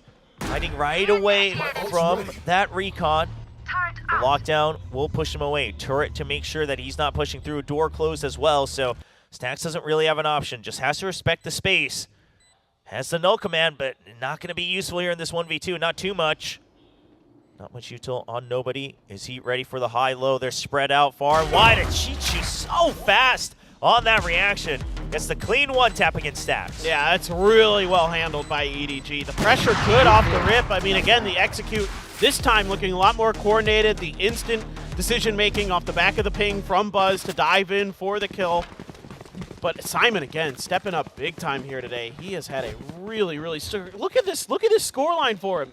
18, 16, and 16 assists? 16 assists. 16 assists on top of 18 kills. But he's been putting up these numbers all throughout Champions as well. That's what's impressive, is that if he's not getting frags, he's getting even more assists. But if he is getting frags, he's still getting assists. I mean, he has exactly what you want from a flex initiator on your team. And he's continuing to fulfill that role. EDG tying things up once more, 11-11. Who will rise up to map point first in this set one of the best of three? Potter's just he's waiting for it. Goes to the pre-fire, almost times it perfectly. Buzz, in fact, getting scratched up there on that peak. And Potter now repositioning for another one. He hasn't taken as much damage. Feeling a bit safer at this distance. There's that pop flash. Coming in. It's going to be tough now. Chichu trying to hold this angle. Oh, he's going to get taken down. Ooh, that's the double swing of Potter. Okay, he switches to short. He's just in time. Still alive with 7 HP. Buzz is going to be too happy about that one. But the round continues. 4v4. And EDG, not too many tools. They do have the double flash rise. They do have the recon. They do have the drone.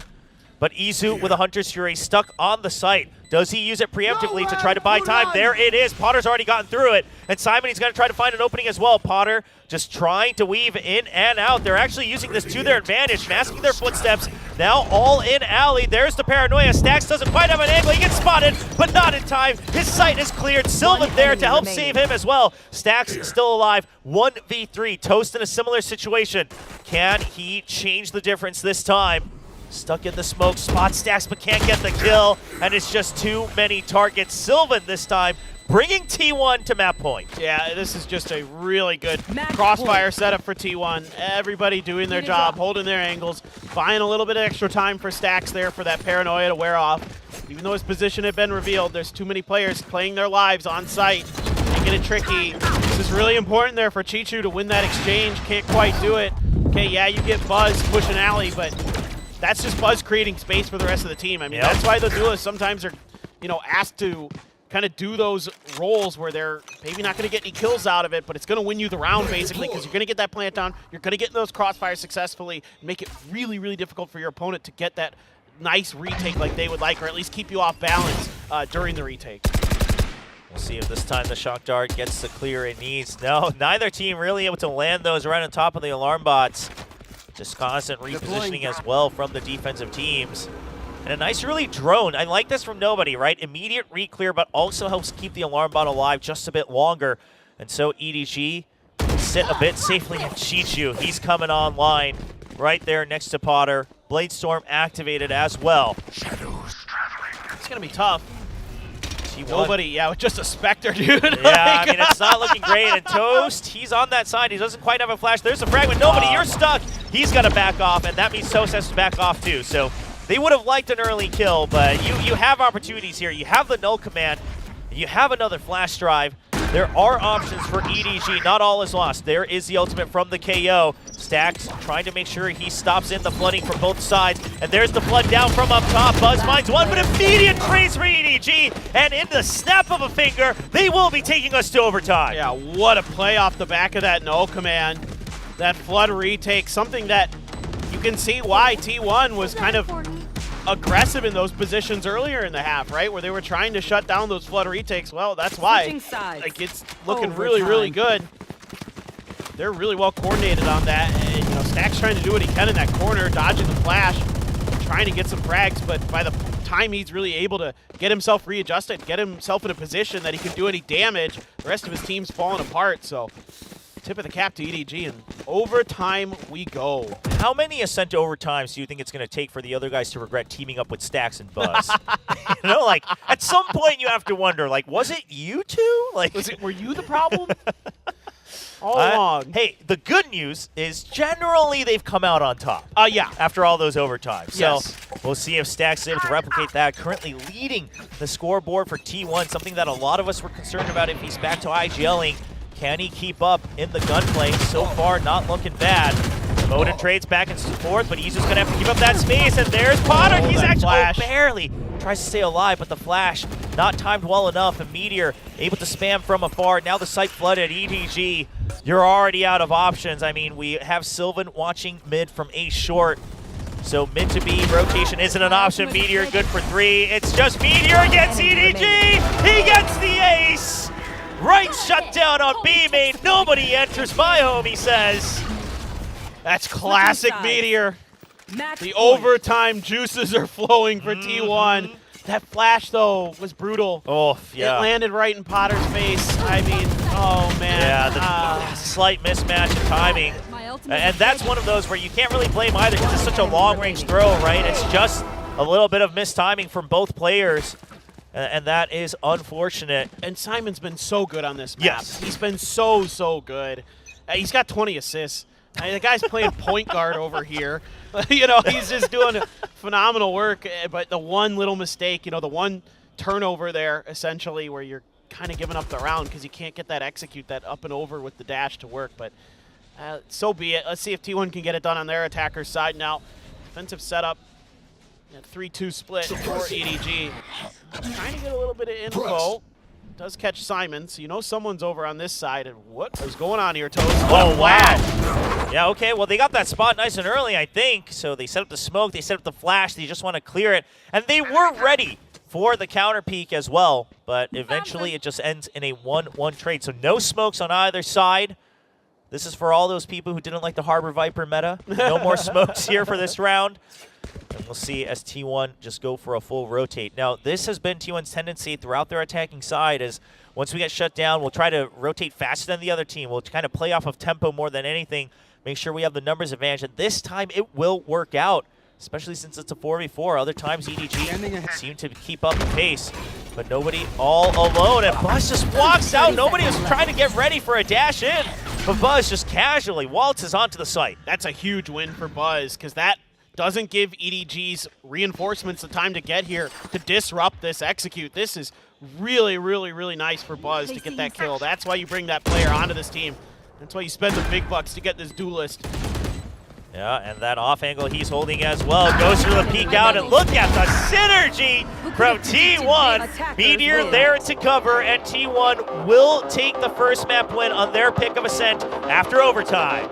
Yeah, a little bit shaky for sure. I think you can see that T1 is not super thrilled with how that attacker side went. You know, again, with how good it looked at Red Bull, definitely some things that they need to work on, but they still got there. They, you know, those former DRX players still have that overtime Ascent magic, I guess. So even those, you know, Meteor's ace, he just has magic on Ascent. We'll just put it that way. Yeah, I mean, listen, I think the good parts of T1 continue to look good. They continue to impress, but like you said, a little bit of shakiness and a little bit of head scratching, right? Just feeling a bit out of options or lost on the attacking side. And generally, that is the most difficult part about playing Ascent. So I don't know if you can hand that over their heads too much. But at the end of the day, while EDG, you know, still looked very powerful with these two youngsters that they're giving some, you know, play time here at GES, T1 still able to get their map pick. Yeah, no. I really loved what I saw from EDG here. I mean, the coordination already looks really, really good with two players that probably haven't had a ton of experience playing with these other three. It looked really solid. You gotta be happy about what EDG has been able to do. So fans are getting a treat. You know, we get an overtime. Oh, this is, you know, can't ask for more when you got two brand new players coming into a game like this. Yeah, and Simon there, you know, 19-19, but why is he at the top? Because of all those assists we can't see on the scoreline. What was it, 20 by the end minimum, right? Maybe minimum 21 or something yeah. like that. But leading that scoreboard with a KO. Same thing with Stacks. You know, leading the charge as that IGL, as that flash initiator. You love to see that from Stacks, you know, someone who's been praised so long in Korea for both his, you know, IGLing separately and his fragging separately, but it was always that combo. Like, when does it really come online? But this game definitely proving that he is up for the challenge. And that's going to be map 1 in this best of 3, ladies and gentlemen. We still have the rest of this series. And next up, it is going to be EDG's choice of Split. Now back in the map pool, we'll see what both teams have prepared in their compositions coming into this map 2 and see if T1 can close things out to carry on the Korean record today against the Chinese teams.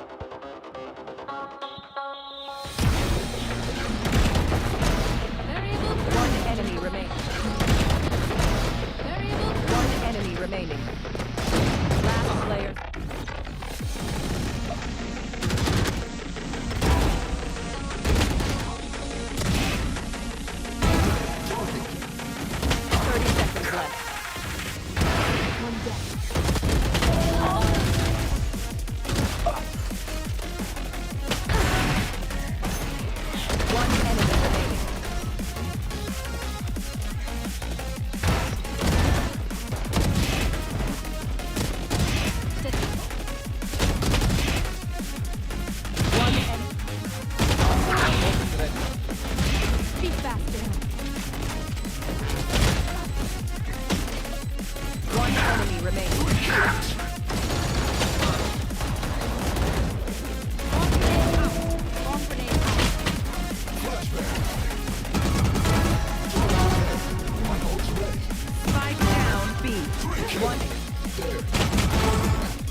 Okay.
We are proud to announce new additions to the XL series.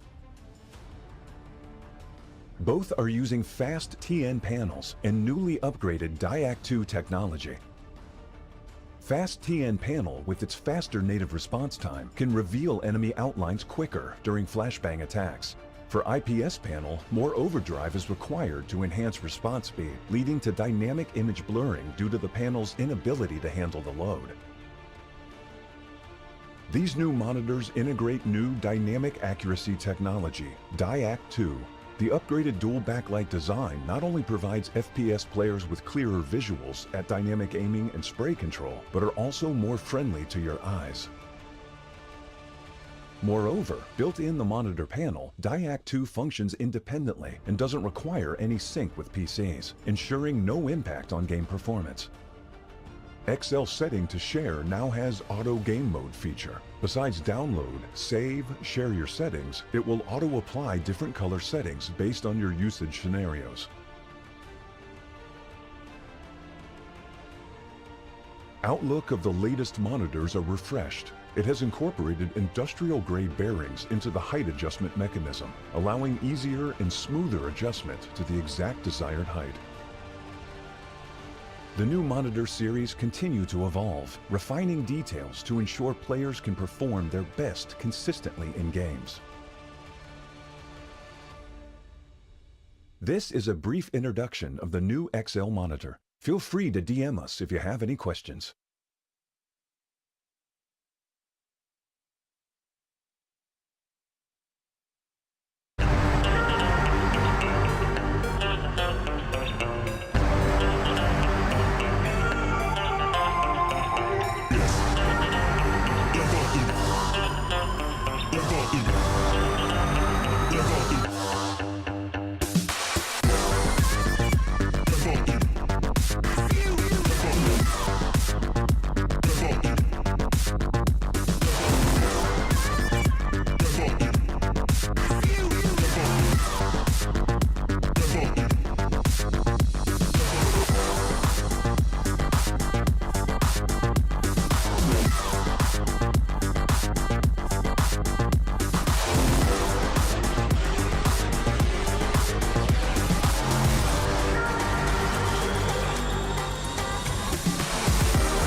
Zowie has developed the U2 symmetrical design wireless mouse specifically for claw grip.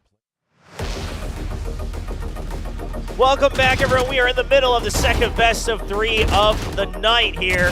It is T1 versus EDG, and after a very, very intense match going all the way to overtime, T1 will be able to close it out. Now leading 1-0 against an EDG who does have, some new talent that they're giving experience to. Yeah, no. And looking really, really solid. The game plans, the structure for EDG overall almost got them a win here on Ascent, coming into their map pick a split, so gotta be happy with it. T1 though able to dig deep, able to get the victory, but it took a lot longer than they probably thought after a solid start to the map. Their attacker side, which had looked so clean, just wasn't quite there yet, and split's gonna be interesting, man. We haven't seen it in a while. It wasn't available at Red Bull home ground, so it's gonna be really, really interesting to see what people are gonna bring. I mean, are we gonna see a Vise today? Are we going to see a Vise today? Are we going to see a Vise today? And also, are they both going to run double duelist? Are we going to see Neon? Yeah. Tune on Split. I mean, Neon's definitely had her time on Split before as well. And with the condition she's in right now, I wouldn't be surprised at all if we continue to see her pop up again. But it is that ace right there on your screens that allowed T1 to close things out, because otherwise EDG was fragging. I mean, Simon, so many assists, so many frags, picking up right where he left off after Champions. Now supporting Potter, who is standing in for this event, being called up, from the talent discovery of EDG. As we do have Kong and Smoggy taking a break. I believe Kong's watch partying, so he's still there, don't worry. But they are giving some of the youngsters a chance to play on a stage. Absolutely, and again, it's a lot of fun to be able to see these new players, to see what they're really made of, in their first appearance, what are the initial things that maybe you want to see them work on, but it's hard. Frankly, they look pretty solid. I mean, there's some room for improvement always, but you should have nothing to be worried about it for EDG with these two players. If they are going to hang on to them for the future, try to develop them or whatever, got to be very, very comfortable. In T1, this is definitely a roster that's built to win next year, right? This is a roster that's built to win in 2025. So they've got some kinks to work out. There's some things in the game plan that need a little bit of refining, but they seem to be on their way-ish, and it's going to be a challenging offseason for them. But the good news is they're going to get a lot of practice because they're going to Germany in a couple weeks. So yes, that's the good part. But I just want to add on to anyone who might not have followed the scene entirely. It's the fact that T1's roster looks so good on paper. Individually, we see these good moments, but T1 has also now built up this record of being so good and yet not able to quite deliver. And so we'll have to wait and see if they really shine through. Now, we are going to see Chamber coming out for Meteor again, this time on Split. Buzz will continue to be that primary duelist. Meanwhile, for EDG, it will indeed be the double duelist, but it's going to be Potter and then Simon on that raise. Toast continuing to play that Omen. So the Omen Viper, the same on both sides. The Sky Solo Initiator, same on both sides, but it's double duelist versus the Chamber coming in for T1. This is exciting. I mean, getting to see Meteor on an agent like Chamber, where he's just allowed to let that aim run wild, should be a lot of fun to see for sure. But man, it's been a while since we've gotten to see Split, so this is, at least for us, so it's a lot of fun to have this map come back through. And as we all know, only bangers on Split? That is true. Depending on which side you're sitting on, but they are always bangers for somebody. Yeah, for somebody, one way or another. We can only hope. Well, EDG on the attack, as you would suspect that they'd be happy about. This is their map pick, and T1 starting the defense with that Chamber. No big surprise there either. Just get a set number of rounds to see what you can do on the attack. It's just going to be an early hit onto A. No holds barred here. And it's going to be a quick drop down for Buzz. He's not quite checked at all. And with the ghost, he gets two. Still holding them back with the paint shells. On for the third onto the headshot. Now Buzz, he's even going to escape back right up into heaven. So Sylvan still safe on the site. Spike just can't make its entry and look at Stax's position. He's already made it all the way through sewers as well. They are absolutely trapped here in this cage. And T1 closing in on it. Stax will get the double eventually. And that's a clean flawless for the pistol. That's just amazing stuff from Buzz. That's just very texture-esque, if I may. Remember that 4K he had on A site to change the destiny for Gen.G last year in one of these splits that they were playing early in the season. So, you know, things like that kind of change the momentum of games, and you know, maybe it was that ace from Meteor that kind of was the kind of tipping point for T1. We'll see. Also, I want to note that Simon has played Raze before. In fact, he's played it quite a bit before joining EDG, so he's comfortable on this agent for sure. Oh, he's been spotted. Meteor pushes out after being spotted. He still gets the kill, still is able to rendezvous out. Eventually gets taken down, getting maybe a bit too greedy as there's not any support left over there. Buzz will eventually refill it, and that's hard to suspect. Right there in the smoke, and Simon's just going to jump right in. Bucky in hand, it seemed like. But that is EDG throwing bodies at the problem and not finding the solution as T1 will lead 2-0. Well, now the concerning thing is Buzz is dangerously close to a showstopper already. So for EDG, you know, you've got a bonus, you know, coming up that could be kind of tricky if things go sideways. You never know. You know, Buzz has already got a Phantom. He just needs a couple more ult orbs. Meteor, you are so Who in the right mind pushes out there to try to get a wider angle? I mean, guess Meteor, he gets away with it initially. It worked, I guess. Yeah, and now he gets the op. So all right, you know it's all according to plan. And it's going to be Buzz up in heaven. He's going to avoid the paranoia. They do have that trademark on that ramp as well. So really setting up for Buzz. They understand that if they can get that showstopper, this is going to be a smooth round for them. But he's taking too much damage through the wall. So we'll have to back out, and a nice pick off from Meteor right before the momentum comes through for the Raze. Potter now stuck. Main shells keeping him trapped, and Stack spamming against it. Meteor still alive. And there, oh, no, the Headhunter not going to quite find the last kill. Toast now pushing in. Meanwhile, Chichu stuck on ramp, waiting for an opening, waiting for a pick. It's two angles, the double angle here for Toast. He's a little late on the trigger. We'll first of all reposition. No spike in hand for either member of EDG. Yeah, that's the concerning thing right now, is now you have to get there. Already able to work through there with that smoke in place, and here we go. Buzz is just going to dive right in looking for him. Toast trying to hold the line. Able to best Buzz. Yeah, but there's a safe buy, just playing it safer. It is the bonus here for T1, so they're much more concerned about the actual round win rather than trying to keep all the weapons alive. And now just double teaming. Sylvan watching from heaven. There's the toxic screen, and that gets the reaction out of Chichu. They know exactly where he's at, and Chichu, I mean, yeah, he has a choice of saving, but it doesn't feel great because no one else is going to be able to really buy anyway in the next round. Yeah, I mean, it's a horrible position to be in for sure, and this is a pretty disastrous round for EDG. Just really couldn't find the right timings 10 seconds left to get their executes to really go, especially because Meteor with that operator just shut down Simon right off the rip. After that, you know, the attempted push just is just completely smothered. I mean, you get Potter stuck in a corner, Stacks is spamming him with a Guardian, there's a paint shells right at his feet. What can he do? Yeah, I mean, just every part of that round was damned if you do, damned if you don't. Yeah. Right down to the ending there. So Chichu will save it. So a Hero Vandal, not by choice.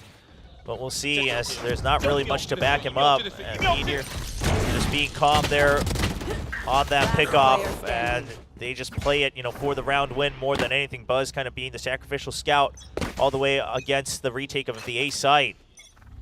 Operator continues in the hands of Meteor. Buzz is a judge. All right. I mean, wants to just play up against the shorter weaponry here of EDG. Not a bad way to continue the snowball of the econ. Simon too, though, with a judge, looking to try to get that shotgun going, see if they can find some kind of momentum, some kind of success to build off of. Izu going to play underneath Meteor's operator here, so this is really difficult to clear for EDG. Going to have to get that deep angle disrupted. They're already down, though. If they can maybe get the wraparound against Meteor, maybe a bit of a surprise pickoff, but they don't spin Izu. That's a quick flick onto the second kill, and that gives the time for Meteor to peek right out with the operator. Once again, members stranded on EDG, separated, worlds apart. Simon trying to find the flank with the judge, but given that it's the judge, it's so hard for him to take the initiative here. And Toast try to draw whatever attention from B main, try to get them to walk into the sight line. Sylvan caught a glimpse of the elbow, I think. Yeah, there's the last kill. And that's going to be T1 leading 4-0 with another flawless. Dude, Izu is so cracked, man.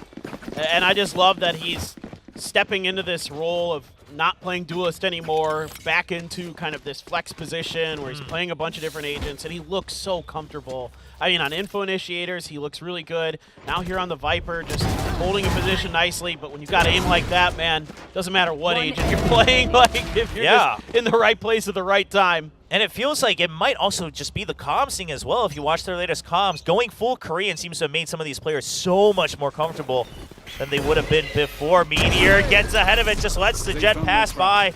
That's the sky down, no more info, no more flashes here for EDG on the attack. It's already a tough, oh, and the timing for Buzz, he just weaves out of the toxic screen for the double. Stax survives the judge and everything going perfect for T1.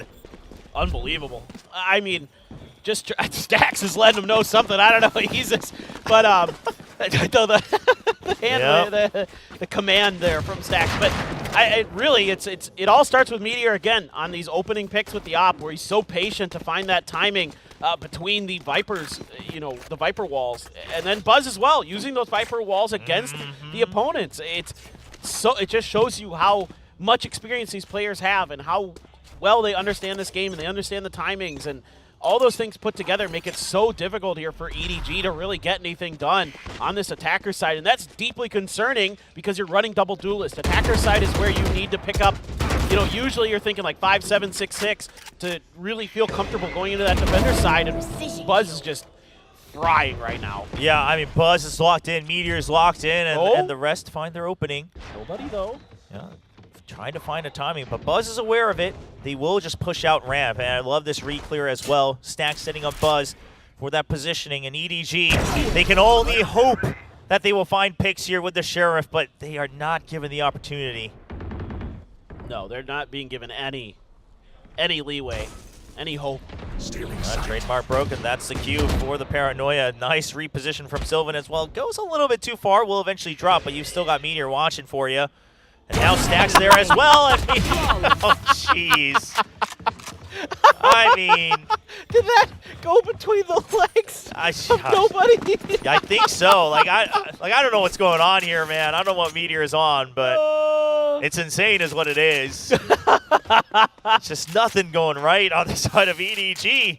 It looks like maybe even a tech pause. Like this is an avalanche. Oh, this is horrible. I mean, and Meteor's all over the damn map. It did. Oh my god. Perfectly through. Jeez. That's unbelievable. I mean, when things are, going your way, when it rains, it pours, they say, it's just crazy. But I mean, Meteor's all over the map right now, and he's doing such a good job of setting the early pressure, the early control of whether it be mid, A main, B main, it doesn't matter where he's at. He's finding that first kill every time, and it makes it so hard because you're losing either one of your duelists or one of your flashes or something, and then it's just like, well, now what do we do? Like, we're trying to just scrape together something out of nothing. Yeah, I mean, I do like that Meteor is playing Chamber like you really should be playing Chamber, right? Like, the whole point of playing Chamber is that you get away with absolute bullcrap. And he's doing exactly that. I mean, why else would you play? If you're not going to do that, you might as well just play the Reyna until you get a kill, and then you get away with bullcrap. But the Chamber can do it even if he doesn't get the kill, right? That's the big part. And I think that's something that a lot of people used to forget, is that you can hold these aggressive angles, you can hold these aggressive timings, and that's what made him so good. I mean, yes, he was even more broken before, but I would say that he's still pretty feasible if you have someone as confident as Meteor on your team. Right. I mean, he's one of those players that it just feels like it is an agent built for him. Yes. With how clean he is, with his, not just his sniping, but also his, sheriffing in this case, the headhunter, of course, but he's so clean with every piece of the utility that you would want. He's willing to take those risks. He's willing to be aggressive. You see it all the time, even when he's playing Killjoy or something like that he's taking space. He's looking for those angles, those early picks. He wants to challenge you because he knows he's better. He just knows it, and he knows that he can set the tempo for your team, and he's doing it for Gen.G all year last year. Yeah, and that's the important part, is that he has been doing that. He was given that role as, okay, we're playing 1-4 defaults, and you have to create space, you have to create timings for us to work off of, and now he's been doing that. He's trained to be that space creator, that timed lurker, and now he's bringing that flavor over to T1. You actually kind of see that sometimes as we see the EDG timeout comes out, so it looks like they solved the audio, and now going right into the timeout, but you see that a little bit already in these offseason tournaments where it's like, okay, this is the Gen.G now being brought in by Meteor, right? Some of these 1-4 defaults, the timings that Meteor creates. And that should add a lot more diversity to what Stax is used to, which is like set play, set play, set play. Exactly, and that's something that made Gen.G and Meteor so successful last year is you have the faith, you have the confidence in him to be that player, to be that guy that you can let be that 1-4. And that gives you so much more flexibility, so much more versatility on the map to react to things, to cover more space, to cover more angles. All those things are part of that equation. So, yeah, for my money, I think Meteor was the best player in Pacific last year overall. I'm so glad to hear that because I'm in the same boat. Nice. Listen, nice. Texture's great. I love Texture. Yes. But Meteor's my guy. Yeah. Yes. Texture's number 2, Meteor number 1 in my book for last year. I will hold my comments because I think I'm just going to get absolutely flamed if I say anything further. But yeah. But actually, no, with all things considered, with the results and everything, Texture is obviously right up there. Like, they're kind of tied depending on what you want. Right. Right? Especially because of the roles they play. But if you really take a closer look, both of them were just so necessary for Gen.G. You don't win Shanghai without both of them playing out of their minds. Yes, absolutely. And now Meteor bringing a little bit of that spark to T1, pairing up with Buzz this time around. And EDG, see what the adjustments are. I mean, the timeout, very necessary because, it's attacking side, and sure, we have double duelists, but if we can still get like 4 or 5, it's a doable map, but you got to start now since you've already given over 6. And you got to fish for that showstopper right now. That's exactly why you see Simon going out there, spraying a little bit. You know, Buzz has been playing up in that ropes area, so you want to try to get that baited out. Oh, noes. What? Yeah, that was a bit of a mistake here on the timing, thinking the Trailblazer would have run out. They're already spotted. Potter goes in a little bit too deep out of the team. The snake bite completely cuts them off, and Stax still staying alive. Buys time for Sylvan to come in over from the rafters with the support. Stax taking hits through the box, but just pretending that he's Paper Mario, staying alive there, right through the gaps. He did such a good job reacting to that push. I mean, just the snap over to take down the entry, the reposition to get a second. Meteor. Ooh! Oh, okay. Yeah, I mean, that's a hard one to read right up on that elevated platform. So Meteor not quick enough with that one, but I mean, sure, you drop the op for the time being, but how are you going to actually get into the site? The smoke comes out. There's the paint shells. Time. Yeah, now with time, T1 knows that you just have to come in through main if at all. 10 seconds so left. They will just wait, and then they'll exit with the operator. Stack securing that well ahead of time. It's just, you know, even if you try to make this execute as EDG, you know there's a showstopper potentially coming around, and Buzz knows he can go gun hunting here. Plenty of money for T1. Not going to happen, not going to find him in time, but just tremendous stuff on the front line by Stax. Buying a lot of extra time, you know, as well with that vulnerable from Izu with the snake bite. It's everything going T1's way. They look so clean right now. Yeah, and all the tools already in the tool shed here for T1. You've got the ults, you've got the op, you've got creds to continue to refill for most of the remaining rounds here in the first half, no matter what happens. But EDG, one more shot as they have their own showstopper this time for Simon. See if he can create an opening ahead of Buzz and Meteor. I mean, look at the setup. You got the op here, watching all the way down A, and then you've got the showstopper up in heaven, and that gives time for Stax to push out all the way in mid. So much space cleared, and you got a bit of a reaction out of A, so he's already going for the early pinch. Oh, this is so scary right now for EDG. They're going to have no clue. Oh, and he hears all the footsteps as well, so he can send his teammates back. He's not quite going to check for nobody. So this is maybe a bit of a wild card, potentially an opening for EDG, but neither of them have really any idea of what the remaining forces look like. He's going to eventually hear the guiding light flying out on the minimap, but the main forces of both teams now prepped for a head-on fight on B site. EDG not quite aware of it, though. So much of this is going to come down to Stax's timing. You know, is nobody going to come through there? Is he going to catch him? Is somebody going to push through Ramen? Is he going to, you know, be able to read that? He's in a tricky spot. Yeah, and here comes the showstopper, but Buzz shuts him down after the decay. Walking in through the poison cloud. Can't do much about that, but there is Yeoman ultimate. So always there was that backup plan of going to the other side of the map. You already sent Potter there as well, but they have no idea that Stax is here this early. He's just going to let him pass. Trailblazer gives him time. He's going to pick off one. Already getting an angle onto Heaven, but doesn't quite get the hits onto Potter. Sylvan, he's not able to reposition quick enough, and this gives an opening. Potter now getting pinched by two members. Can he stay alive long enough? He weaves out of the cloud, but not able to find the kill. Now Meteor watching from above. Everyone's eyes trained onto the site. Chichu has to find the timing here before Toast goes down, but Toast not able to get the first kill. Now Chichu just has to hope that he's going to be able to get the spray all the way through the wall here against the spike. Stax is ready for it, and he swings out for a 3K. What a round from Stax. So much that he's doing in that round for the team. It's hard to have a better round as an IGL than that. Yeah, I mean, you had the right read, right? You called for the setup, and then you wait for the patience. I mean, so much gained by Stax. It's unbelievable. I mean, that's just tremendous stuff. I feel for EDG because they actually played that round pretty well, given how bad it looked from our perspective. You know what I mean? Yes. Because we knew what information Stax had gathered, Exactly, right? exactly. And EDG had no idea. Yeah, they still recovered decently. I mean, Potter hits a banger shot here onto Sylvan.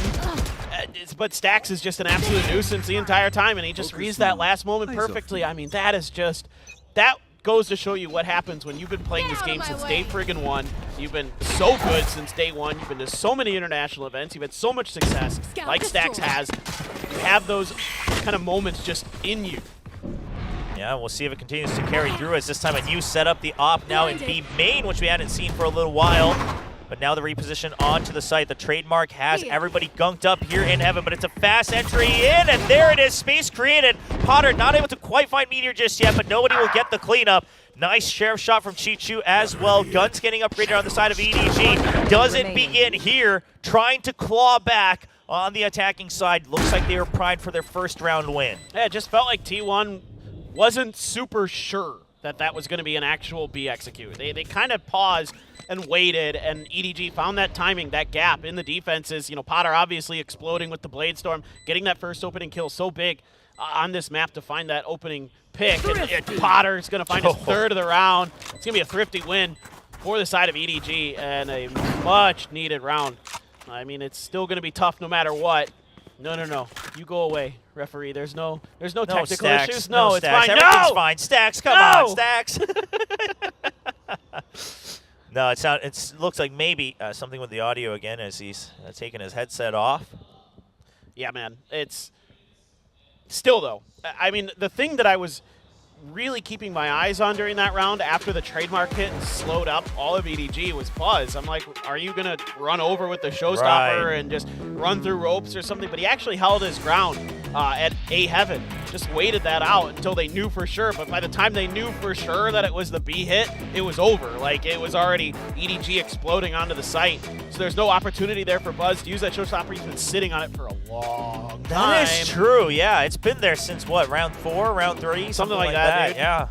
Hasn't really found an opportunity yet. And for the most part, it's because things were going so well. Yeah. But, you know, he didn't really have opportunities to use it, to be frank. Yeah, but we'll see if he can find the right timing this time around. So it looks like they're just double-checking what's going on with Stax' station here. It looks like Buzz is the most interested in this scenario right now. He's invested, man. He wants to know the conclusion of this episode. Buzz has a future in IT. I mean, he's so interested in this technical problem, yeah. Oh, man. And we'll take this time to talk about the two youngsters. You can tell who the two youngsters are, by the way, because they just look way younger than the rest of the squad here on EDG. Like, everyone else looks battle-trained and battle-hardened. Yeah. Then you got two kids just playing Valorant, but Potter and Toast, being given an opportunity to step in for Kong and Smoggy at this event. Kong and Smoggy taking a bit of a break. And again, mechanically, especially Potter, like we saw it in that round as well. When he's left to his own devices, when he knows who to fight or where to fight, the fighting is very good. It's the teamwork and stuff that they're going to need to learn, and this is where you learn it. It's these off-season events. Yeah, and there's like a couple different ways you can look at a player, like a new duelist or something, is how does he do when he's given the right support, when the timings are correct and all that. He's pretty solid in that regard, but it's impressive when he has rounds where he's called upon to go above and beyond, when he needs to be that guy who finds those frags on his own. Sure, there's some support on that Blade Storm, of course, but he needs to get that done quickly and efficiently, and he has, and that's what's good. You're seeing those good moments, you're seeing those explosive moments that you're going to have as a duelist if you're going to find success at the T1 level, at the Tier 1 level. We'll see if that can continue down in the future, and also just this weekend as well. So we are going to have matches tomorrow. You know, this continues for both days. And we'll take this chance to kind of explain how this tournament is going to work. So this event is Korea versus China is the theme. So we had Gen.G up against Trace earlier, T1 going up against EDG right now. And then tomorrow they swap opponents. So it will be T1 versus Trace, Gen.G versus EDG. And in the case that both regions have 2 wins each, where they trade off of each other, then it's going to be a bit of an ace match, a decider, best of 1. And, you know, I'm hearing rumblings that we could maybe see mixed rosters as well if it gets to that. So we'll see. Yeah, we'll see if the teams on both regions can kind of equalize out. Right now, that pressure lies on EDG as Trace took that defeat against Gen.G earlier. Yeah, exactly. And coming into your map pick as well to have such a rough start, it just is it's a massive mountain you got to climb against some of the best that have ever played the game on the other side of the stage there. So it's tough for sure. But I also want to give a real big shout out to GES. You know, the way they put this together. Like, this stage is incredible. Look at this. This is gorgeous. This whole venue, facility, everything is amazing. I also love shouting out my TOs during a tech talk. I do this. I'm just kidding. I'm just kidding. This is the time. I'm trying to deflect. Okay, just. No, it has been good though. It has been good. This stuff is actually like rarely their fault. It's because like every player has like different peripherals. Yeah, and then there's drivers. Yeah, and sometimes exactly. like my drivers act up all the time at home. So yeah. Generally, if it's something simple, it gets fixed. It does seem like they do have to double check some extra things here on the side of T1. So we are gonna have to wait around just a bit longer. We'll keep you guys posted if we hear any more details. But just a bit of a review and double checking needed is what I've been told from production. So we'll wait on that. But overall, yeah, it's been smooth. And again, we talked about the venue. Like, Gwangju has their own esports arena. That's where we're at. It's in a university campus, so it's kind of readily available. Actually, you and I, Paper Thin, we're in a side arena. We're in like a smaller sub-arena that can be used for show matches. It's got a bit of a different look, and maybe even for university clubs and students to kind of use it to get their own training and dip their toes into esports as well. Yeah, and there's huge monitors in here. There's seats for fans on both sides of our room, like our small little room. It's so cool. Like, this whole facility is absolutely insane.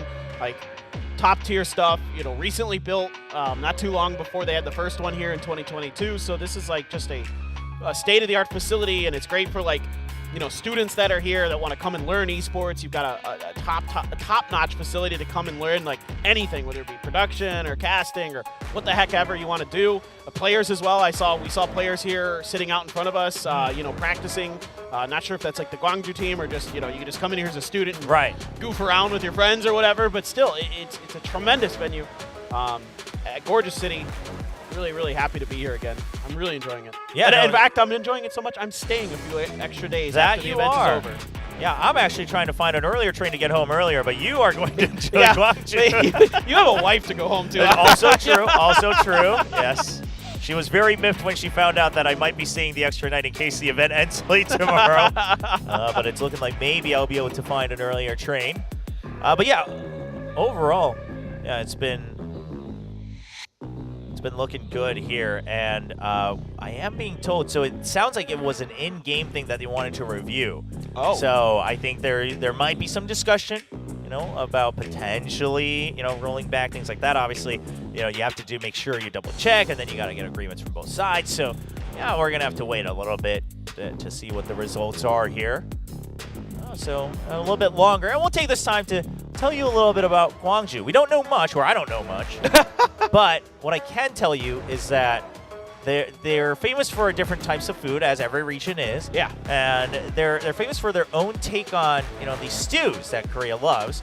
And you and I and Binban, one of the Korean casters, went to have one yesterday. And I don't know about you, but Binban and I, the two Koreans, you guys were sweating. Well, we thought we were going in for just some stew. Like, we just thought it was some good pork stew, man. Yeah. We did not realize it was volcano stew. We were not ready for that.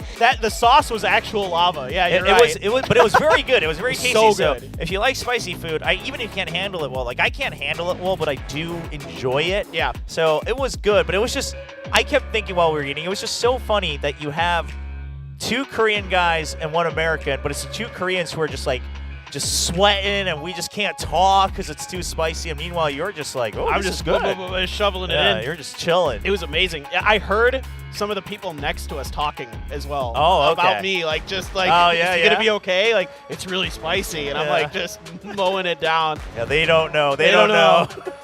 They don't understand. I love spicy food. I always like to tell people that out of the VCT Pacific English casters, at least those of us that reside in Korea, you and Seth probably handled the spiciest foods best. I probably handled it the worst. It's Yeah. so funny. Like Achilleos and I, we love spicy food. I don't know why. It's not like, but I grew up with it. I didn't. Okay, that's what I was wondering. Yeah, No. 'cause you're not from a region that's known for spicy food in the States. No, Wisconsin does not have spicy food. They have cheese and brats. Yeah, interesting. That's not spicy. Huh. Maybe like sometimes they put jalapenos in the brats. You know what I mean? That's spicy, huh? Yeah, the that's- jalapenos. that's yeah. spicy. We're really throwing a curveball today with the jalapeno. But it's weird. As I got older, I just liked it more and more and more. I mean, I did. One of my uncles is actually from Iran. Oh, So he okay. married my dad's sister. And he always would bring spicy food to like family gatherings. And I was always really scared of it initially Gotcha. when I was younger. Yeah. But as I got older, I was just like, yeah, give me that. Like, this is so good. Oh. Let's go, man. I mean, I also got better with it as I got older, but we started at very different standards. So I used to wash my tteokbokki, which is the spicy rice cakes in Korea. I used to wash it in a cup of water before I ate it. So, which Ooh. completely ruins the purpose, by Yeah. the way. But You can get duck without the, the gochujang, right? Like, yeah, but I wanted the experience of tteokbokki Ah, with I see, everybody I see. else. I just Okay, couldn't okay. handle it. Yeah. Yeah, That's but fair. I guess that's similar to like for people who never had it. It's like you get a cheeseburger, but you scrape the cheese off. Right? Yeah, and it's yeah. like, well, what's the point of getting a cheeseburger? Yeah, That's true. That's true. That's a good way to put it. I don't know. But in general, I love this part of South Korea. Like this, I come down here a lot, whether it be like here or Yeosu or something else. Like beautiful countryside, really good food. It's spicy though. They do make it spicier down here. Just amazing stuff. Beaches. There's scenic views, mountains. Historical sites. Here in Gwangju is a ton of that kind of stuff. These gorgeous temples up in the mountains. I'm a big nature guy. Like You're a big nature guy. My idea of a good vacation is going out into the mountains, going doing some hikings, seeing a cool temple or like a historical place, going to some museums. I'm not a city guy when it comes to vacation. I like to live in cities. Lives in Seoul. Yeah. Says he is not a City guy that lives in Seoul. I like living in cities. I don't like vacationing in them as much. I still do, but yeah, I'm kind of the opposite. I would prefer to live in suburbs, but I've found myself living in New York, LA, and Seoul. So tell me how that works. just like three of the biggest cities on the planet. Yeah. So it does sound like we're gonna reach the conclusion here, and I think we are gonna have the potential to get that round rolled back here, as we might have had somebody on the T1 side that wasn't able to participate in the round before the fight started. So just waiting the final confirmation. We'll know for sure when we get into the game. But yeah, there it is. So it is going to be rolled back. So this is before the first round win of EDG. So it sounds like probably it was Stax, right? Of course, he was the one who was kind of bringing up the issue, but it seems like he was disconnected briefly before the fight started. So going to reset this round, and T1 will see if they can continue to lead or if EDG is still going to be able to regain, that round win. Because it was a good round win. I mean, Potter comes in with the Blade Storm off of Heaven. Still looks like they want it to be a B hit here on the side of EDG. Stax, by the way, hasn't died now that we've rolled back. He's 12-0-2. Maybe that was the real problem. Yeah, I was like, Stack well, is I thought like, I wasn't supposed to die. Like, Yeah. What game are we playing? It's a good All right, spot. everyone spotted. Gets in ahead of the snake bite once again, the Blade Storm, but this time not finding the kill. And then it's Simon stranded all alone as well, not finding the same success with the Blade Storm this time around. And that's going to be the entry shut down from EDG. They invested as well to try to support that Blade Storm, but the Bulldog and the Guardian now finding themselves in a bit of an awkward spot, stuck in Garage. Yeah, this is not what they were looking for there, but Izu again playing that very nicely, backpedaling with the snake bite. And now he's pushed forward right around the corner. Nobody. Oh, he just turned away at the wrong timing. I mean, Chichu's able to trade it with the Guardian, but still a 2v4. Sylvan just watching this from above. Still have great info on where this is going to be. Now Meteor's starting to lurk. things are not looking good for Chichu and Toast. Yeah, I mean, because of Meteor's position, Buzz doesn't have to worry 30 about seconds mid at left. all. You only got 30 seconds left, so your best bet of option if you wanted to plant the spike at all would be to run through spawn all the way to A. It's already too late for that now, but Meteor would have heard it either way. So Meteor now getting aggressive, wants to find some of those extra kills. Doesn't necessarily need it, but he will find it. This time gets the flick up towards Chichu. 10 seconds left. And EDG, all the things going wrong once again in this round, not able to find that elusive round win just yet. Yeah, it's so challenging with T1, the way that they're smothering on defense. They're so proactive, so good at holding their angles. The protocols look really good with like how they're using their utility to either buy time to escape or get ahead of the attack, things like that, or kind of get in the middle of the attack in a few cases where they just cut into the formation that EDG is trying to run, and they take a player out, and then it's just hit and runs all over the place, and it's tough, dude. What can you say? And when Meteor's on with the operator as well, and Buzz can just focus on being a Raze and not having to worry about that stuff. I mean, it's the perfect scenario for T1. Meanwhile, a very bloody one for EDG. You do have the Seekers, and you do have your own pet as well. So if you can use Seekers, get into the site, right? Things are looking a bit more hopeful. But your options have been shut down. B Garage now taken over by the opponent's Viper's Pit. Mid still being spotted with the guiding light. I mean, T1 has all the information they need so far. Yeah, it's going to take a well-coordinated play from EDG. You're going to have to dial up one of those really good executes. You're going to have to not fall into the open arms of an operator. You're going to have to get around that. It's a lot of boxes you're going to have to check just to get to the spot where you're going to be able to put that ultimate down, put that Viper's Pit down. So far, so good. You're able to bully your way up towards heaven. That's not too bad. Buzz, though, is actually going to change his angle. Oh, a good flash, but he still gets two? He still antis it. He hears it coming. We saw his silhouette turning right towards the wall, and then he just sprays down for the second as well. And that's what I was going to say. I mean, you can get up the ramp, but can you actually get into heaven was the big question. And the talking screen comes up just in time to save Buzz, give him that opportunity to go for the anti-flash. Stacks gets an inkling, not able to find the frag, but can they get the spike into a position? Sylvan continuing to hold the ground, and we still have Buzz alive up on heaven as well. Chichu, so much to do. Him and Toast starting to break through, but there's still Meteor, the final boss, the operator, online. Paranoia comes out, he's past it, tries to find his target, not getting it, but a Vandal at his feet. Ready to go. Shorty just to shut down the spike, and that's no time for the plant.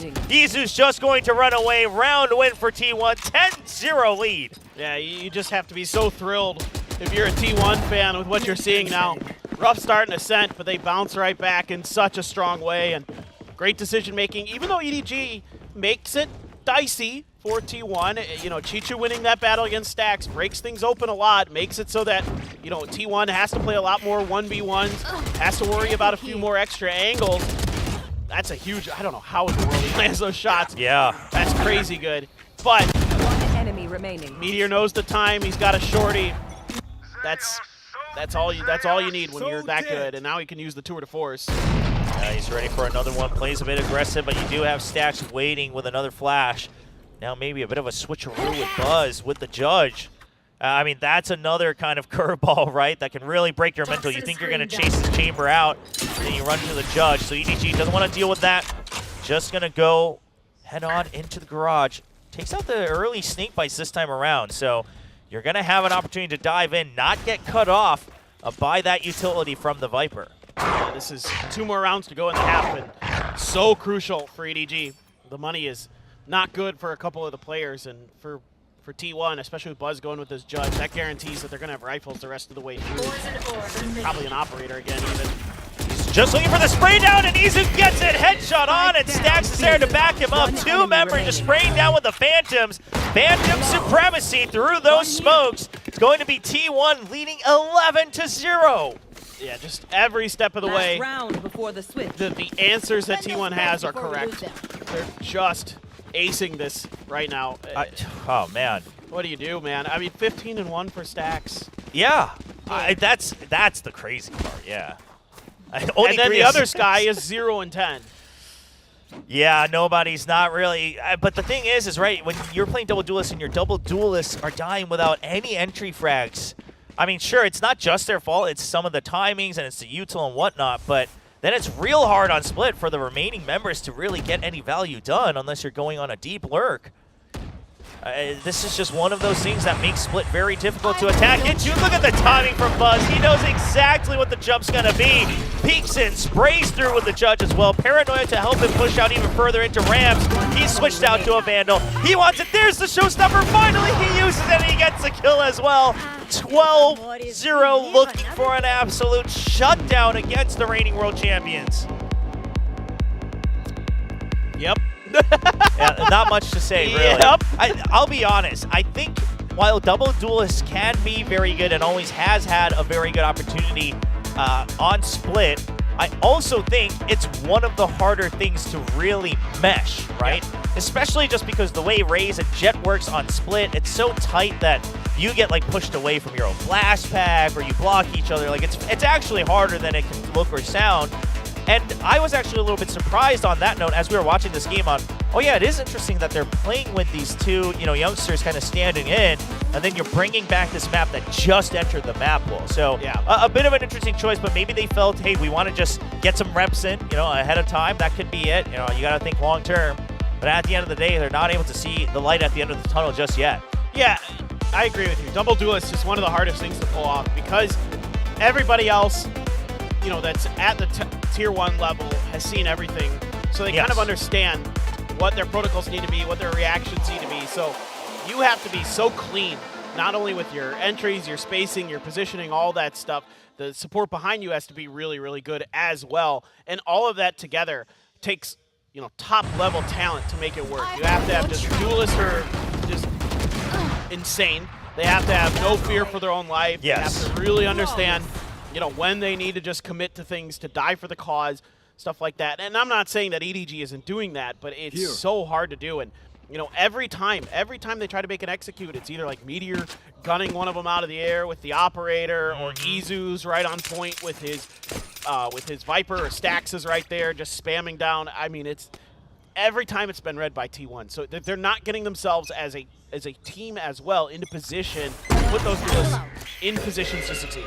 Well, it's do or die time, but that is going to be the Omen spotted, pushed out with the paint shells, but Simon's there to make sure Buzz is the one actually trapped here on the A side. But a good distraction to allow T1 to enter onto B, but Potter's ready for it from above.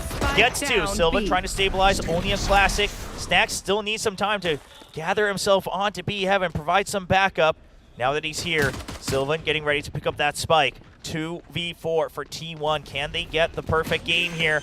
A 13-0. No, not looking likely. EDG clawing their way back in just to survive. Yeah, it was an attempted kind of curveball thrown by T1. Just send Buzz more or less out on his own to try to create space. It's really well handled. Understanding where Buzz would have to back up to on the back of that Viper's toxic screen. Look at this. This is so well read. I mean, that's just good understanding of space, good understanding of the game. Potter hits some banger shots. One enemy remaining. Nobody's swinging down in there, and they're just so prepared for that B hit. Got to tip your cap there. Yeah, it has been not great for EDG, to put it nicely, but that round was solid. Yeah, there is still a long way to go. Tunnel still winding through the mountains as T1 looking for just a flood into the site. And look at that space created from Buzz, but still Stax goes down, so the angle's not going to matter much. Good coverage from Chichu right on the side. Keeps nobody alive and still gets an extra kill for himself. Spike down, looking like a flawless as Potter lands the headshot with the Outlaw. EDG coming alive. Yep, okay. Good start.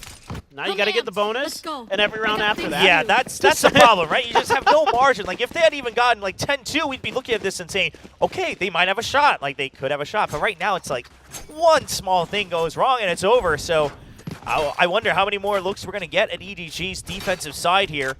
But so far, they understand their own tempos as well. They understand what T1's mission is going to be. I imagine, like, if EDG is able to drag this out further, that's when we really start to see Meteor activated, right? Start to fish for some solo kills. Absolutely. Yeah, I think for now as T1, it's a good opportunity to maybe practice an execute or two, see if you can just get one to go, just get the timing and coordination there. But yeah, you don't want to start spreading the map just yet.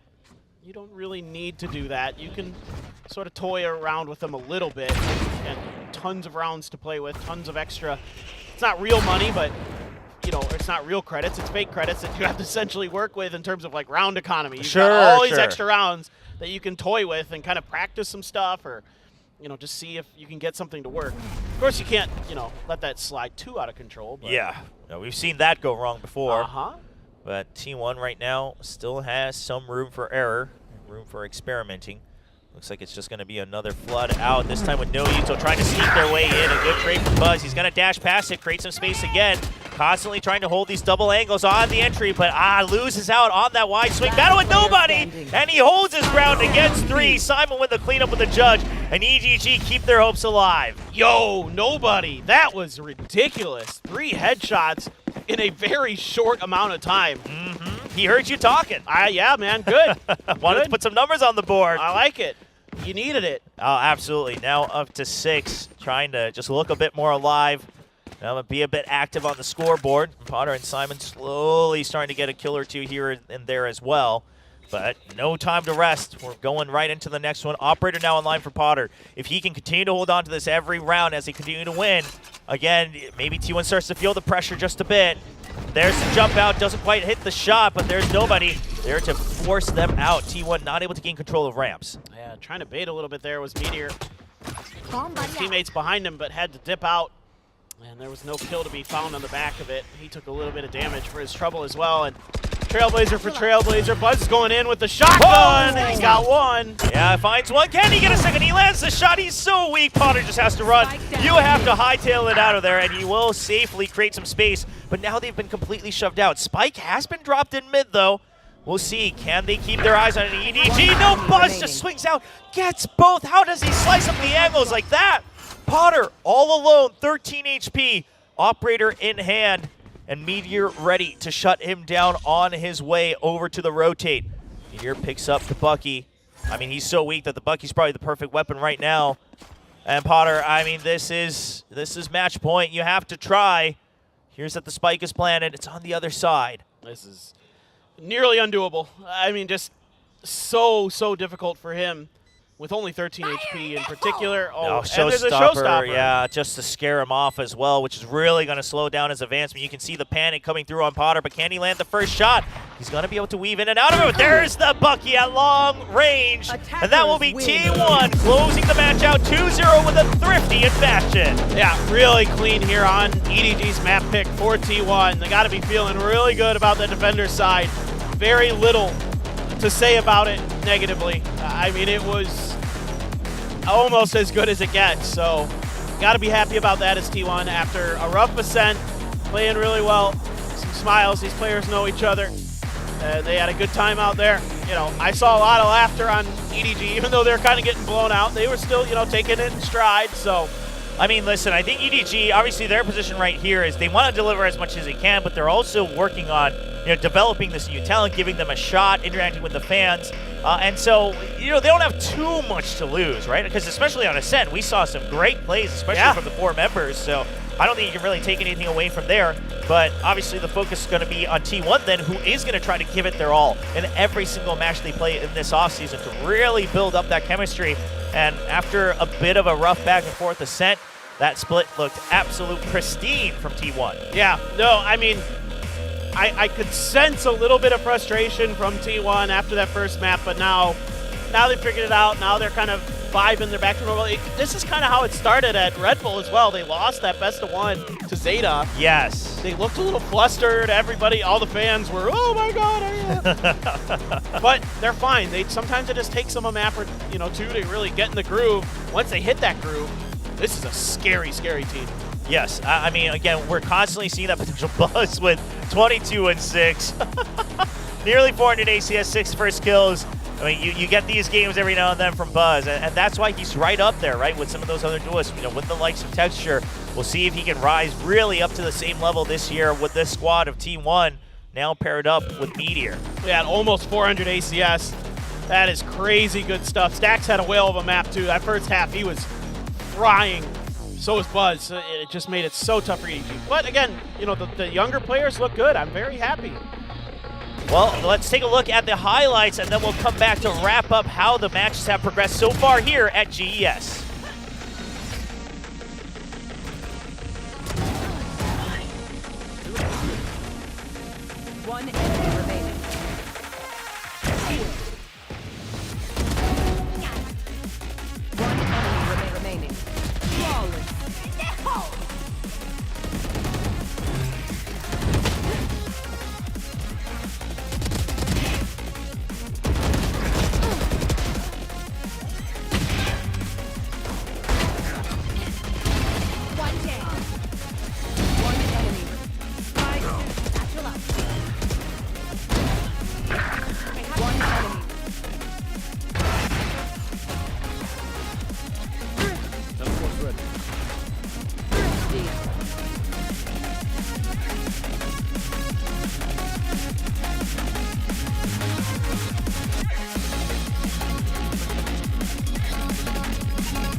Well, welcome back. That wraps up the 2 best-of-3s that we had scheduled for the day. Again, this year here for 2024 GES Asia, it is a Korea versus China format. So Gen.G up against TE earlier on, closes it out 2-0, and then T1 versus EDG. That was another 2-0 as well. So that is going to be Korea leading 2-0 so far. But of course, tomorrow it's going to be Gen.G versus EDG. It's going to be T1 versus Trace. And if Trace and EDG are able to bring it back, then we might have an Ace Finals best-of-1, and we'll see, how that's going to work out with the rosters. Is it mixed? Do they pick one of the teams? I mean, we'll have to wait and see. But first up, it has to be Trace and EDG really pulling their weight tomorrow. I'm really looking forward to that matchup. I mean, Trace, we know what they're capable of, and I want to see them push T1. I want to see a 3-map series against a really good team. Both teams are really good. So I'd love to see them go the distance. I'd like to see TE be a little bit more coordinated. T1, I'd like to see some better adjustments and kind of big picture game plans coming into, like if they pick Ascent again, things like that need to be cleaned up. Yeah, so we'll have to wait and see, but of course that is tomorrow. So this is that 2-day event down here in Gwangju, South Korea. And so thank you so much for joining us here for day 1. Again, myself, it was Chobra, joined by Paper Thin. Getting a little bit of this offseason look at all of these teams is so exciting, especially for Pacific with all these upgrades in the rosters. But we'll see what the results are tomorrow. You got any bets? I mean, you think we'll get a 3-mapper with Trace? I think at least that one's going to go 3 maps. Okay. I can see think that. Trace should be good enough to push T1. But with what we saw today, I think it could happen. The Gen.G one, though, I don't know. I mean, Gen.G's just looking like they're continuing to find their stride, whereas EDG, again, they're giving some chances to their youngsters, and they're just trying to work out what they want to look forward to in the offseason. So we'll have to wait and see. But, hey, it's the offseason. Anything can happen. I mean, Pacific fans and I think even VCT China fans feasting this year in the offseason. We have so many events, actually. Oh, it's been amazing. I mean, what an opportunity for everybody, fans, players, everybody around the world, just to get to see these things, get a good look at some of the new changes that are going to be coming into the early part of next year with some different maps and things like that. So that's exciting. Yeah, obviously our first look at Split returning, of course, Pearl in the map pool as well. So ladies and gentlemen, we will be back tomorrow, same time, same place, here live from Gwangju for the 2024 GES Asia Invitational Korea versus China Showdown. We'll see you tomorrow.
Yes.